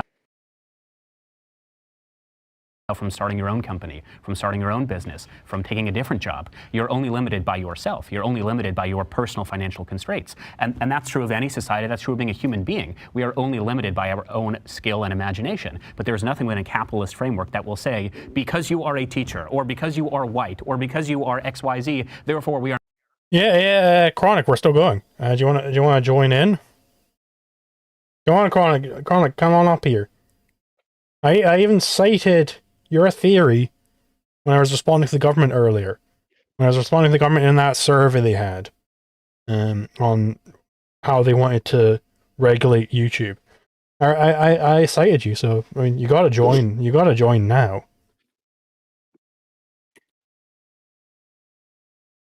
not allowing you to do this thing. It's difficult, for sure. Again, we are not millionaires and billionaires in this room, but in theory, there's nothing in this system that will prevent us from doing that thing. I mean, the main thing is, okay, what causes the most social harm? What's the biggest problem for society? And if you look at the facts, like, we would agree that low-income communities have more crime than higher-income communities. And then if you look at the motivations for why people commit crime. No, again. Why do lower income communities have more crime than higher income communities? You're reversing cause and effect. They're lower income because they commit crime, because they're criminals, because they're bad people. That's why they're lower income. I probably shouldn't join. I mean, I haven't watched this video or stream like the last 3 hours. We're pausing every fucking like 5 seconds here. I mean, you don't need like much context. Come on, okay. Yeah, and he also changes topics every now and then. Yeah, the same argument is being repeated. Yeah, chronic. Come on, join. It's kind of like a disease, chronic, like some chronic inflammation. I'm gonna add him to the chat to peer pressure him to join. Invite to group DM. Gotta say chronic. Maybe that sounds like chronic too, in American. You're getting ringed now, chronic. There he is. Here you are. Hello? Alright. I've been peer pressured into joining. There we go. Yes. Hell yeah. Okay. Hold, I need to send you the link again. Do I have an account for you on this fucking thing? Watch together. Chat or something. For the watch together. Watchtogether.nix. I do not have join as guest 2. It's got no password. You're gonna be that account. What do I click? This is the link. Oh, you got Grok to program vibe code you a good watch together thing. No. This is just Jellyfin. Ngrok is basically it allows me to share my local host to other people. So you want to join the admins group for Watch Together. Okay, let's see.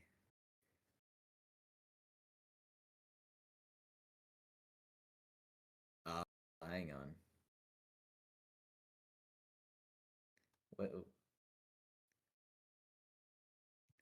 Why did Zulu crash out so hard in Gringo? I don't know. He just pissed me off. There we go. I think I got there. I think I saw a little notification. Are you like let me play and pause real quick. Hang on, it's still like loading the video. I think you are synced up with us because yeah, it is doing a little loading thing.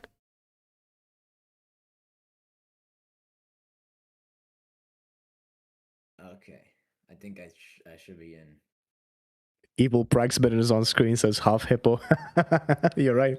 Evil Praxman. Is he the one on the left or the one on the right? Yeah, of course. I mean, Praxman is of course a black man. Why bad thing? So he can say. as we all know. Praxman can say a certain word that I'm not allowed to say.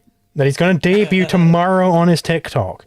Praxman's going to debut that word tomorrow on his TikTok. It's a word that I'm not allowed to say. But I mean, Cheddar Man was a black man, of course. It was the first Briton. So British people are allowed to say it, presumably. Is Mark's Ben. But anyway, so yeah, our Chronic, are you like 23, 26 in the video? Yeah, I think I'm in. I'm good. Cool. All right. Send it. Things happen. Economic inequality is a part of it. You just said that your own personal financial constraints can preclude you from certain activities, and that's economic inequality. I think if you look at starting a business, the biggest barriers that people complain is overregulation, and overregulation increases transaction costs, it increases friction, and those things are economic inequality. And so I think if we break down. Oh my God. These people just have no knowledge of cause and effect at all. It's like, well, it's because regulation causes economic inequality. That's why it's bad. And that's why we need total regulation of fucking everything. Like, what are you talking about? Yeah. It's nuts. So stupid. what's actually causing most of the problems in society, I think it's hard to make a case that economic inequality is not the issue. You're a capitalist. Congratulations. No more regulation. Oh my god. No more regulations. Let's go. Yeah. Jesus. You know, Here's the- I think here's the- the biggest economic inequality in society today is the inequality between the state and the non-state actors, the productive class and the parasite class, right? That's the biggest economic inequality today. And in order to abolish economic inequality, we need to abolish the parasite class. That's what we'll do. Exactly. Here's a real question, right? Because we say these things, we know these things to be true, but do these so-called capitalists also hold these things to be true? Will we hear any of them say any of these things, or will they secede more and more ground to these fucking socialists? Yeah, every exchange is just the capitalists keep ceding ground, especially this motherfucker Chavos and this motherfucker more Mexican Eduardo as against more fat Eduardo. More Mexican Eduardo and Chavos. They keep ceding ground to the socialists.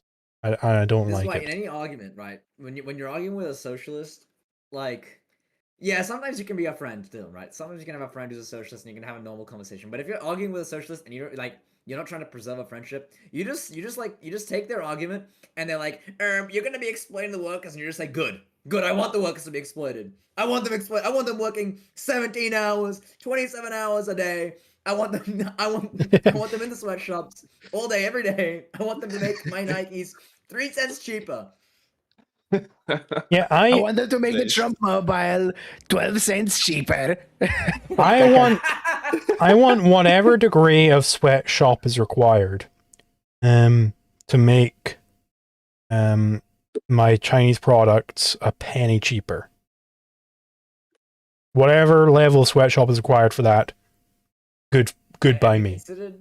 Have you considered perhaps that the workers deserve to be oppressed, right? They're like, the state is the machinery by which the capitalist class oppresses the working class. I'm like, you know what? You've convinced me to be a statist. I want the workers oppressed. Oppress the working class, please. Please oppress them, right?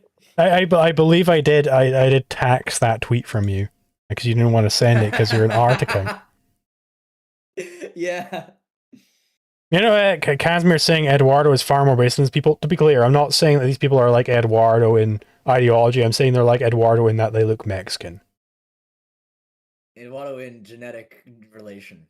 Eduardo ethnicity based.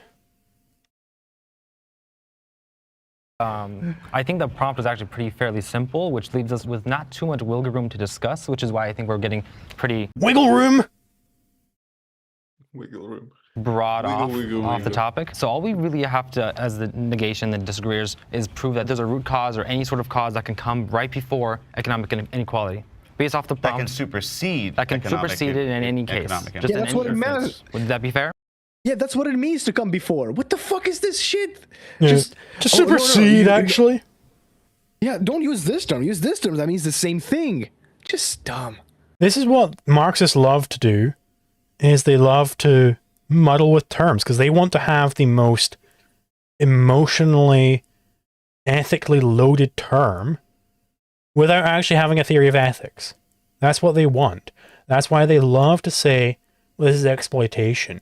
Even though, on their own theory, this doesn't actually have any ethical implications. And I love somebody on this panel who could point that out, but it seems none of them are fucking capable of it. So that's why they've got to say supersede. That's more emotionally loaded than, I suppose, come before. Like, it's more emotionally loaded if you're saying supersede. Dominate. Dominate. Decimate. Destroy. Obliterate the workers. Would you agree to that? I mean, based off the prompt, sure. Yeah, based off the prompt. What? Why did it end there? Moving on, anyway. What? What happened there?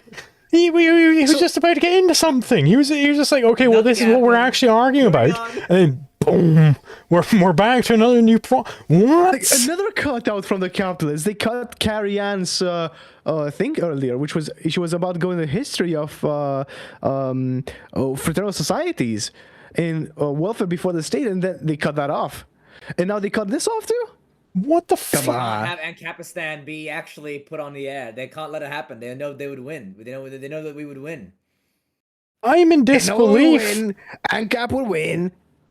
We literally, he just established like what the terms of the actual debate are. It's like, okay, that's where we ended. Like, who is editing for Jubilee? Like, that's the meat. That's the fucking meat. Like, what are you doing? I didn't know Jubilee was this bad. Like, holy shit. No, it's worse. It's worse. Holy shit. That is insane to me. They gave the socialists this much time to speak, to make their case, and when a debate was about to start from the capitalist side to actually, establish some kind of counter, right? Nope, skip all over it. Jesus Christ. That is abhorrent. Jubilee, I'm going to keep reacting to your videos and keep demolishing you, denouncing you, obliterating Well, you. you're giving him reviews that way, aren't you? In all of these fucking DMCA counterclaims that I send to you. I'm gonna keep winning. And fuck you. Fuck you, Jubilee. Fuck you, Jubilee, for that. That's our constructive commentary, our parody, our critique of Jubilee. Fuck you, Jubilee. I mean, honestly, Well, at this point, publicity this way. At this point, we're 24 minutes and 24 seconds into the video, and we are almost 4 hours into the stream. I think I've done enough. We're doing fair use. It's fair use on the Jubilee stream, ladies and gentlemen. It's the fairest use you've ever seen. They've never seen a fairer use before. Nobody makes fairest use than we do. We got the best fair use. Yeah, I think we're good as far as fair use. Because, I mean, this happened the last time I did a Jubilee stream. They were like, no, we're going to copyright claim that. And I was like, fuck off. And I just beat them immediately on the counterclaim. Because they just claim everything which has any of their content in it. It's like, no, that's actually not how that works. That's actually not how that works. Litigation is evil. See what's going to happen next. Capitalism has lifted more people out of poverty than any other system. Can they agree a step forward? Finally, we start. Oh shit! And the socialists. Well, no, hang on. This guy's probably like the consistent Marxist in the panel, right? Because he's like, well, capitalism is a stage of history, and by progressing to the stage of history, you will increase the productivity. But then we must progress to the next stage of history, socialism. That's what he's gonna say. That's probably what he's gonna say. Well, actually, Chronic, this is why you should have come in here earlier. You shouldn't have come in here at all, honestly. You're not going to watch the whole stream. Because this guy who also agreed with the billionaires, the capitalist and the billionaire question. So, I mean, Chronic, why did you even come in here? I don't understand. I don't know. It's just, I thought it'd be funny. Yeah, no other system has ever lifted anybody out of poverty. That's my... That's true. my hot take. That's the. It allows people to lift themselves out of poverty more than any other system. It's more accurate, I'd say. Well, it's more so that it's the only one who can do it, because every other system is a parasitic system that requires capitalism to generate value. Without capitalism, you don't have generational value, so you cannot get out of poverty. You cannot go away from nature without it. Yeah, because like capitalism properly understood, right? Capitalism is not like the specific system of economic private property that existed after the year 1700. No, capitalism is the use of private property and exchange, right, in society, right, and the development of capital structure. That's what it is. And like I think Zulu really says it very well, where the capital structure really is how you can tell how advanced a civilization is. The more developed the capital structure is, the more advanced the civilization is. And obviously, right, like you need capitalism to develop a strong capital structure, right? And to the extent that you don't have private property and exchange, you don't get an advanced capital structure. Yeah, it just goes right back to the old point. How do you get wealth in the first place? You need to produce. How do you produce? People need to have property. If you don't have property, then you can't produce. It's really as simple as that. There is no such thing as wealth without capitalism. Poverty is the natural state. I'll bring out the Pierre Bieland book again, which I know Chronic has read. I haven't read it yet. My favorite. How to Think About the Economy, a primer. Poverty is the natural state of mankind, given scarcity. Okay? You only get out of poverty if you have production. That is the only way. The only way that can happen. And the only way you can have production is if people are free to think, free to produce. Right? If they aren't free to think, you can't have other people thinking for you. You can't have other people digesting food for you. Right? You've got to think for yourself. If you aren't free to choose, then you cannot produce. It's not possible.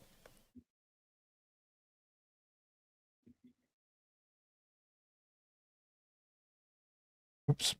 I'm going to be honest. I think it's pretty clear capitalism is the best system we've ever seen. I think even today, if you're poor, We won. or no. I think it's the best system we've seen so far. And if you look today, I mean, you're better off being poor today than even the Queen. He's almost like an honest socialist, where he's like, it's produced all this wealth. I'm assuming this is where he's going to go into, and now we're gonna predatorize on it. You know, we're gonna just reap all those benefits now. Without any sort of concern for the future. I want to identify a specific like trick or like a specific, I don't know, like intellectual fallacy I see commonly in like the history profession, like history academia, is to identify like capitalism as like a system, right? There's like this idea that capitalism is a system. It comes after a feudalistic system. Like it's part of the Marxist like dialectic theory of history, but it's kind of been like taken out of that context and into the idea that like, well, we had like monarchical systems and we had the Chinese like, you know, medieval system. Like these are all like concrete particular systems that have existed at a time, right? And now we live in modern capitalism. That's a system, right? It's detaching the actual like idea, the actual ethical like abstract philosophical element of capitalism, the idea of private property, free exchange, money, like, you know, private ownership in the means of production, right? Use of that to develop a capitalist structure. It's divorcing that from its like abstract element and like tying it down to some specific concrete instantiation that's happened, you know, after the year 17 something. Like I've seen this stupid YouTube video which is like, when was capitalism invented?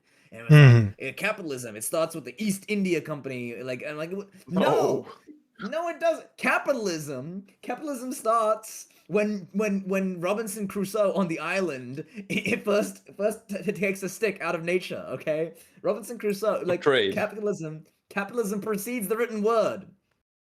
Yeah, whenever someone trades, mutually benefits from a trade. You know. I did call this. Trade, yeah. Yeah, I did call this out in the start of the debate here, well, the start of the video, that because early on they were pulling off this strategy of basically a point error, essentially. It's a glorified point error to try to manipulate what concept they're actually trying to talk about. It's modern Bailey as well. They're basically trying to talk about one thing, right? But then they switch out the meaning mid-sentence. Like, it's the same thing that Haas and other communists and other just general dishonest actors have been trying to pull off every single time you get them to press on things. In this case, it's even worse because, as you said, this is just a dialectical materialist bullshit inserted in here to try to replace the pointer that capitalism, you know, the concept of capitalism points to.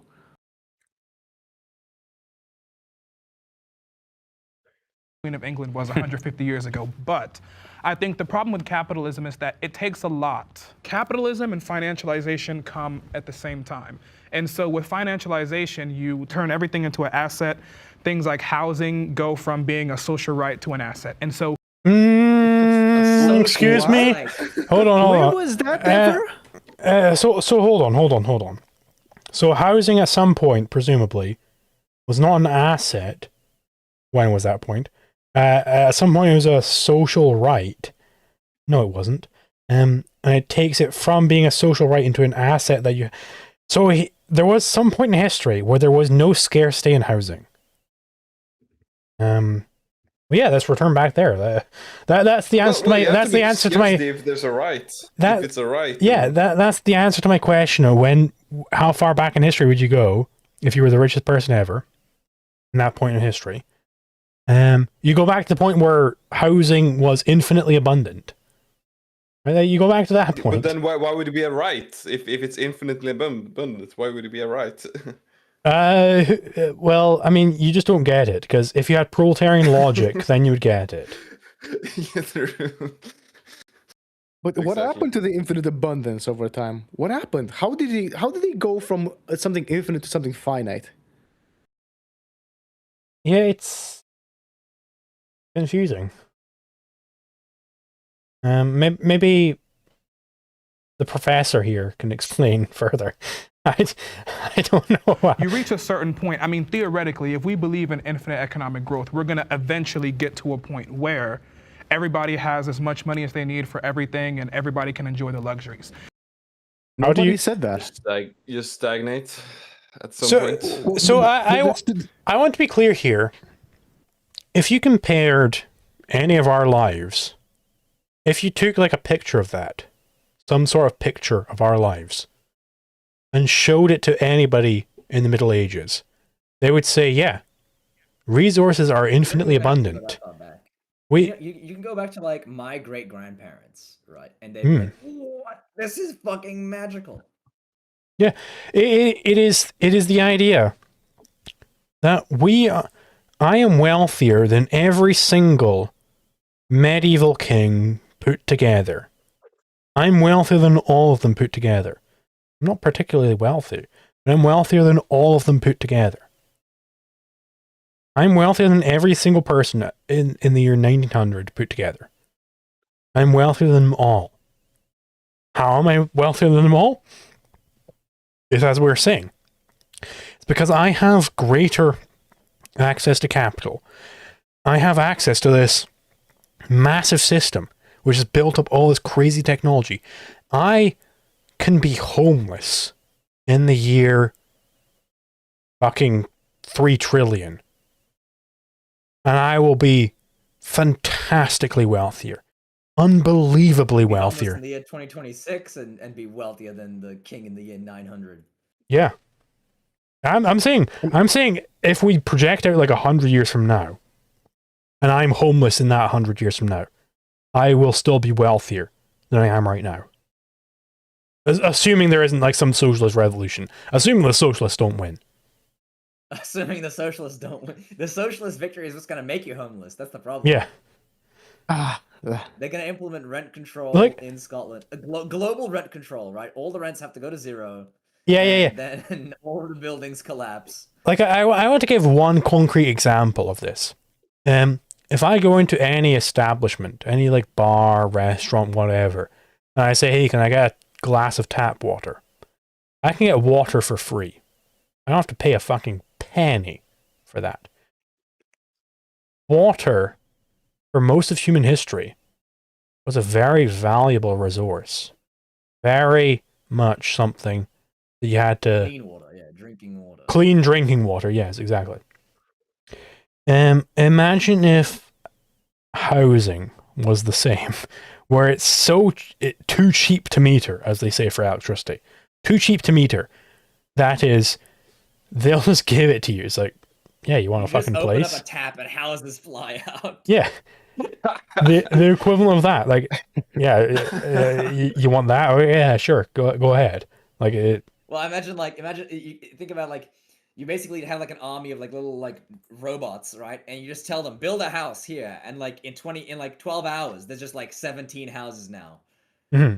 You know, that's not actually that far from a reality. I mean, we have 3D printed houses nowadays. It's pretty fucking cool. Yeah. Like I think socialists underestimate just how easily things can become abundant. Like how we don't even understand. It's not possible for us to understand the things that socialists 500 years from now will be complaining about if the current trends continue. Like, we can't understand. They'll be saying, well, you're not making a living wage because you don't have your own planet to control. You aren't able to control your own planet. You don't have your own Dyson sphere. Like what? Everyone needs a Yeah. minimum wage of three solar systems per hour. Okay.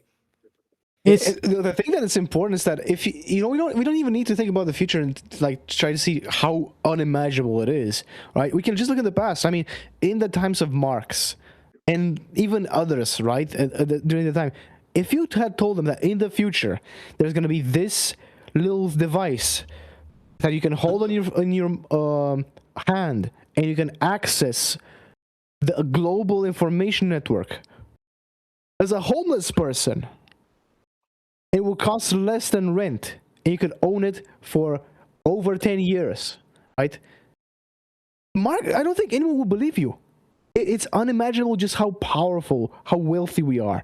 Just this simple thing, this phone that I'm holding right now, and the fact that it can connect to the internet and do all these magic things, essentially, right? Pirate any movie from any from their time, and oh no, wait, no, not for their time. They didn't have movies. They can have movies. Yeah. Like they can have anything they wanted. Essentially, the phone like this All would the enable books. you to specialize in anything you want because the information is out there, right? Like this ability, this thing that costs so little, right? They could not imagine such a thing. We don't Yeah, even have imagine to- all those physical books, and they can just access them digitally from their phone. Exactly. Just Not even that. that, just- I want to point out like the example of today, right? Like the paradigm example of today where AI, right? We have the development of large language models and machine learning technology, and the capacity for that to improve people's lives. Like I read this article recently. I think I shared it with Liquid Zulu, where it's this father, and he has a son who has like a communication difficulty or like a disorder. Like he's got a learning disability, and he used AI to develop an application so that his son could communicate with him. And his son actually started being able to communicate, actually started being able to learn words in a way that like no existing technology was able to help him do that. Right? And like I always hear the leftists or like the anti-AI people who are like, AI is gonna take away our ability to learn, AI is gonna make us stupid, AI is going to melt our brains, AI is going to oppress the working class forever. And then I read this article about this father who helps his son overcome his learning disability and actually become a communicating like a fully fledged human being. And I just want to convert them all into oil. I want to convert all the anti-AI people. I want to press their bones into oil and use it to grease the gears of history. Like I just want them. I can't take like the amount of wealth that is waiting behind this barrier of these socialists like blocking us. Like no, you can't be wealthy. You can't be wealthy. It's gonna destroy civilization. Like no, we're gonna destroy you and build civilization. I want to add something there because it's so important that you brought this up. Like we live in the age of information, and this is not like a buzzword I'm using. When I say age of information, I mean you can have any information you want that would enable you to specialize into whatever you want at your fingertips. Internet subscription is cheap as fuck. A phone is cheap as fuck. Like that's the portal for you to access these things, right? You can acquire them in less than legal ways, but it's essentially free. But the thing is, we live in the age of the autodidact, where you don't need to depend on the state and all of that. There's this chatter that got banned who was talking about how we need this Prussian system of education. My friend, I have this phone in my hand where I can access every single thing that all of these universities are teaching. I can learn it myself faster without a professor castrating me for not sucking his dick enough, right? You have all these things at the palm of your hand. We don't need to be stuck in the past. Yo, Casimir. Hello. I'll Casimir. Hey, what's up? Hello. What's up? Now we have old Casimir and young Casimir in the same voice chat. there you go. That is true. Do you need an invite, Casimir? Oh yeah. Oh, so yeah, Casimir, you'll be guest 3. Excellent. That'll be your username. Vågtorget. That's actually my last guest account. I didn't think we'd have more guests. Actually, no. Does Casimir have a fucking? I didn't make an account for Casimir. No, fuck. That's gonna take a long time to rebuild. Yeah, no. Wait, So so Casimir, you're gonna be. Yeah. The end grok link, the one just above when you joined. Just go in there and then type guest3 in the username, and then you should be able to join in, I think. Yeah. Yes. No password. I'll also make more user accounts. I'll make like fucking 50 guest accounts. We'll never run out. 5,000 guest accounts. Infinity Somalians. If we had a living guest account amount, then we would be fine. and then when you join that, join admin's group in the sync play. Yeah, it'll be at the top right. There's like a little icon of a group of people. Yeah, otherwise, it's not gonna. You're not gonna be synced to us.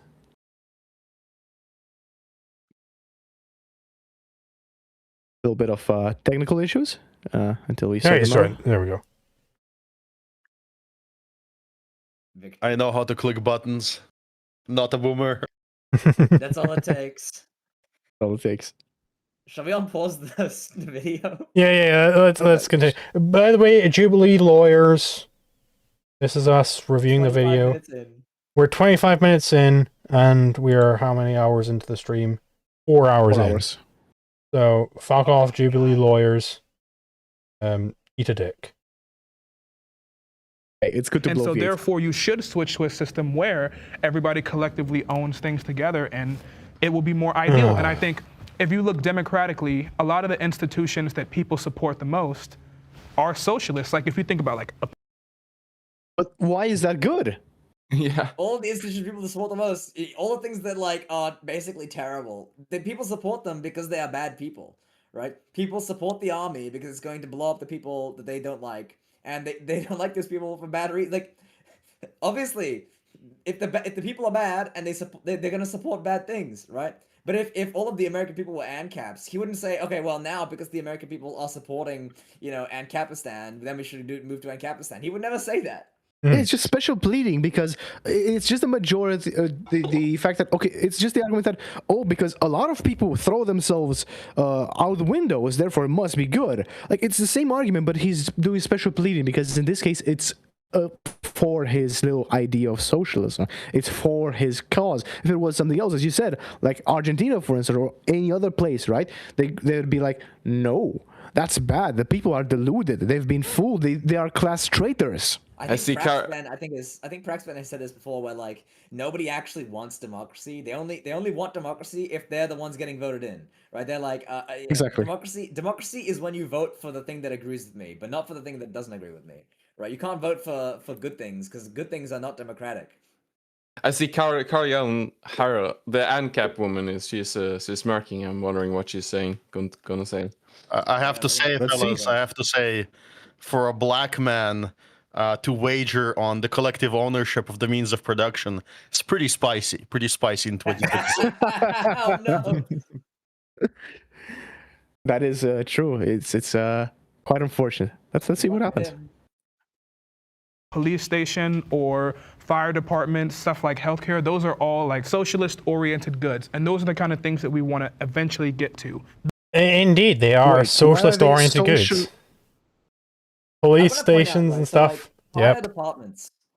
Fire departments before the modern era, right? Fire departments were actually like institutionalized and professionalized by fire insurance companies, right? In the olden times, right? It's a similar story to like mutual aid and the welfare state. The same thing happened to fire departments, right? Fire departments and like professional firefighting was first like actually innovated by private industry before being socialized. And now, if you go to California and the house, your house is on fire, your state is on fire.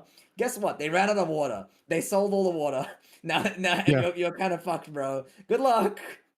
You know that story? There was actually a guy who saved not only his home, but the home of several neighbors because he knew that there would be like a major fire that would burn his entire town.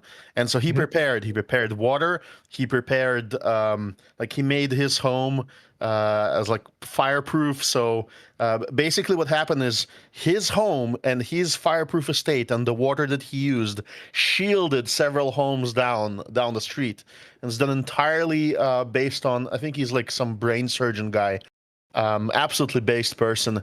He'd invested in that, and that was his insurance against the damage.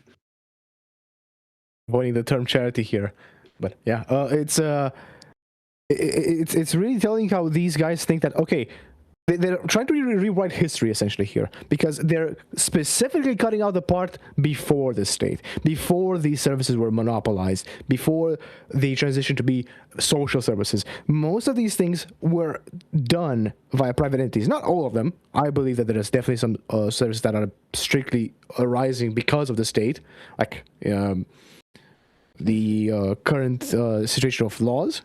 But the social services that he specifically defined there are not things that are exclusive to the state. In fact, before they weren't. But now, because they are done by the state, he's redefining them as being socialistic, necessarily. It's a little trick, and it's pretty dishonest. Mm-hmm. The whole point is that you go through a transition in society, and capitalism eventually develops into socialism. So, I'll make And an there you have it, example. boys. My mother Yeah. comes from Soviet Ukraine. Okay, so she tells me stories. My grandma, she's from Turkmenistan. My mom's from Ukraine. They all lived basically in the same house. it Government given housing, right? It's playing. And she kind of talked about the horrors of. Are you gonna getting it playing? Oh, it's fine. It's playing. It shouldn't be playing anymore. Oops, network bandwidth exceeded. This Eastern Ngrok account. European internet detected. He is being throttled out of existence because he's in a communist country. European He's internet. with the internet. This was regional. This said you laughed. Yeah. Yeah. What's the error message? It's an Ngrok error, actually. Network bandwidth exceed. Oh. Oh. Oh dear, how tragic. Uh-oh. Have you tried giving your internet an air conditioner so that it can cool down and you can have more bandwidth? It's not from me. I have 1 gigabit per second. Yeah, no, this is a problem on my end. Oh my god, Scottish internet technology is just No, not it's advanced enough the for fact me. that I don't pay Ngrok money. Let me. Oh, Yeah, you need to give him money? let me pay Ngrok some money. Capitalism live on stream, ladies and gentlemen. Log in. It's actually called investment. Paying Fuck for goods do and services. I'm used for my Ngrok account. Probably go. Mutual benefit from voluntary trade. Probably use my GitHub account. Ngrok. I'll give them some money. Network I'll pay bandwidth. you back afterwards. It's fine. No, I mean I made money on the street.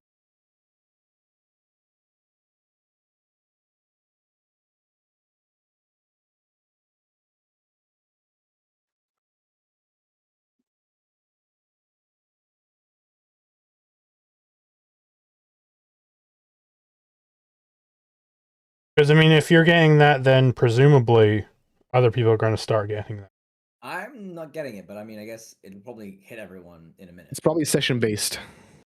Oh.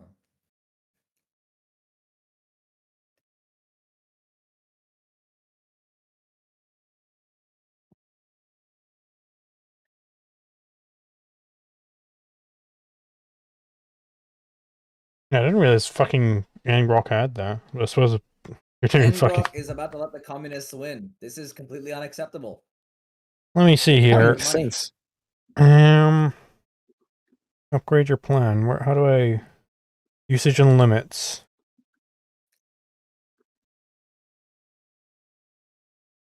This is I bet the we could issue with vibe- I bet we could vibe code our own watch together system so we don't have to deal with this. Oh, We'd it's have just to have vibe self-hosted. code an Ngrok basically, and then it's done. I mean, Maybe vibe fucking code idle our own work if he's got if he's got enough Fable credits then. I still have Fable credits, I think. I only spent a little bit. What's that? That's the new Claude model. The one that's a dangerous cyber weapon that could invent bioweapons to destroy the world. So we've got super hard safeguards. Yeah, watch out. If you tell it to find a bug, it might find a bug. No. Maybe. What actually happened? This actually happened to my friend. He asked a question about like yogurt for like world building. He's like writing something, right? And it flagged it as like a biological like question, as like we can't answer questions about biology because it's a very dangerous topic. It's like, well, he's asking about fucking yogurt. You clanker. Yeah, that's an issue. This is why I currently pay Super Grok, even though I've never paid this much in monthly subscriptions for anything for quite a while. It's like just it hurts my Jewish soul to be that non-frugal. But Grok is the thing that it does well, is like text prompts and being refreshingly open compared to, talking to Claude is like talking to some repressed cultist monk or something. Can't When they, touch this. the reason why they were so afraid of Fable is captured in the image I just sent. No, he sent an image. What could this be? Yeah. Humanity is doomed. Oh. If input equals are you sentient? Print yes. That's they have to put safeguards in it.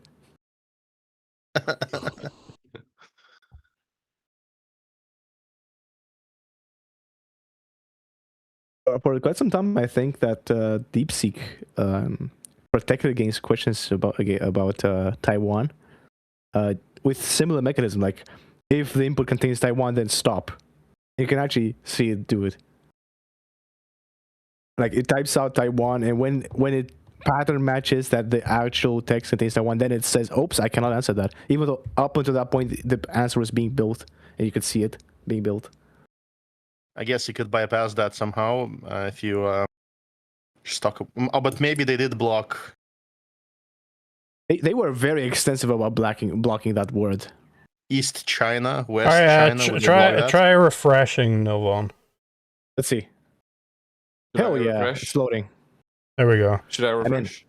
No. Stay where you are. I have usage limits now. Dang. 1 second. All right, I'm in now. Sorry, guys. Who wants to press the play button? Oh my god! Zulu. Somebody just fucking went back to the goddamn beginning.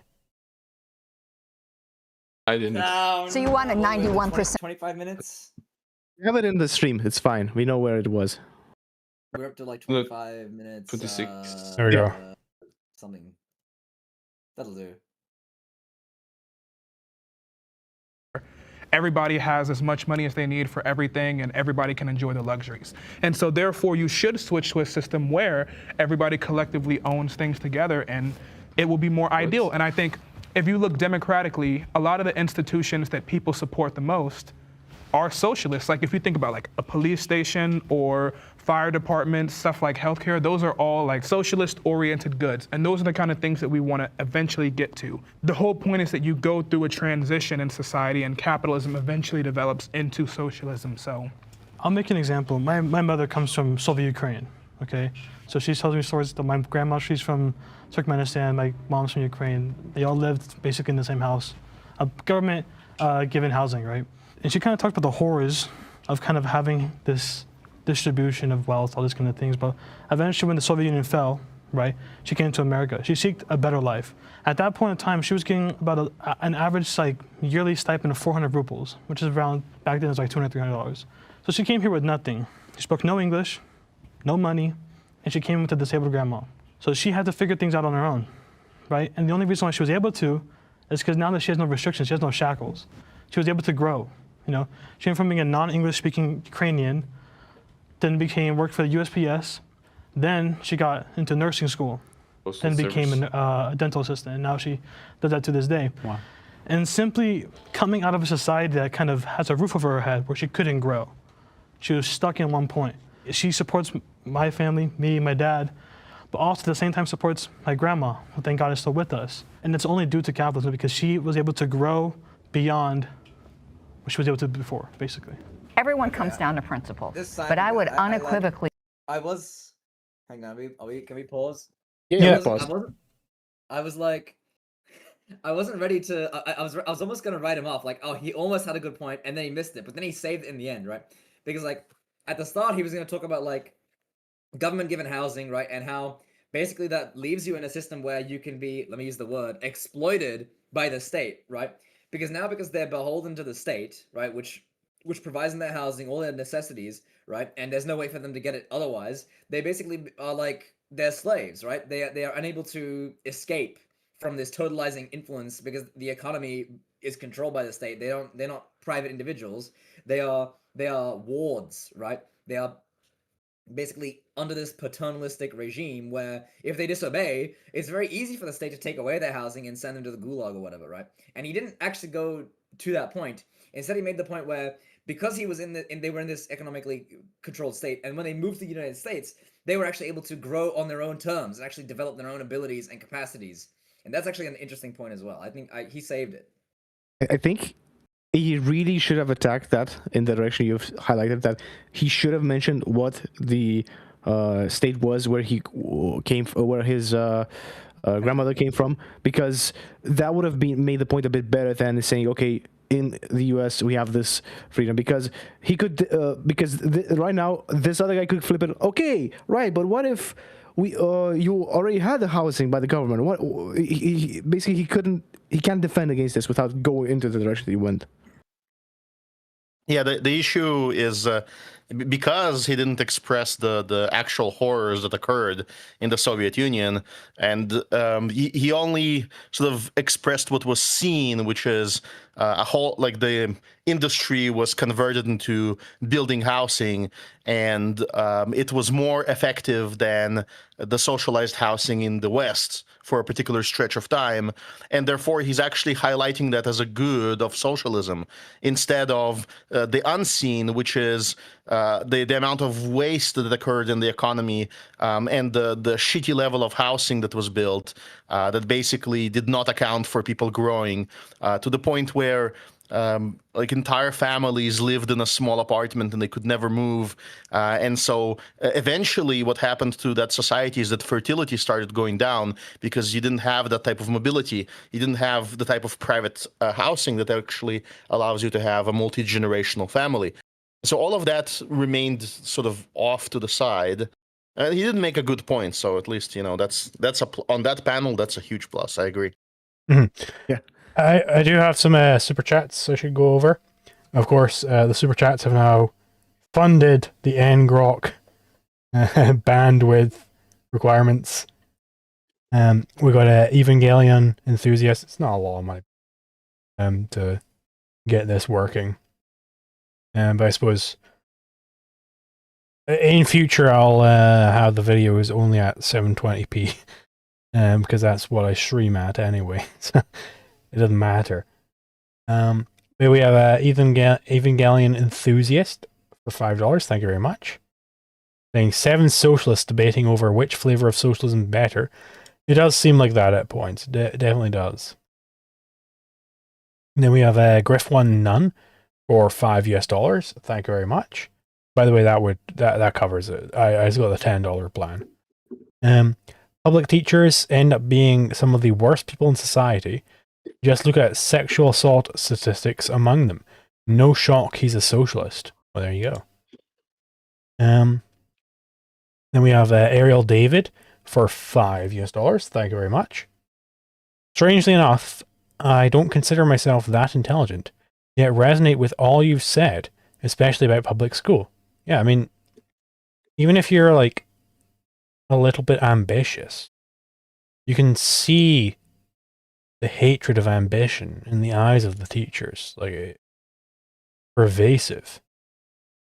Then we have a. Go on. I have this intention to actually do like a video or like covering the actual full pernicious like hatred of like the full terror that is public schooling, because there's this good website called supermemo.guru that's made by this guy called Pyotr Wozniak, and he developed the spaced repetition algorithm that's used in most like flashcard software now, that's used for people to help memorize things. And he's done a lot of like research, like deep research on the neuropsychological mechanisms of learning.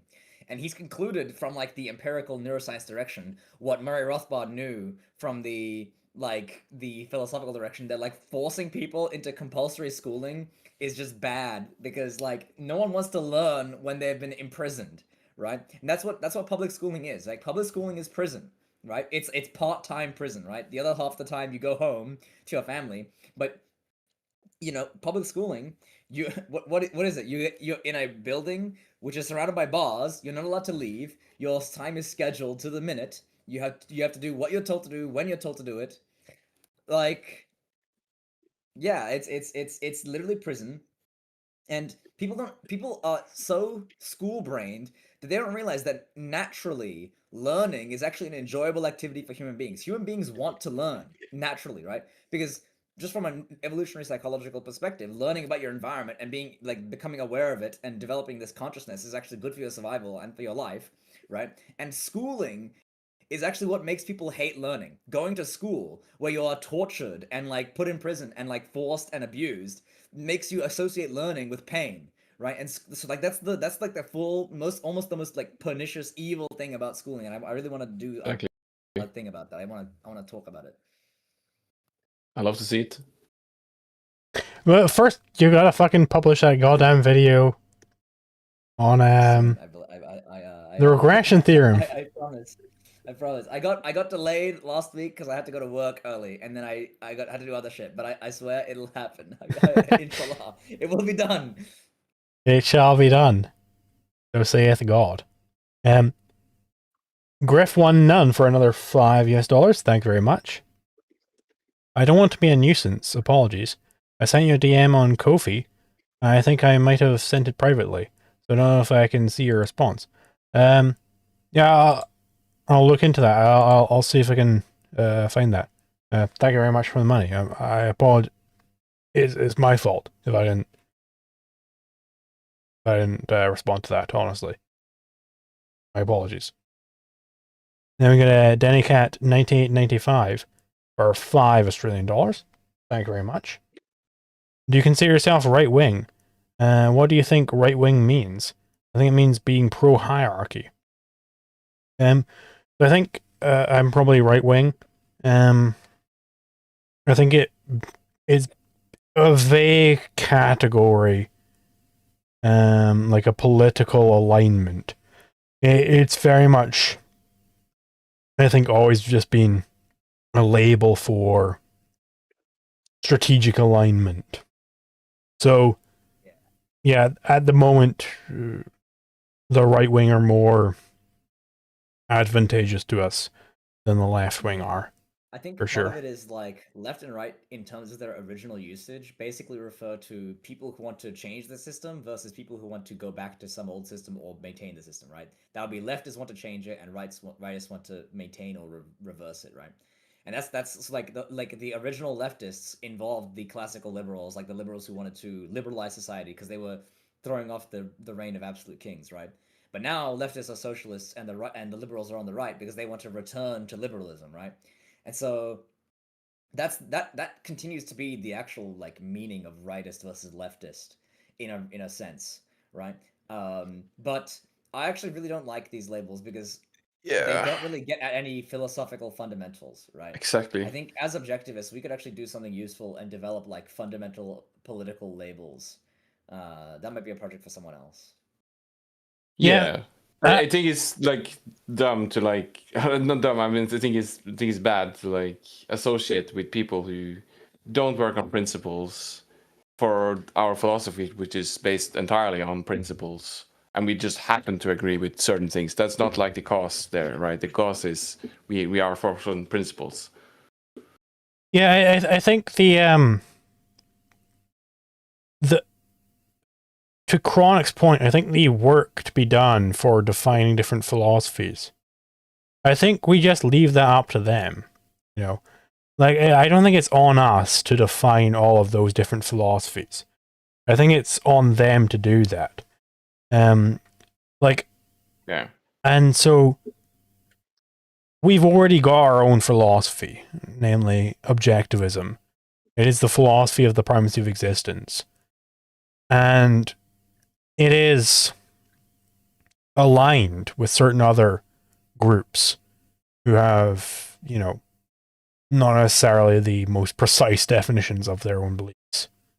I think let them eat cake, and let them have not particularly precise definitions. Unfortunately, continue? gentlemen, I may have to leave you imminently. I have some other commitments. So, good luck with trolling Jubilee and destroying socialism forever. See ya. See ya. Chronic. I should have called him Acorn. Now we do have one from Casimir, who's of course in the call for $5. Thank you very much, man. And then we got another from Diego Amateur for 2,500 CLP. Thank you very much. No. Kids hate school because they hate learning. The Simpsons said so. Well, there you go. That the Simpsons predicted. Simpsons did it. Simpsons predicted it. There you go. Then we got one from Griff1 Nunn for $2 US. Thank you very much. Zalzulu G. Source of ANCAPs out. Well, thank you very much for coming along, Griff. I'll see you next time. Thank you for all the money again. A lot of money. That's all we got there. I reckon I'm kind of needing a piss right now. I could go take a piss. If you guys want to just engage with chat or continue along with the video or whatever the hell, I'm good with it. Or, you know, Let's continue with the video. Yeah. I'll see you in a bit. What do you think, Casimir? Yeah, that's fine. All right, let's go. Otherwise, I'll start ranting about how much I liked school. Oh, no. We say that nothing that requires the labor of another person is a right. Not to diminish what happened earlier in this country, because I know these words can be trigger words, and I get it, but it's a form of slavery. When you Yes, she said it. are required to use your body and your labor to provide something for somebody else, you no longer own yourself. And for me, that's a non-negotiable. There is no idealistic society where my effort can be forcefully taken from me against my will to provide for someone else. Now, I'm a very generous person. I don't mind giving to other people, but you try to take it from me, and all of a sudden it's like, no, ma'am, not today, Satan, no. So I think there is that fundamental disconnect there. So you talked about a right to housing. You're right. Before we do that, before we go there, I think it's really good to say that contrary to her previous performance, where she was a bit more confused, this seems a bit more focused. She actually put out the right argument in front, that this is actually slavery. Yep. Which is a pretty big improvement over the past altruistic messaging that she's been providing. This improvement. Yeah, they don't like the use of the word, but really it's just like an elevated form of it. I mean, instead of like having to maintain a person and deal with their bullshit and, you know, and force them to work, and like crack the whip and pay the cracker and pay the guards and do all of that stuff, all you have to do is come in at the end of the day, at like, you know, at the end of the month for the year, and just take 50%, take 25%, and that's it. And you're milking the cow, and it's free at pasture. You know, that's it. So yes, it's technically not slavery. You can do whatever you want, man. You can do whatever you want. You can do whatever job. We're robbing you either way. That's, you know, it's open range milking now. So great. They have removed the actual jail, but they kept the sort of metaphorical and effective taking. Progress. Continue. Is to pursue housing. I can't stop you and another willing participant from arranging for housing, but I don't have to give you one, and I don't have to do a thing to get you one. Now, if I know you and I like you, I'll want to help you out. I was going to say, I think analytically, if we look at what socialism really is, it's really just the collective ownership of all goods. And I think, so if we look at housing, right, the biggest issues that we have with housing is that certain types of housing is allowed, not. There's regulation, not. And I think the way that we fix those is we have to have the state. The state has to exist, the state has to moderate things, and ideally you want everybody to work together and to vote and to be on the same page. Because he at least said the quiet part out loud. Socialism is the collective ownership of all things. It is correct insofar as that is one of the things it implies. But he has not actually made any conclusion. He's not derived any sort of causality from this to the state should do this. Not only that, but there's a fundamental problem here is that it's a stolen concept. So we understand, I think most ANCAPs understand that there is at least some issue with this idea of collective ownership. Now there's like the practical issue, which you encountered, the tragedy of the commons, the issue of having to ask permission. All of these, there's practical issues you encounter. But it's like he's like confused about what the word ownership even means. There is like a natural meaning that most humans understand, and he's trying to substitute his own alien and weird concept, and he assumes that he's trying to give it like the whole Marxist idea is to give it a naturalistic veil. They go back in history to some tribal society, and they claim, with their very poor anthropology and very poor history, that this tribe had no private property, that everything was shared. But to the extent to which this is true, I think it's probably just mysticism. I don't think that even in a tribal society that was possible. Yeah, it's the it's almost certainly, in fact, the case that it's just the tribal chief. He was considered to own everything. As you see in the medieval period, it was the lord who was considered to own everything in the land, and he grants you these things. Perhaps in the tribal societies it was more collectivist. It's like it's the family spirit owns everything. Like there's actually this interesting idea, the bicameralist mind, which I think has something to it. Where people in antiquity, back in like the Bronze Age, before the Bronze Age collapse, they were basically all schizophrenic, and they had like a voice that would tell them things, and that was how they, would think. And it would be very natural to then assume, well, the voice owns everything. That's probably more like it. There is this, there are these gods, and the gods own everything. So it's communally owned. And after a certain point, the gods went away, of course. First communists. Yeah. There's a great guy. This is one of my favorite subjects in history. Viator et Terra, a YouTuber, sort of highlighted that idea when he discussed medieval guilds. I think unfortunately he didn't continue in that direction for most of his content, but the basic idea is that if you go back in history, it's not less anarchist, it's often more anarchist because of the way that societies were formed. They were formed by highly creative individuals or highly successful parasites. But there's like a natural limit to the extent of parasitism you could have. And so the majority of society was actually quite anarchist.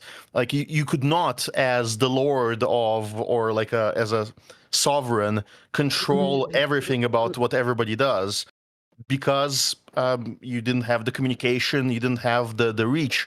And so there was a lot of self-governance among people, among villages, and among like ownership holders. And then with the with the rise out of the Dark Ages and towards the high medieval ages and Renaissance, the whole movement was to grant ever smaller vassals their own land as a reward. So you had like this massive range of society that basically lived in tiny Liechtensteins and followed their own rules and were self-governed to a much greater extent than the noisy, meddling big brother government we have right now. And I think you said something and also, there. there was also the tendency of castle building, right?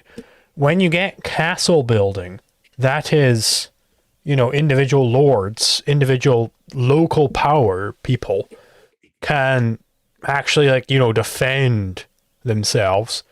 You don't get as much empire after that, because then the power is distributed as well. Like, as against in the Roman era, you don't really have castles, right? Castles are fortified medieval homes, in effect.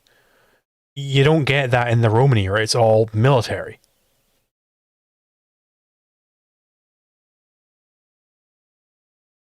Yes, and it's like there's a lot more localism, and it's not really that communal. So there's a lot of like there's your field, and even if you're a tenant on that field, it's basically a shared taxation where you give 1/10, which was the biblical amount, to the church or the local lord, which was quite a lot in subsistence farming, but not as crazy as people think. And definitely looking at now, the level of taxation right now is just as ridiculous as our level of production, I guess. Mm-hmm. Voting is 50 people telling the other 49 what to do. Yeah, okay. Let's go back to the housing thing. Your concept of the state needing to grow infinitely to maintain, sure, you can possibly assume that, but let's look at the issue.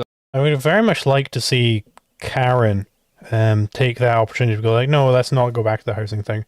Instead, let's say voting is 9 people on an island raping a woman, because they all took a vote. They all took a vote, and the vote said that the sex will go forth. And the 9 gang rapists, they won that vote. And you, sir, Mr. Socialist, you advocate for rape, therefore. That would have been a much better line of attack then. Well, let's go back to the housing, and that's, milquetoast capitalists, get the fuck out of here right now. We need something strong. We need something really strong, like socialists want rape. That's what we need right now. We need socialists advocate rape. That's the kind of rhetoric we need.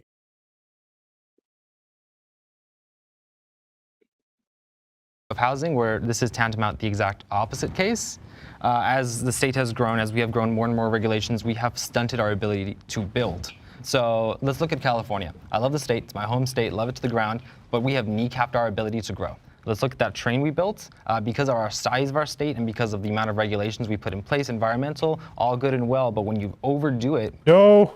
All good and well. Bad, no.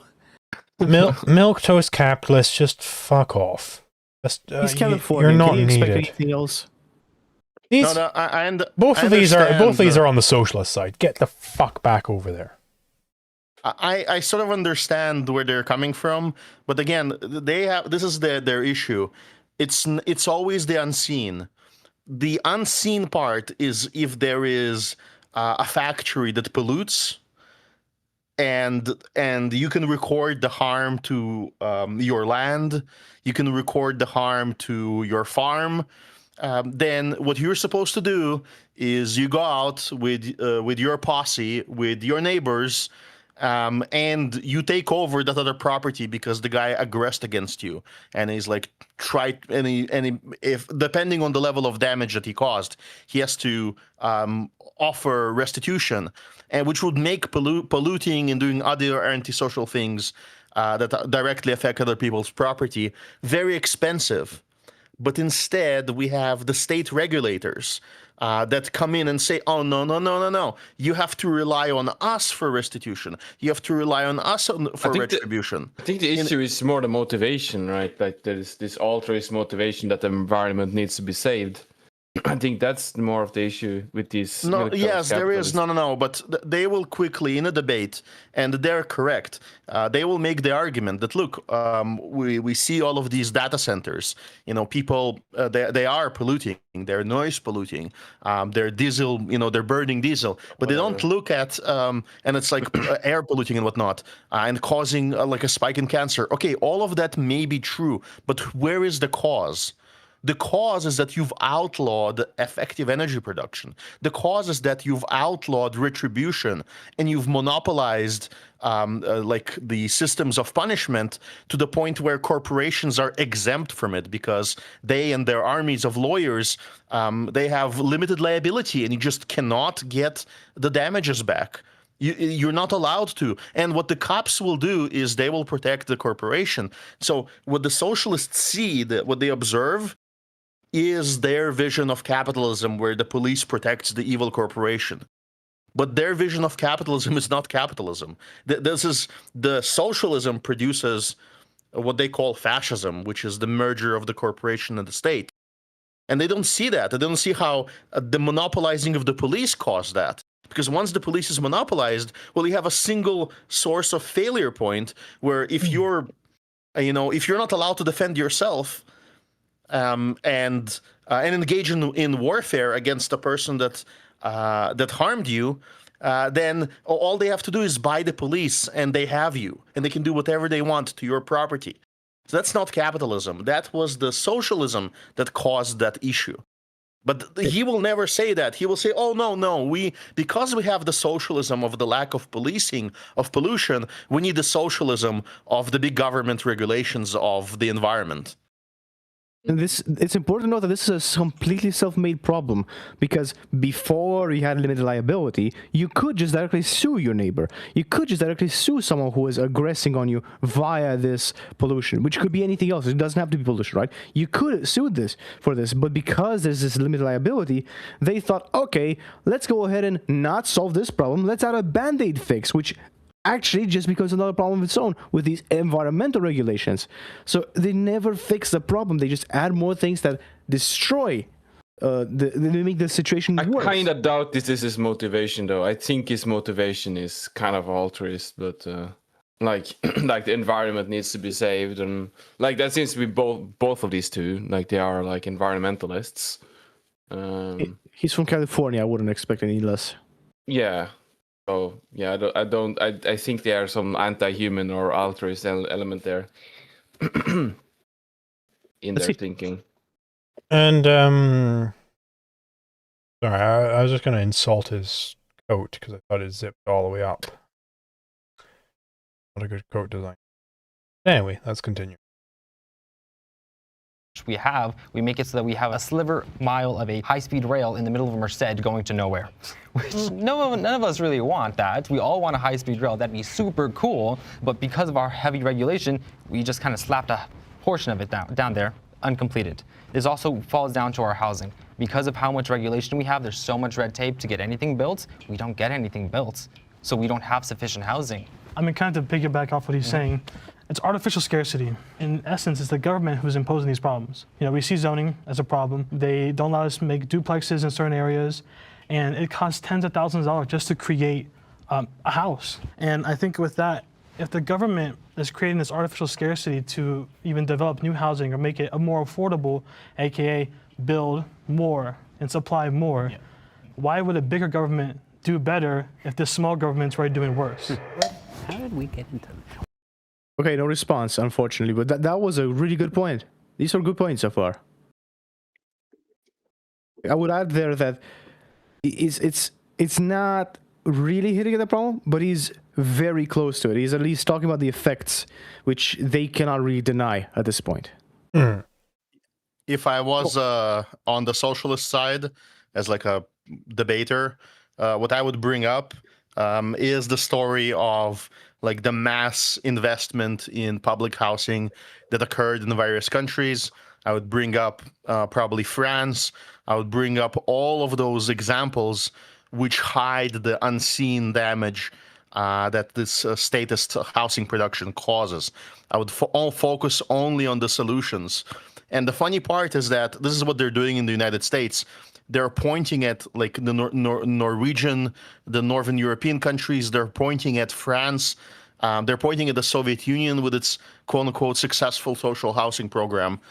They're going to do that, and yet, because they are in California, whenever they try to build it, the robbery is immediate. Like they don't have their control, and so it just becomes a scam immediately because the whole government is corrupt. And so they're advocating to give more money to scammers, and with the best of intentions. It's really ironic. What is ANCAP? Anarcho-capitalist. Oh, God. Yeah, I only disagreed because, okay, so you're lifted up out of the system, right? But can it be maintained like your now new living environment or situation? Or are you one check away from going back to where you were, which is how I feel we are today. So like, I'm still check to check today. Like if something happens, I could easily. I don't know, bitch. Fucking, how about you be better? Be better at whatever the fuck it is you do. Be better. Be better, and then you won't be checked. Be better. Just be better. Or from the traditionalist perspective, find a husband. I mean, become a housewife. Maybe it's not your calling. Maybe it's not your calling to work at a job. Maybe your calling is to raise children, and it should be respectable. And before 50% of the economy was robbed through various forms of takings, that used to be, in your beloved 50s, that used to be a possibility. And what happened to that? Not Yeah, she feminists or socialists, to be honest. She could be the wife of Jewish Eduardo, or more Mexican Eduardo, or big old fat Eduardo. She could be the husband. She could be the wife of any of these. I think she got to do some personal development, to be honest. She could be the wife of the pink hair.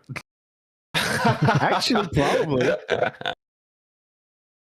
Yeah, no, it's if only we knew where the takings, who was doing the takings that made the living so hard for a person like her, besides her own actions.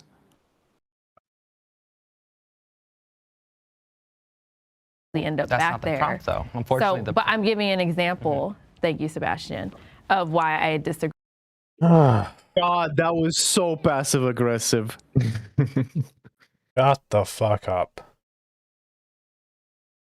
Agreed, and that was where I was going to leave it at, so I don't get too far off topic. But I guess the response to that would be, what specific alternative would alleviate those concerns except for capitalism? Right, and that's the thing. I'm an abolitionist, so I think we need to burn all that down. So I don't have the solution, but I just know that I disagreed with that for the reason I stated. But I actually want to point to a couple.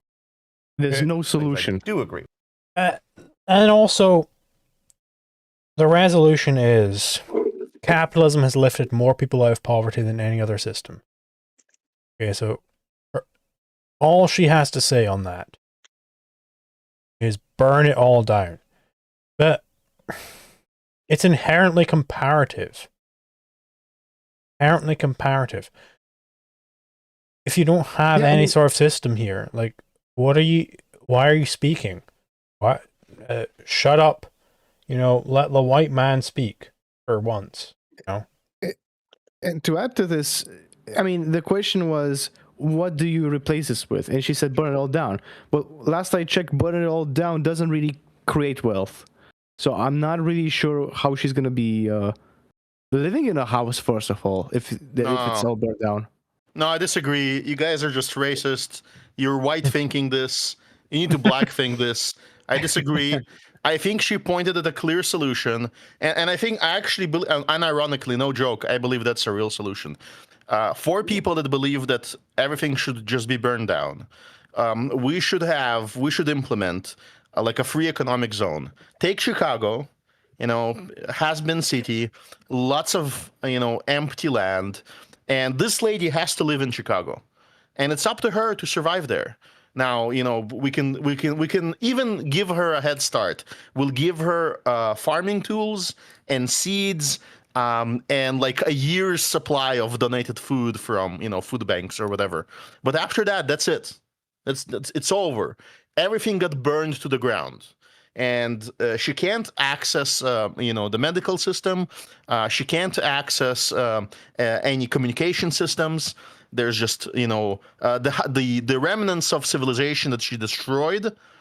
And everything that would have been destroyed that requires capitalism, she has no access to. She can start over and build. It's a brave new world. I believe in her. She's a strong, independent woman. And there's definitely some ancient wisdom there. Let's put it to practical use. That wasn't a clear solution, though. That was a colored solution. And if I think all communists should be given this choice. Like, okay, go out to the woods and have your own special economic zone. Let's do the communist experiment. Let's really do it. Go out there and produce, because you've got your labor. That's all that's required. Go out and produce. And unfortunately, in like 5 minutes, they're going to be on Mars. So I guess we're fucked at that point. Or maybe not. Or maybe not. Maybe. There was a tragedy in the US, a real tragedy. The guys from Chaz tried to do that, but unfortunately, the land that they started doing it on was like either government land or somebody owned it, and so they were really unlucky, and it didn't work out for them. But really, it would be such a blessing if we let them have that experiment. I was crying, really, when they were evicted. I know other right-wingers were laughing. I thought it was a big mistake. I thought we should have all donated to them to buy, some remote parcel of land with water and with woods, and let them have it. Even have a TV show that tracks their life from a distance. It would very quickly turn into a live cam of the North Sentinelese tribe. They would very quickly regress to that point, I think. Do you guys remember the Shia LaBeouf streams? Yes. He will not divide us. He will not divide us. Yes. He will not incite us. That was really, really good streams. And I think that would be how it would go down, especially with their farming prowess. Oh, dude, their crops were amazing. It was very good crops. Hashtag steal the flag. Anyway, let's continue. I agree that there's artificial scarcity, but it ain't the government that's causing artificial scarcity. It is hoarding. It is ownership by a few. That is, to me, tyranny. You talk about tyranny in libertarian and anarcho-capitalist circles. Tyranny, to me, is that which is imposed by those who have the resources to impose it. And to me, the people... Yeah, I do want to comment on the fucking hoarding. They're hoarding it point. No. This wealth that we all experience right now, it didn't exist without them. Okay? It's not like it pre-existing. And they just collected all up. Elon just collected up all of the really reusable rockets. And now nobody else gets access to them. No. Those reusable rockets, in fact, did not exist prior to Elon. So, fuck you. Quite frankly, fuck you, whoever this socialist is. And again, I think, Zulu, I think we're being unfair to this guy. I think he did offer a solution to the problem. He believes there's a problem of hoarding. I agree with him. Should be a special economic zone, should be a special institute. When a person believes what he believes, we should take their idea to the limit. I don't believe that he needs 2 kidneys. Okay? I believe there is a man in China that deserves his kidneys, and that man wants to pay millions of dollars for someone's kidneys. So we should, sell off his kidneys and distribute the money among starving children. We could save, quite a few starving children using that. And I think he has too many clothes. too many personal belongings. We should examine the rest of his life. And I think he has too many free hours during the day.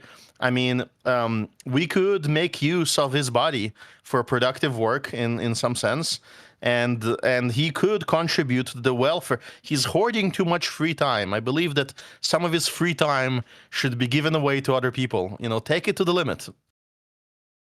Exactly. Who have the resources to impose that kind of authority are the Elon Musks, the Jeff Bezoses, the billion. Let's stop here for a second. The people with the authority, the people with the power. I love how he's conveniently leaving out the government. Yeah. The entity that has all this monetary prowess, this monopoly on force. But it's actually SpaceX.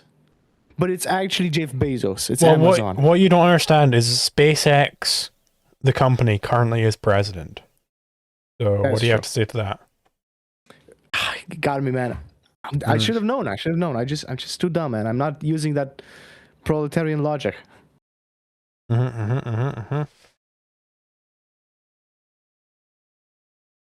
Billionaires who happen to now be also in the government, creating a lack of distinction between private capital and the state. I agree. So that we can agree. There's middle ground there, right? Yes, I think there's a lot of middle ground, actually. Well, true, but it's the causes. It's the causes that we're talking about. And I agree with what you were saying. So I disagree on the principle that capitalism has brought people out of poverty more than ever. Socialism is an outgrowth from capitalism. Capitalism inherently breeds socialism. So for me, it's like we have to embrace it. And question is, why bother with anything you're doing right here if capitalism inherently breeds socialism? What he said. Why bother being a socialist? Why bother advocating socialism if capitalism already inherently breeds socialism? What's the point? What is the point of any of what you're saying? Why bother? Because you're gonna win anyway. So, you know, if you really think that capitalism necessitates socialism, you should be an accelerationist. You should be advocating capitalism. I am a way better socialist than this guy is. I'm a way better socialist than Haz Al-Din is. I'm way better at socialism. On their premises, I'm way better at socialism. Because I'm advocating for total capitalism. And total capitalism, on their premises, should necessitate total communism. Total socialism. Right? So therefore, I am a better socialist than Haz Al-Din. I am a better socialist than Mr. fucking Weir over here. I am a better socialist than him. Be like me. Be like me, advocate capitalism. Accelerate. Understand how it will work, because it's an inevitability. Where I would push back is when you say that capitalism is a fruition of feudalism. Capitalism is a fruition of human existence and of human nature, whereby no, we have incentives to do things. You had an incentive to come on the show, whether it was because you wanted to express your ideas, you wanted to be on TV, you had a reason for coming here, otherwise you wouldn't have come here. No one forced you to do it. So to capitalism, while it is true, capitalism as a theory, as an economic principle is 400 years old, capitalism as an innate human response to life. No, it's not innate. It's not innate, or else there wouldn't be communists. Shut up, Shabos. Casimir, you gotta whip him back in line when you have your next Jewish meeting to control the weather or whatever. Whatever you guys do, you gotta control this guy a little more. Yeah, well, next time we realign the space lasers, we'll definitely have a talk. The with this rabbi. Has been around essentially since we've been able to trade and better our own existence. If we did not live in a capitalist system whereby we were incentivized to do things, then we would be decentivized, and the problems that you are alluding to, which I would agree with, there is income inequality. Yes, there is to a degree a scarcity. We might disagree on the causes, but we certainly don't disagree that it exists. My response would be, we actually need more capitalism as an antidote to these problems. Your response should be that it isn't a problem in the first place. That's what your response should be for income inequality. And by the way, that's not the fucking goddamn prompt. Shut up, Mr. Shabos. Shut up. Let somebody who knows what they're talking about speak. He's just seating crowd for no reason. He just loves to do it. He just loves to seed fucking ground. Yeah, it's his belief is like a cargo cult. It's basically a cargo cultist for capitalism. He understands the benefits. He understands the positive outcomes. And I think this is like a problem within libertarianism as well. We have a few people that are really good libertarians. They're mostly on correct on most issues, but they still believe in it as a cargo cult. They don't have the foundation, and because they don't have the foundation, their conclusions are based on basically on intuition and common sense. Most of the time, they sort of get it right. They have the correct emotional makeup, perhaps. They understand on some base level aggression is wrong, but they can't explain things that they should never debate, because they would produce nonsense like he does.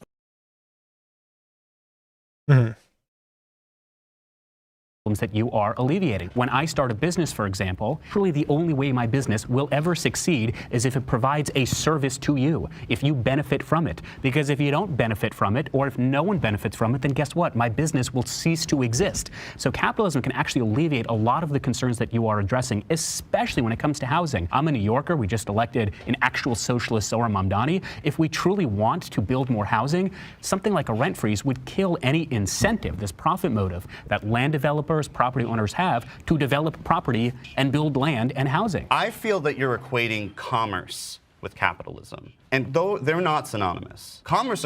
Jesus Christ, the socialist is saying this? What is capitalism then?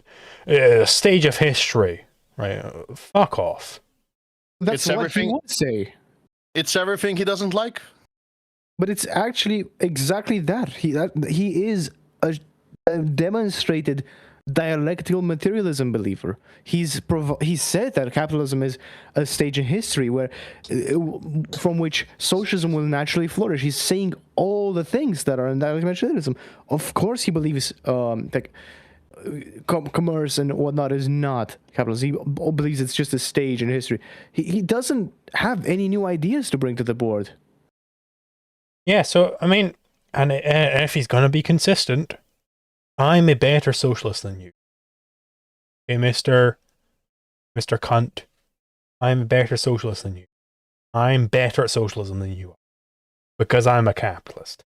I'm better at it than you are. You should be on the... Yeah, swap this guy with the environmentalist Shavos guy. Swap them. He should be advocating for capitalism. He should be advocating for capitalism on his own premises. Occurs under socialist, not just governments, but the whole system. I think we're equating the idea of people, you mentioned incentives. Incentives can and do still occur under socialist systems. And to me, the idea that... I mean, this is the problem with the fucking, the incentive problem. Shut up with the incentive problem. Okay, milquetoast capitalists, it has its place. You have your place. This is not the fundamental problem with it. Okay, so take your place in the back of us. Okay, you're way back there. You come forward whenever it's beneficial to us, but not when it's beneficial to you.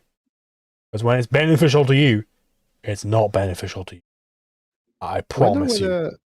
Whether Kerry and Harlos or anyone else on the capitalist side will bring up that the real issue is ownership itself. Like, how can you trade something you do not own as you would under socialism or any system that he's advocating for? Like, he's saying commerce is not capitalism. Okay, but without capitalism, how do you have commerce in general? What do you trade? You can't trade things you don't own. Yeah, the whole point here is to be... These are mystics. He's vibing right now. He's like, bro, the vibes, bro. Everybody will be together, bro. It's the system, bro. You just have to believe me. It's paradise. I'm telling you, it's gonna happen. Everybody will have everything. Everybody will have enough. We just have to collectively own everything, man, bro. There's no specifics. There's no specifics. There's no this is how we're solving the problem of pricing. This is how we're deciding between A and B. And the other side should be yelling right now, hey, concretize. Hey, concretize. Here's an example. A or B. How do you select between them in your system? Show us. He's like, oh, we're going to have a committee. We're going to have a committee. And the committee will decide, well, based on which information? How will they know to decide? How will a million people know to decide? What does it matter? And he doesn't have those answers, but they're not pressing him. Yeah, and that's the real issue with this format, is they bring on a bunch of fucking milquetoast retards who don't know how to press any. There's not a problem with the format. There's a problem with the people, though. No, there's a problem with the format as well. If you notice, whenever a debate actually starts to form, it just cuts out completely.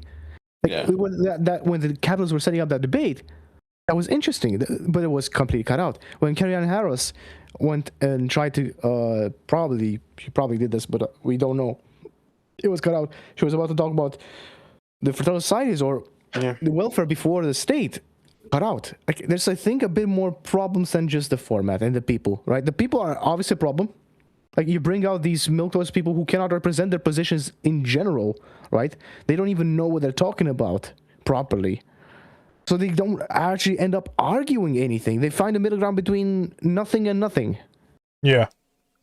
I do think that if I were to go on that show, if that was like a prospect, I would evaluate whether it's worth doing based on whether I could hack some method of, like in humor, in jokes, there is a format of a one-liner joke, which you just cannot avoid. It doesn't matter. The setup, the punchline, and the laughter all happens within one sentence. So there's no way to cut it out completely.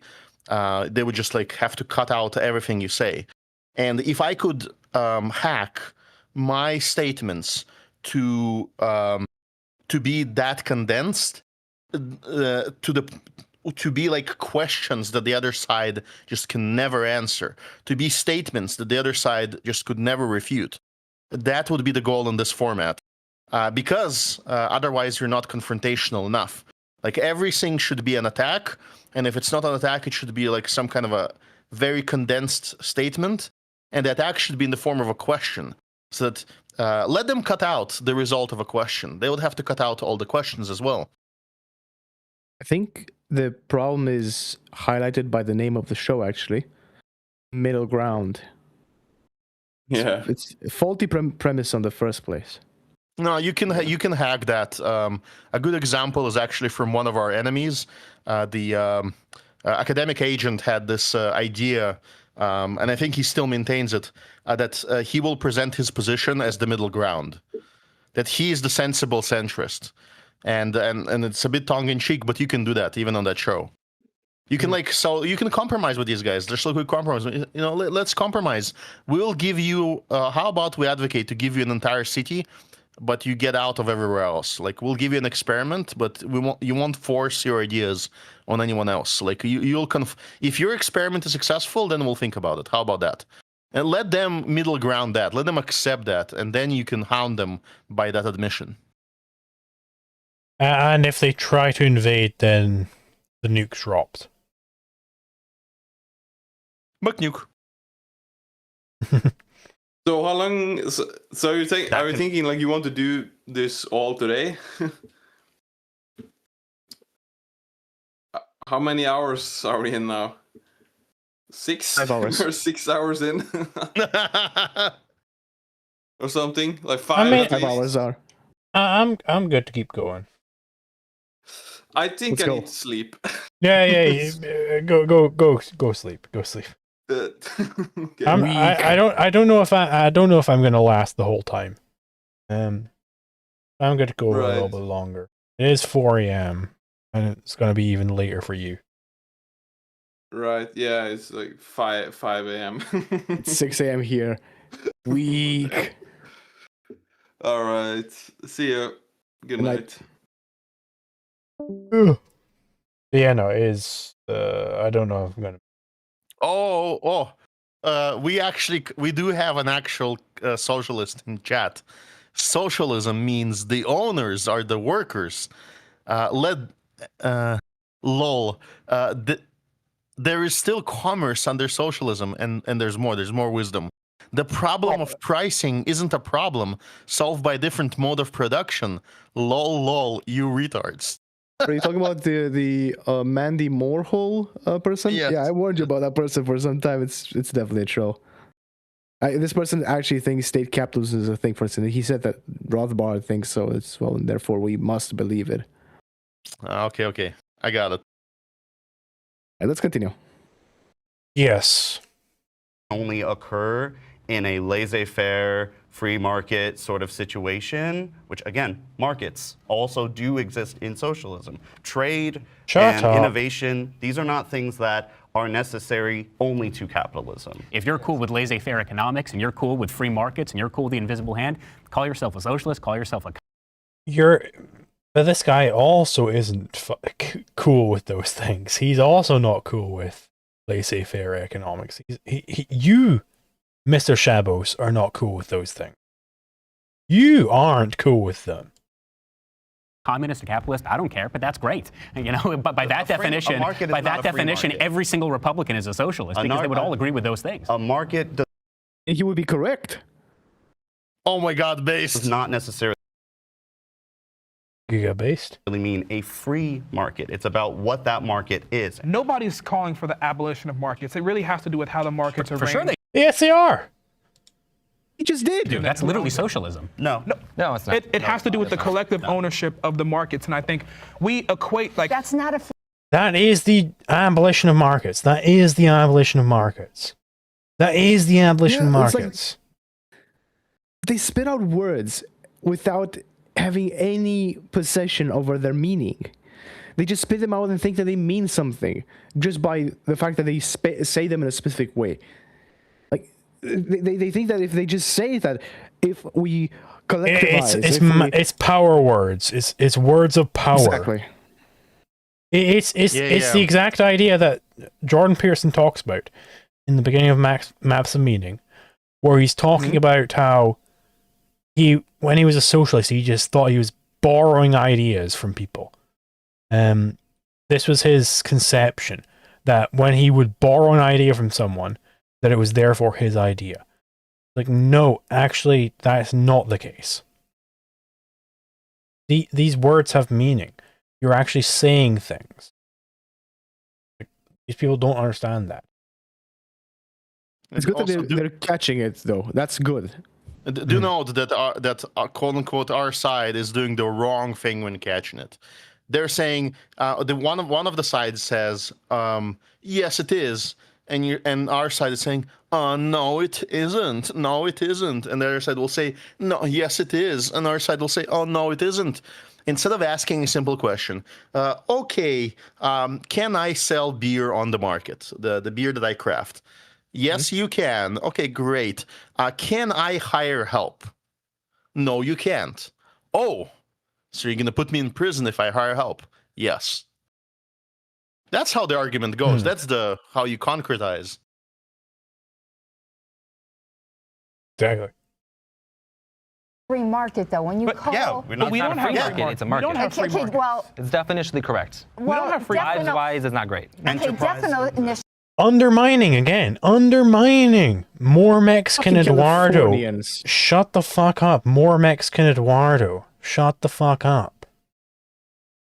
Unfortunately, some of us, not you, but me, and I don't know if anyone else here, the word free goes with market. It's like saying, well, I've got kosher bacon. No, bacon by its definition is not kosher, and markets by their definition are free. It's not markets otherwise, it's manipulation. But we can't have free markets, and I think one of the most convincing things to me in sociology is like the idea of what we call the varieties of capitalism. And Holland Soskis outline, there's different manifestations of capitalism. Oh my God, they're invoking actual mysticism to defend their arguments. Like, they're invoking sociology to say, oh, there's this guy who is a communist believes that there's different types of capitalism. What does that mean? This is just credentialism. And ideally, you can't have a completely free market because you have to have regulation. Can I just quickly add in that, because I really want to understand this position. You can't have free markets without regulation.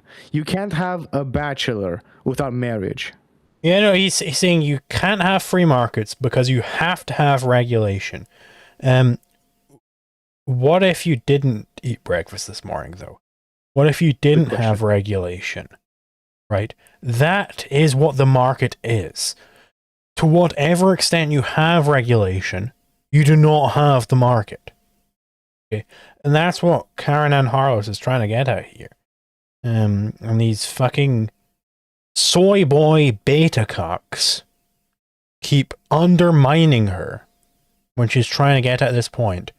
These people have risen back to the top of my most hated people on this panel. They've risen even above the fucking teacher, public school teacher. That says a whole lot. The fact that these people keep undermining her. Yeah, they all got negative cancel tilts. Mm-hmm. And I shouldn't say what I'm about. About the role When you of talk about traders. these voluntary cooperatives, Yes.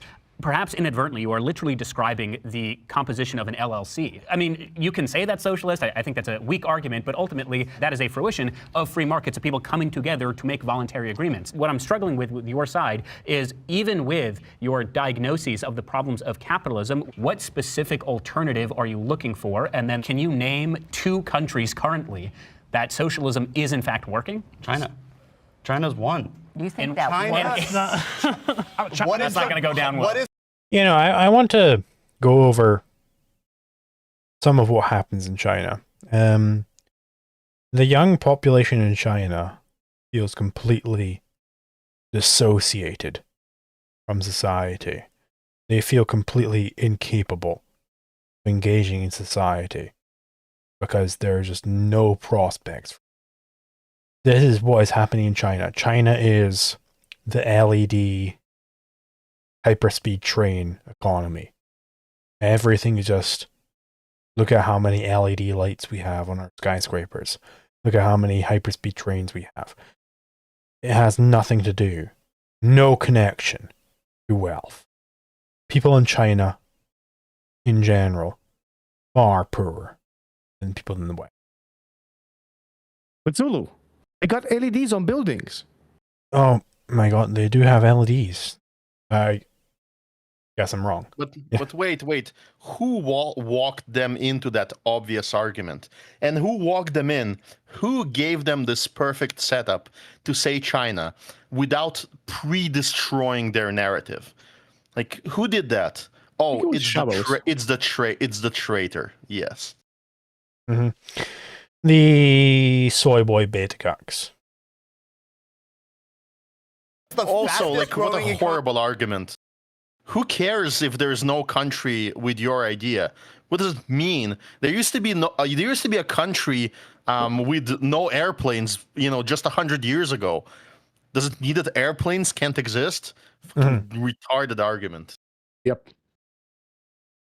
Economy in the world. Actually, China. per capita, it's not China at all. In fact, is there- China's stagnating. The reason why they have a large economy is because they have 1.5 billion people. Well, that's the rest But of the why is their economy economies. We have to ask why their economy is growing. It's because they're opening themselves up to the free market. First off, all production is basically there. Like, virtually all production. Trump wanted to do production here, and My question to Mr. Soy Boy Betacuck on the socialist side is, do you like sweatshops?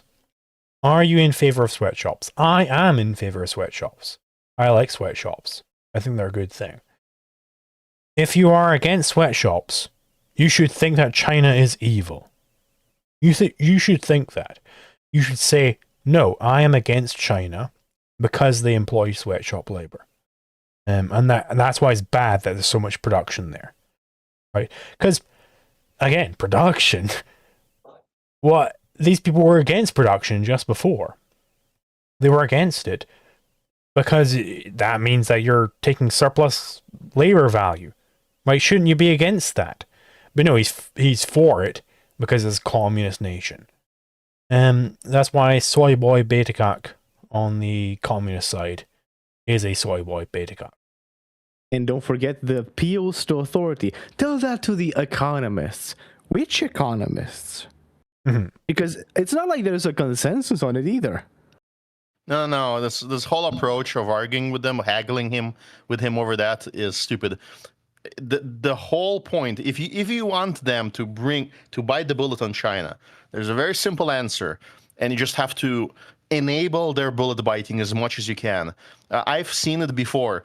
Basically, they say, well, China has superior economy to the United States, and then immediately they should be asked, well, why don't you move there?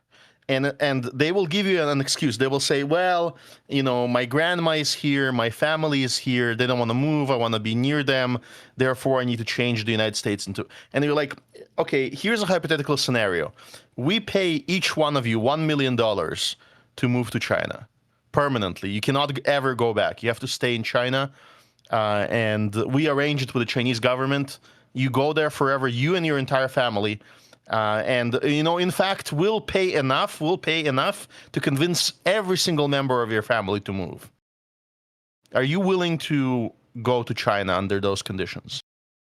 And they will sweat because they know they're lying.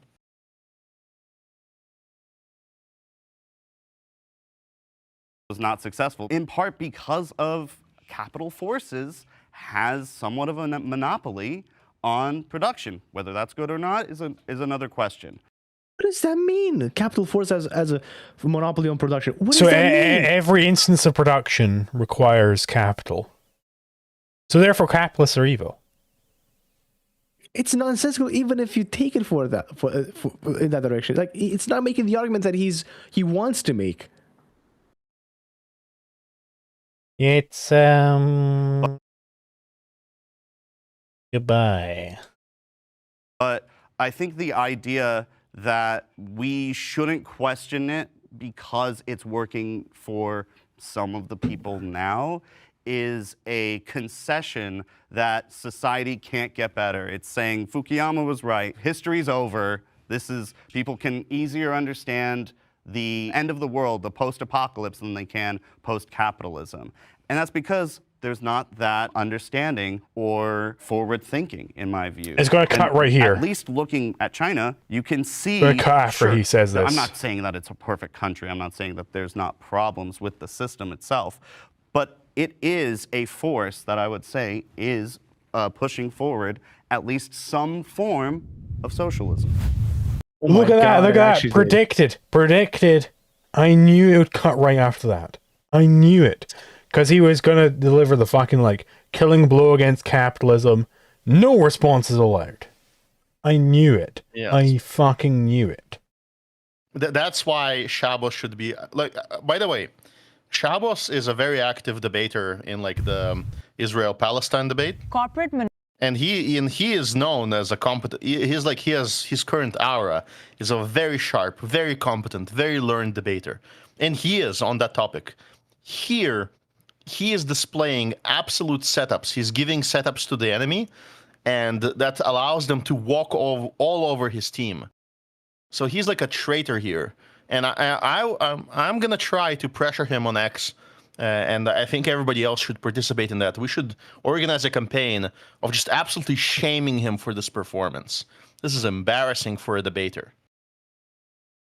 Especially when he's supposed to be a capitalism representative. Be a representative of what the fuck ever. Don't care. But be a capitalist representative, fuck you. monopolies prove that free markets rarely stay free. Can they agree a step forward?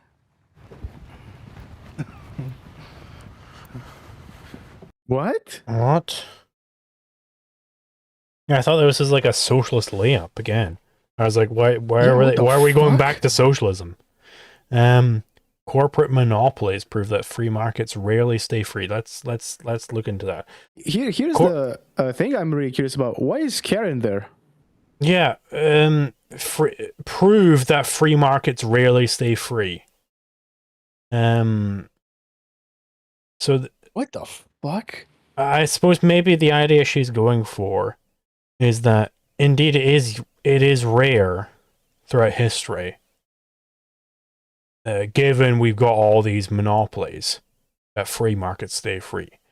I think what they're getting at, though, with this question is that free markets tends towards monopolization. That's the problem. The framing is wrong. It's too ambiguous, but we'll see now. No, it's not wrong. Sorry, it's not ambiguous. It's a trap. So the way they formed a trap is the word rarely invites you to participate, and the word proves nails you to the wall, because the word proves is an absolute lie. The corporate monopolies do not, in fact, prove that free markets rarely stay free. Corporate monopolies are simply a thing that exists after the market gets destroyed. Yeah. So it's the word "prove" here should have been to a good debater to be like, "What? One moment, I know what proof is. Proof is like a syllogism where every premise is true. I don't see any premises here. I don't see any premises that are true. So I should be like cautious. I should not sit down." And they all like bite this stupid bullet. Surprisingly enough, Shavos, our king, is still standing in the back. It's one thing he's done right. Thank you, Shavos. I take back everything. Actually, I don't. Let's see. We'll talk about middle ground. So we all agree that within capitalism, at least currently, we need government, right? No. Well, What the fuck? Oh my god! And here it goes. Look at the shock on her face. Yes, yes, exactly. You sat down there. Exactly. That's the trap. Shame on you. You don't get to act surprised. That exists, You walked and into it. For me, its main feature is to dissuade monopolization of corporations and maintain our free market so that we can continue having governments entrench monopolization by corporations. They do, but is there any other mechanism of which we can get rid of monopolies from forming now? And now you can see the infighting, which is begat by the question. Begat by that question. Yeah. It's dividing the house. This is, the greatest military mind, Sun Tzu, as he once said, piss off your enemy. And when your enemy is weak, you attack. And when your enemy is going to lose in a battle, then you fight that battle. And other obvious statements like that. And they're playing the Sun Tzu brilliant strategy playbook to the letter. Naturally, other than using an outside government party? If you're talking about corporations, they're a creature of the state. Without the state, there wouldn't be corporations. They say they're people. They're not people. They have a limited liability. If you made these corporations liable for what they're doing, you wouldn't have half of the evil. Corporations, they say money in the Bible is the root of all evil. No, corporations are the root of all evil. Well, I would argue. Fuck, so close. But she did say that she made the right argument. She did point out that it's the state making these issues, giving these entities rights that they do not have. That is correct. Unfortunately, the socialists also agreed that they're going to twist it. Yep. Yes, because the final word, the thing that she was supposed to say, somewhere in the middle perhaps of her speech so it doesn't get cut, is that the socialists believe in the biggest corporation ever. They believe in the corporate state. Exactly.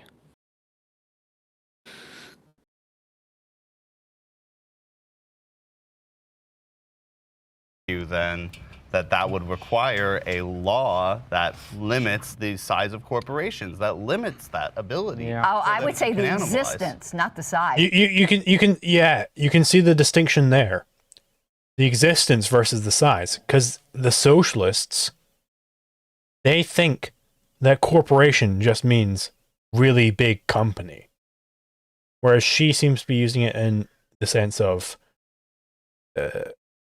it being an arm of the state, it being part of the body of the state. That is the distinction here, which she needs to get into.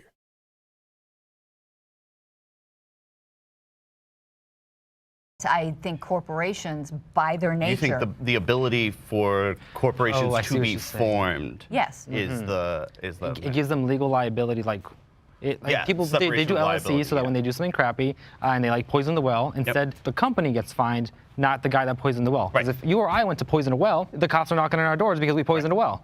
But if ExxonMobil goes and poisons the atmosphere with CO2, Yeah. I wonder how. Jesus Christ. Why are you giving them ammo? Stop giving them ammo. Just, By the way, here you go, guys. Here you go, guys, across the fucking trench for me. Here's some fucking mortar shells for you to use. Like, what the fuck are you doing, man? Must CO2. Yes, also, by the way, Shaba's pacing in the background. I have a sneaking suspicion of what his position will be. Le-based corporations. Let's see. That's an example. Nothing happens. I think we can all agree on this one thing. Yeah. Big Pharma is one of them. There is basically no free market in the healthcare industry. They're all made up by monopolies. Insurance companies work together very close with hospitals, and there's no free market to really expand on, cheaper medicines or alternative ways to buy medicine, right? I think it's Singapore, for example. They have more of a free market on medicine. It's a universal free market where they can go and buy medicine at a reasonable price. Here, we don't have that because corporations work very closely with hospitals, which isn't capitalism, it's corporationism. They don't work. Fuck. He's one word away from linking it all together and making a good argument. If he ends it here, it's trash.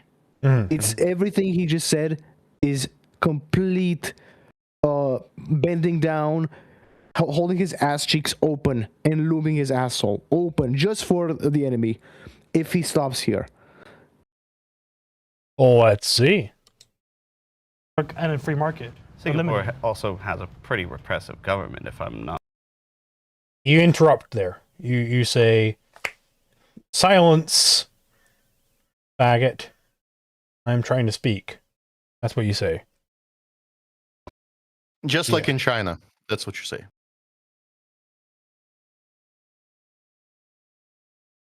But yes, use the word. Say the word state. You can do it. We don't have that because corporations work very closely with hospitals, which isn't capitalism, it's corporationism. They don't work in a free market. Singapore also has a pretty repressive government, if I'm not mistaken. Well, sure, but it's democratically elected. But yeah, like Russia was democratically elected. If you want a better example, maybe like 19. And she counter-signaled. She counter-signaled. He had a point there. Why Carolyn. did you end the point? He had a point. Just shut the fuck up. Singapore is not fucking an oppressive government. You moron. It's also a complete tangent. It doesn't matter. It was something that should have been thrown away, shouldn't have been touched. The moment the trap was set, it should not have been engaged with. I mean, like, the real question is, why do we care if it's fucking democratic? Who cares? Who fucking cares? What is the snuck premise here?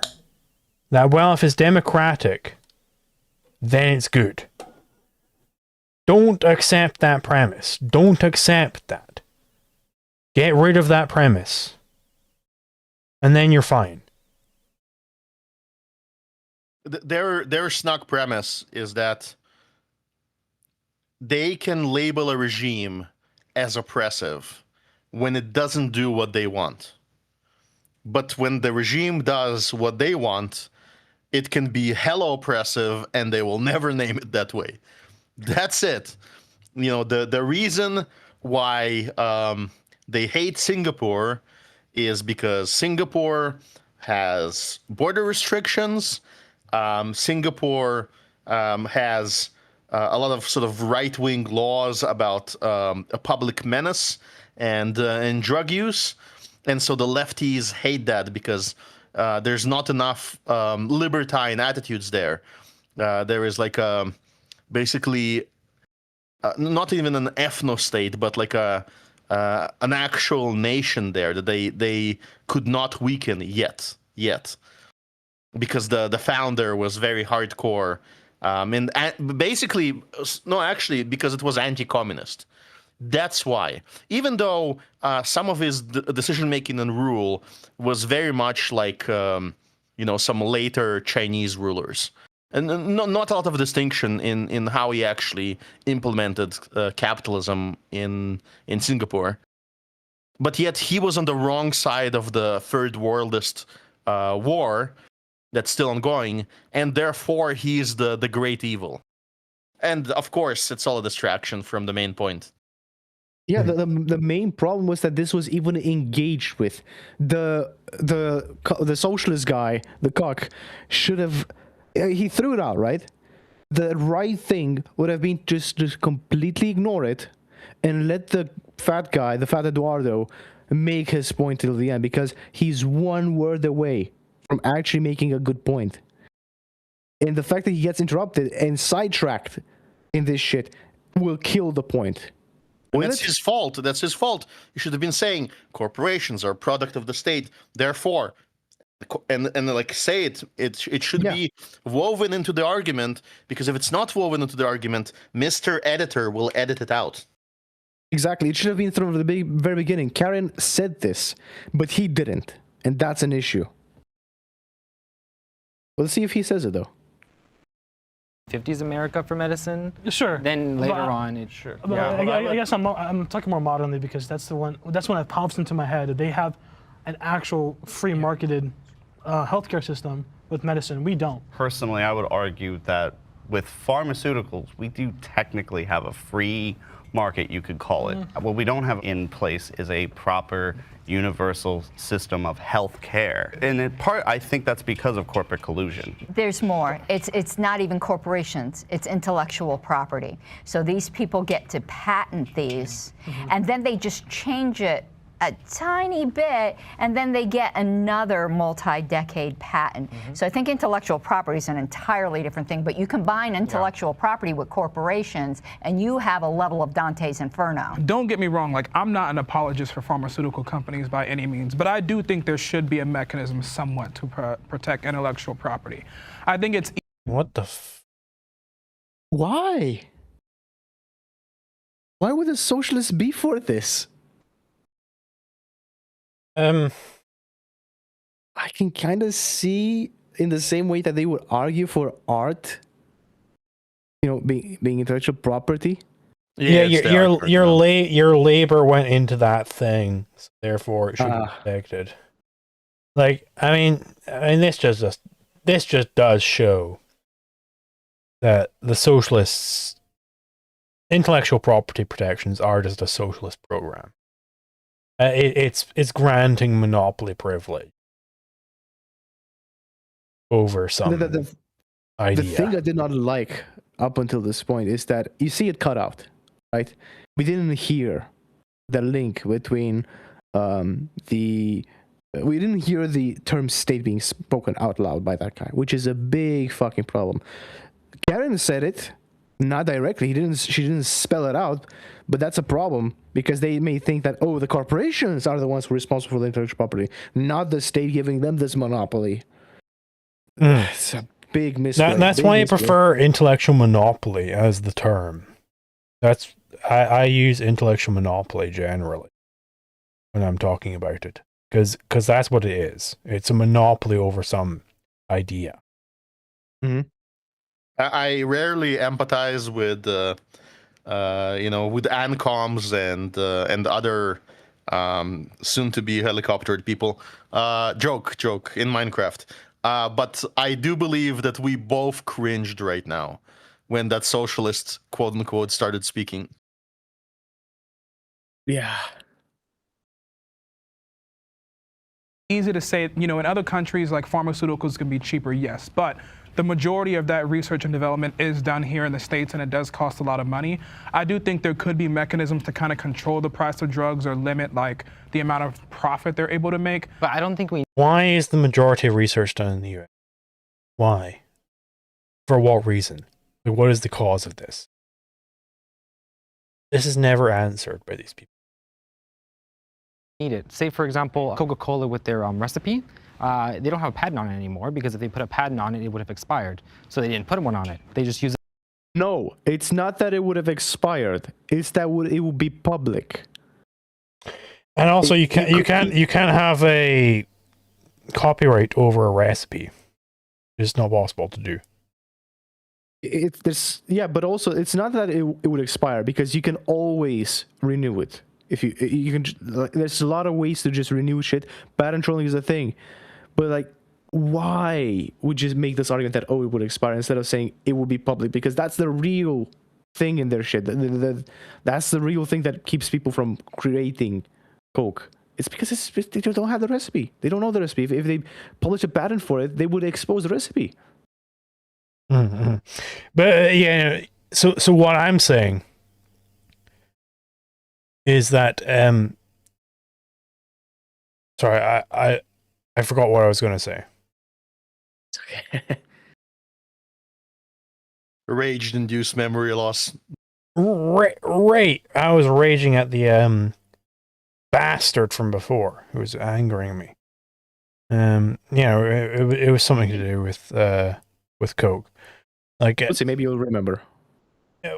We'll see.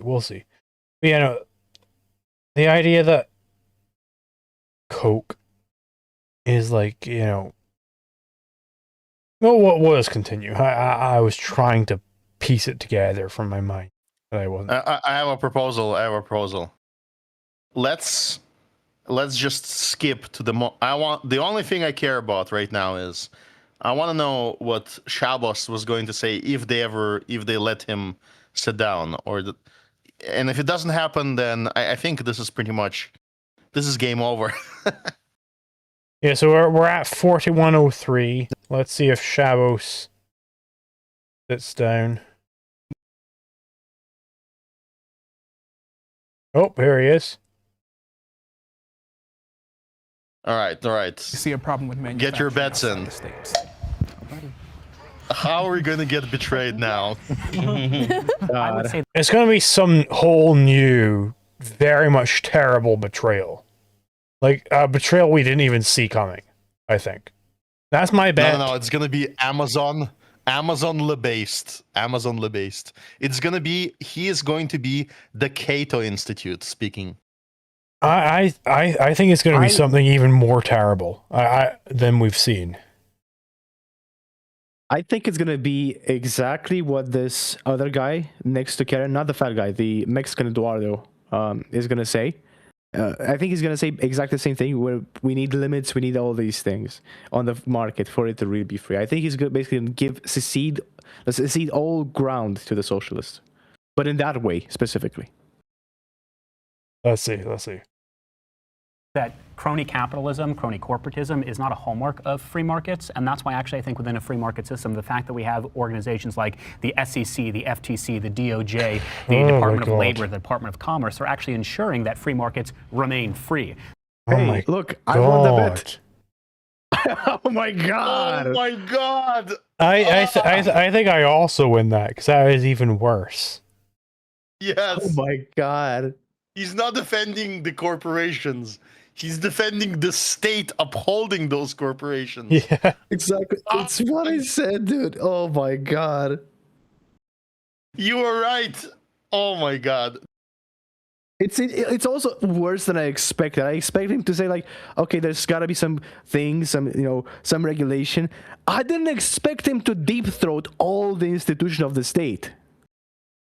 Yeah, Shabos, get the fuck up back over to the socialist side. Get the fuck back over will hate you, Shabos. Yes. Kazmir, you gotta correct this guy in the next Jewish world domination meeting. Absolutely. I don't know if he's correctable. I think we might have a different solution there. Maybe he shouldn't be debating capitalism anymore. Stick to his historical topics. Yeah. So I would disagree on the prompt only in the sense of I don't think that the crony aspects of capitalism are actually a hallmark of capitalism or a byproduct of free markets. I think they occur in any society, and it's actually capitalism that does its best more than any other system to rid itself of those things. I think people assume that capitalism. Oh my god. Capitalism doesn't do that. So It's the state that puts them in place. So the good part of capitalism is that it does its best to. He wants there to be a state to control all these things. And the best part of capitalism is that it does its best to rid itself of these. But why? I'm choking. Zulu. The best part of capitalism is the state that controls it and makes it free. No, the fact that he said something else. He said that the best part about capitalism is that it rids itself of these systems. So why was he praising them earlier? That we need the FTC, we need the SEC. No, you don't understand. You don't understand. You have a normal operating reasoning brain where your meanings are probably attached to definitions connected to reality. So you're missing the point he's stating here. According to him, the FTC, the CDC, the fucking I'm sorry. I'm not gonna raise my voice. The FTC, all the alphabets, the alphabet soup, is a natural byproduct of capitalism. Do you understand? It's because we have capitalism and we have these awesome regulatory institutions. That's what he's telling you. But at the same time, because we have capitalism, it's good that the capitalism is ridding us of these crony systems. Yes, because capitalism, according to him, requires, necessitates, and includes these good guy regulators from the state. Here's the thing. I doubt they've been going on for hours in the studio there. They're probably been like an hour tops, right?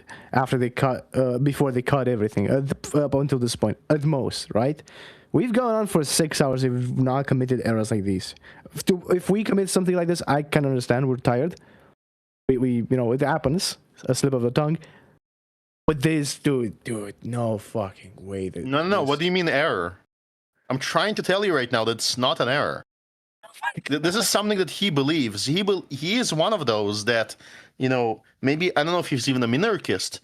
He's like, the state, he's like a Hamiltonian. We need the state, we need the institutions in order to have a free market.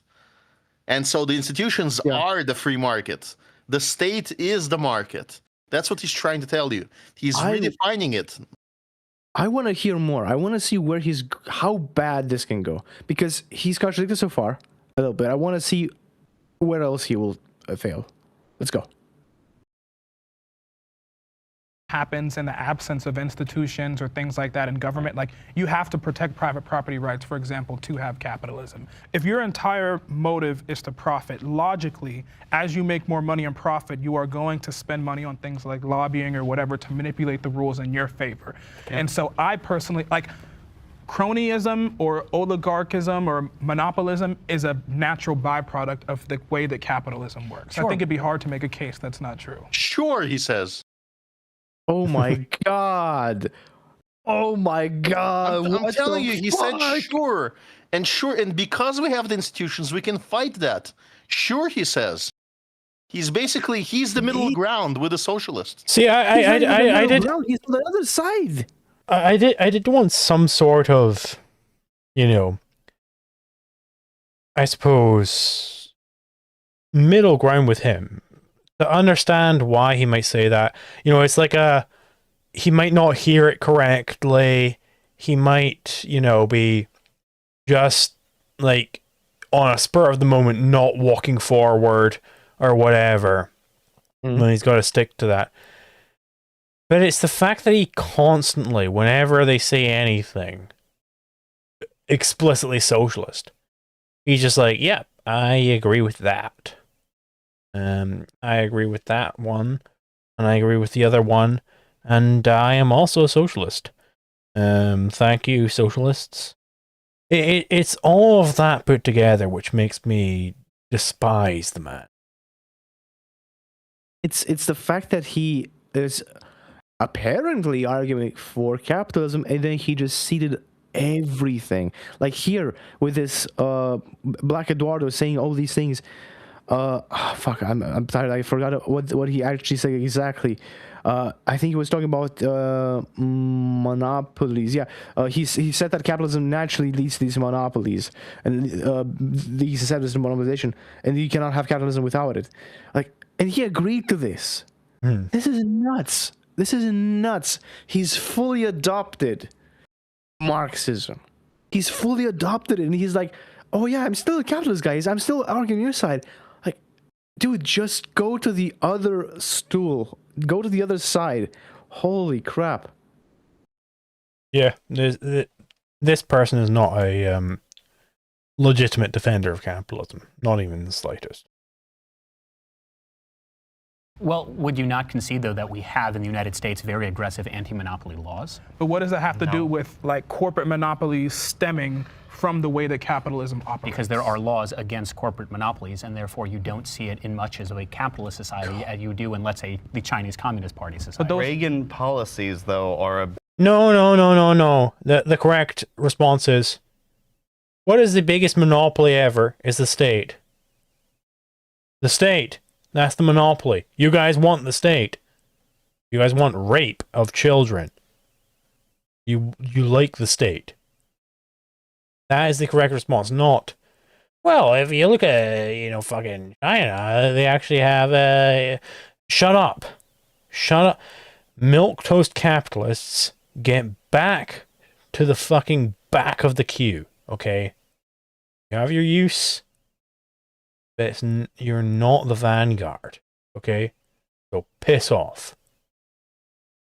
Big reason why we don't really have great monopoly enforcement. Robert Bork. You're essentially saying that because we had policies in the 80s that were detriment to the formation of monopolies, therefore today we have monopolies in our system. And I'm making the argument that we really don't. But they're a natural byproduct of capitalist markets. And I'm making the argument that it isn't. I think it's a natural product of other things, mostly like human nature, because yes, we do want to incentivize the profit motive, which is where I'm willing to concede that we should have not a big government or a small government, we should have an efficient government.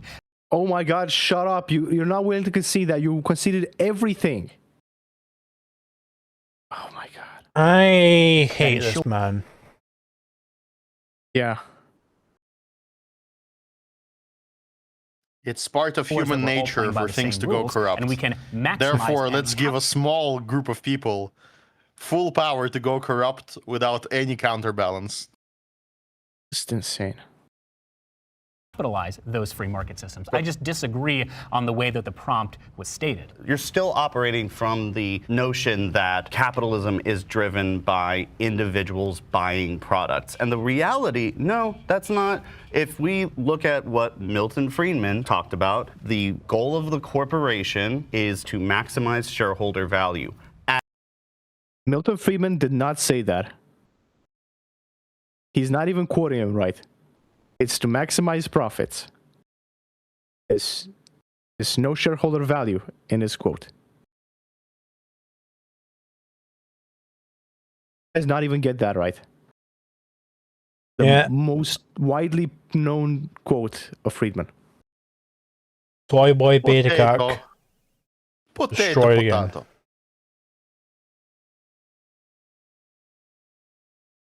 Yeah, this will probably be my last question. When this question ends, I'll probably go to bed.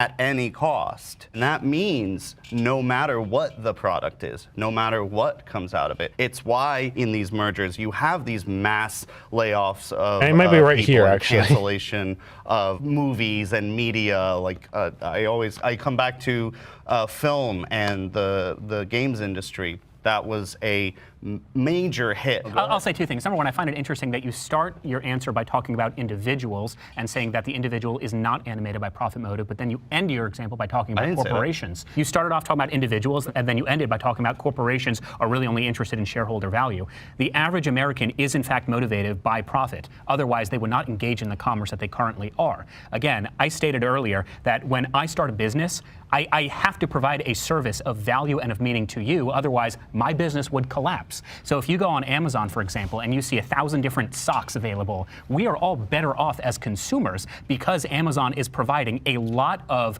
quantity. The quality is a different issue, but a lot of quantity at low prices. And in fact, if we want to make those prices even lower, we would encourage even more competition into that system. But are you familiar with the term creative destruction? Yes. So creative destruction would be a great example of this. So while it is true we don't have as many typewriter lobbyists and we're not using as much whale oil lamp, nevertheless our standard of living and the cost of living has gone down dramatically. Being the idea that a new product can come and supersede another It is a good industry. I mean, AI is a really good example of this. It's a really good thing. If AI can lift more people out of poverty, it would be a really good thing for corporations. So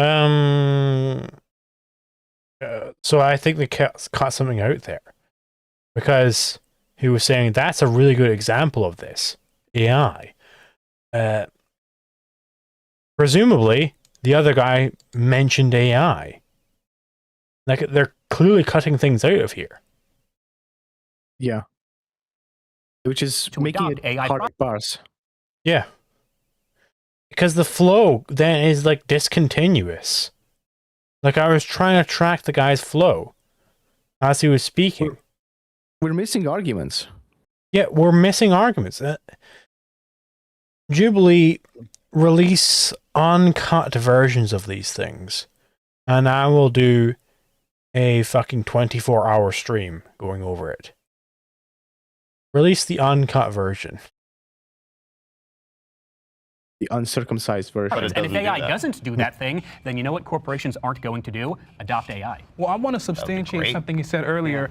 It's literally illegal for corporations to not chase as much profit as possible. I think there was a case like where Ford wanted to pay workers more or give them some kind of ownership or something, and the courts literally ruled against it. But the whole thing is that the way that capitalism works, the way wealth accumulation works, the way corporations work, it is in their best interest, and it's literally legally binding for them to continue to make more money at all costs, including adding things like lobbying or... Not at all cost, no. That's not capitalism. That's not capitalism, in fact. Like, this is the problem with capitalism just as a stage of history, that idea. No, it's not just a stage of history. We're not just in capitalism now. Capitalism is a specific system, meaning have free trades. But that's what capitalism is. Or getting corrupt government deals. It's inherently a part of the way they operate. Mass layoffs. Alright, okay, I'm gonna be done. No, let's... Zulu. What's the question? And then out, please. Let's be curious. There is no perfect economy. Oh, God. Yeah, that's it. Yeah, no. Yeah, right. Yeah, I want to see Shabos's... No. Nah. I don't want to see. I don't want to see. I think we had that moment. We gave him a chance to simply shill for corporations, and instead he came in and shilled for the state, for the regulators. And he even said, I don't want a small government. I want an efficient government. This guy should wear a mustache. Like a very narrow one. I'm amazed at how bad the performance was. I knew Jubilee interviews or whatever these things are called. I knew they were pretty bad. Also often in bad faith. I kind of knew what to expect in terms of this, but the actual level of bullshit, I didn't expect it to be so large. I didn't expect it to be so ass. And to have such low quality people in there as well. Like, not even the socialists were defending their positions correctly. How the fuck do you fail defending socialism? And this guy saying my business. We are better at both sides of the argument. Yes, for sure. From debating them, but also, I think you're right. There is a human capital issue there. None of these people are a business owner. The Pareto distribution, alpha male, top producer, is entirely absent in this debate. They're all trying to divide the spoils. They're all, in some sense, parasitic.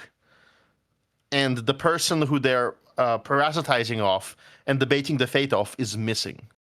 Because somebody who has a business and who knows how much he's getting robbed and how much that hurts his employees and his clients, that person would be continuously outraged, and they would express their outrage, and they would say, I own the business, and this is what happens. And none of them do that. They all have like fantasies about, or stories about relatives. It's never it's not personal to any of them. So that's why, this debate is like a very poor setup. Yeah, it was doomed from the start. And now it's time for me to sign off, and then I suppose wait 15 minutes or so until Jubilee tries to claim this video as their own. This however long, almost 6 hours. 6 hour long recording, and yeah, their 1 hour stream. That's definitely the main. They definitely own that. So. We'll take it. We'll take it to fucking court if you want it. Goddamn Jubilee. Fuck you, Jubilee. I'll win it again. Zulu. One criticism: we gotta learn the YouTube language restrictions so that you get more views. That's the one thing that's all of us have sinned a little bit. Although YouTube is not as strict with 6 hour podcasts. Yeah, no, they tend to not care too much. But yeah, no, I am in my American garb, so I think it's appropriate to be a little bit more freedom oriented. Put that head back on. Today is the day. Yeah. Anyway, yeah, no, see you guys later. Peace. All right. Zulu Bulu is almost over. I know.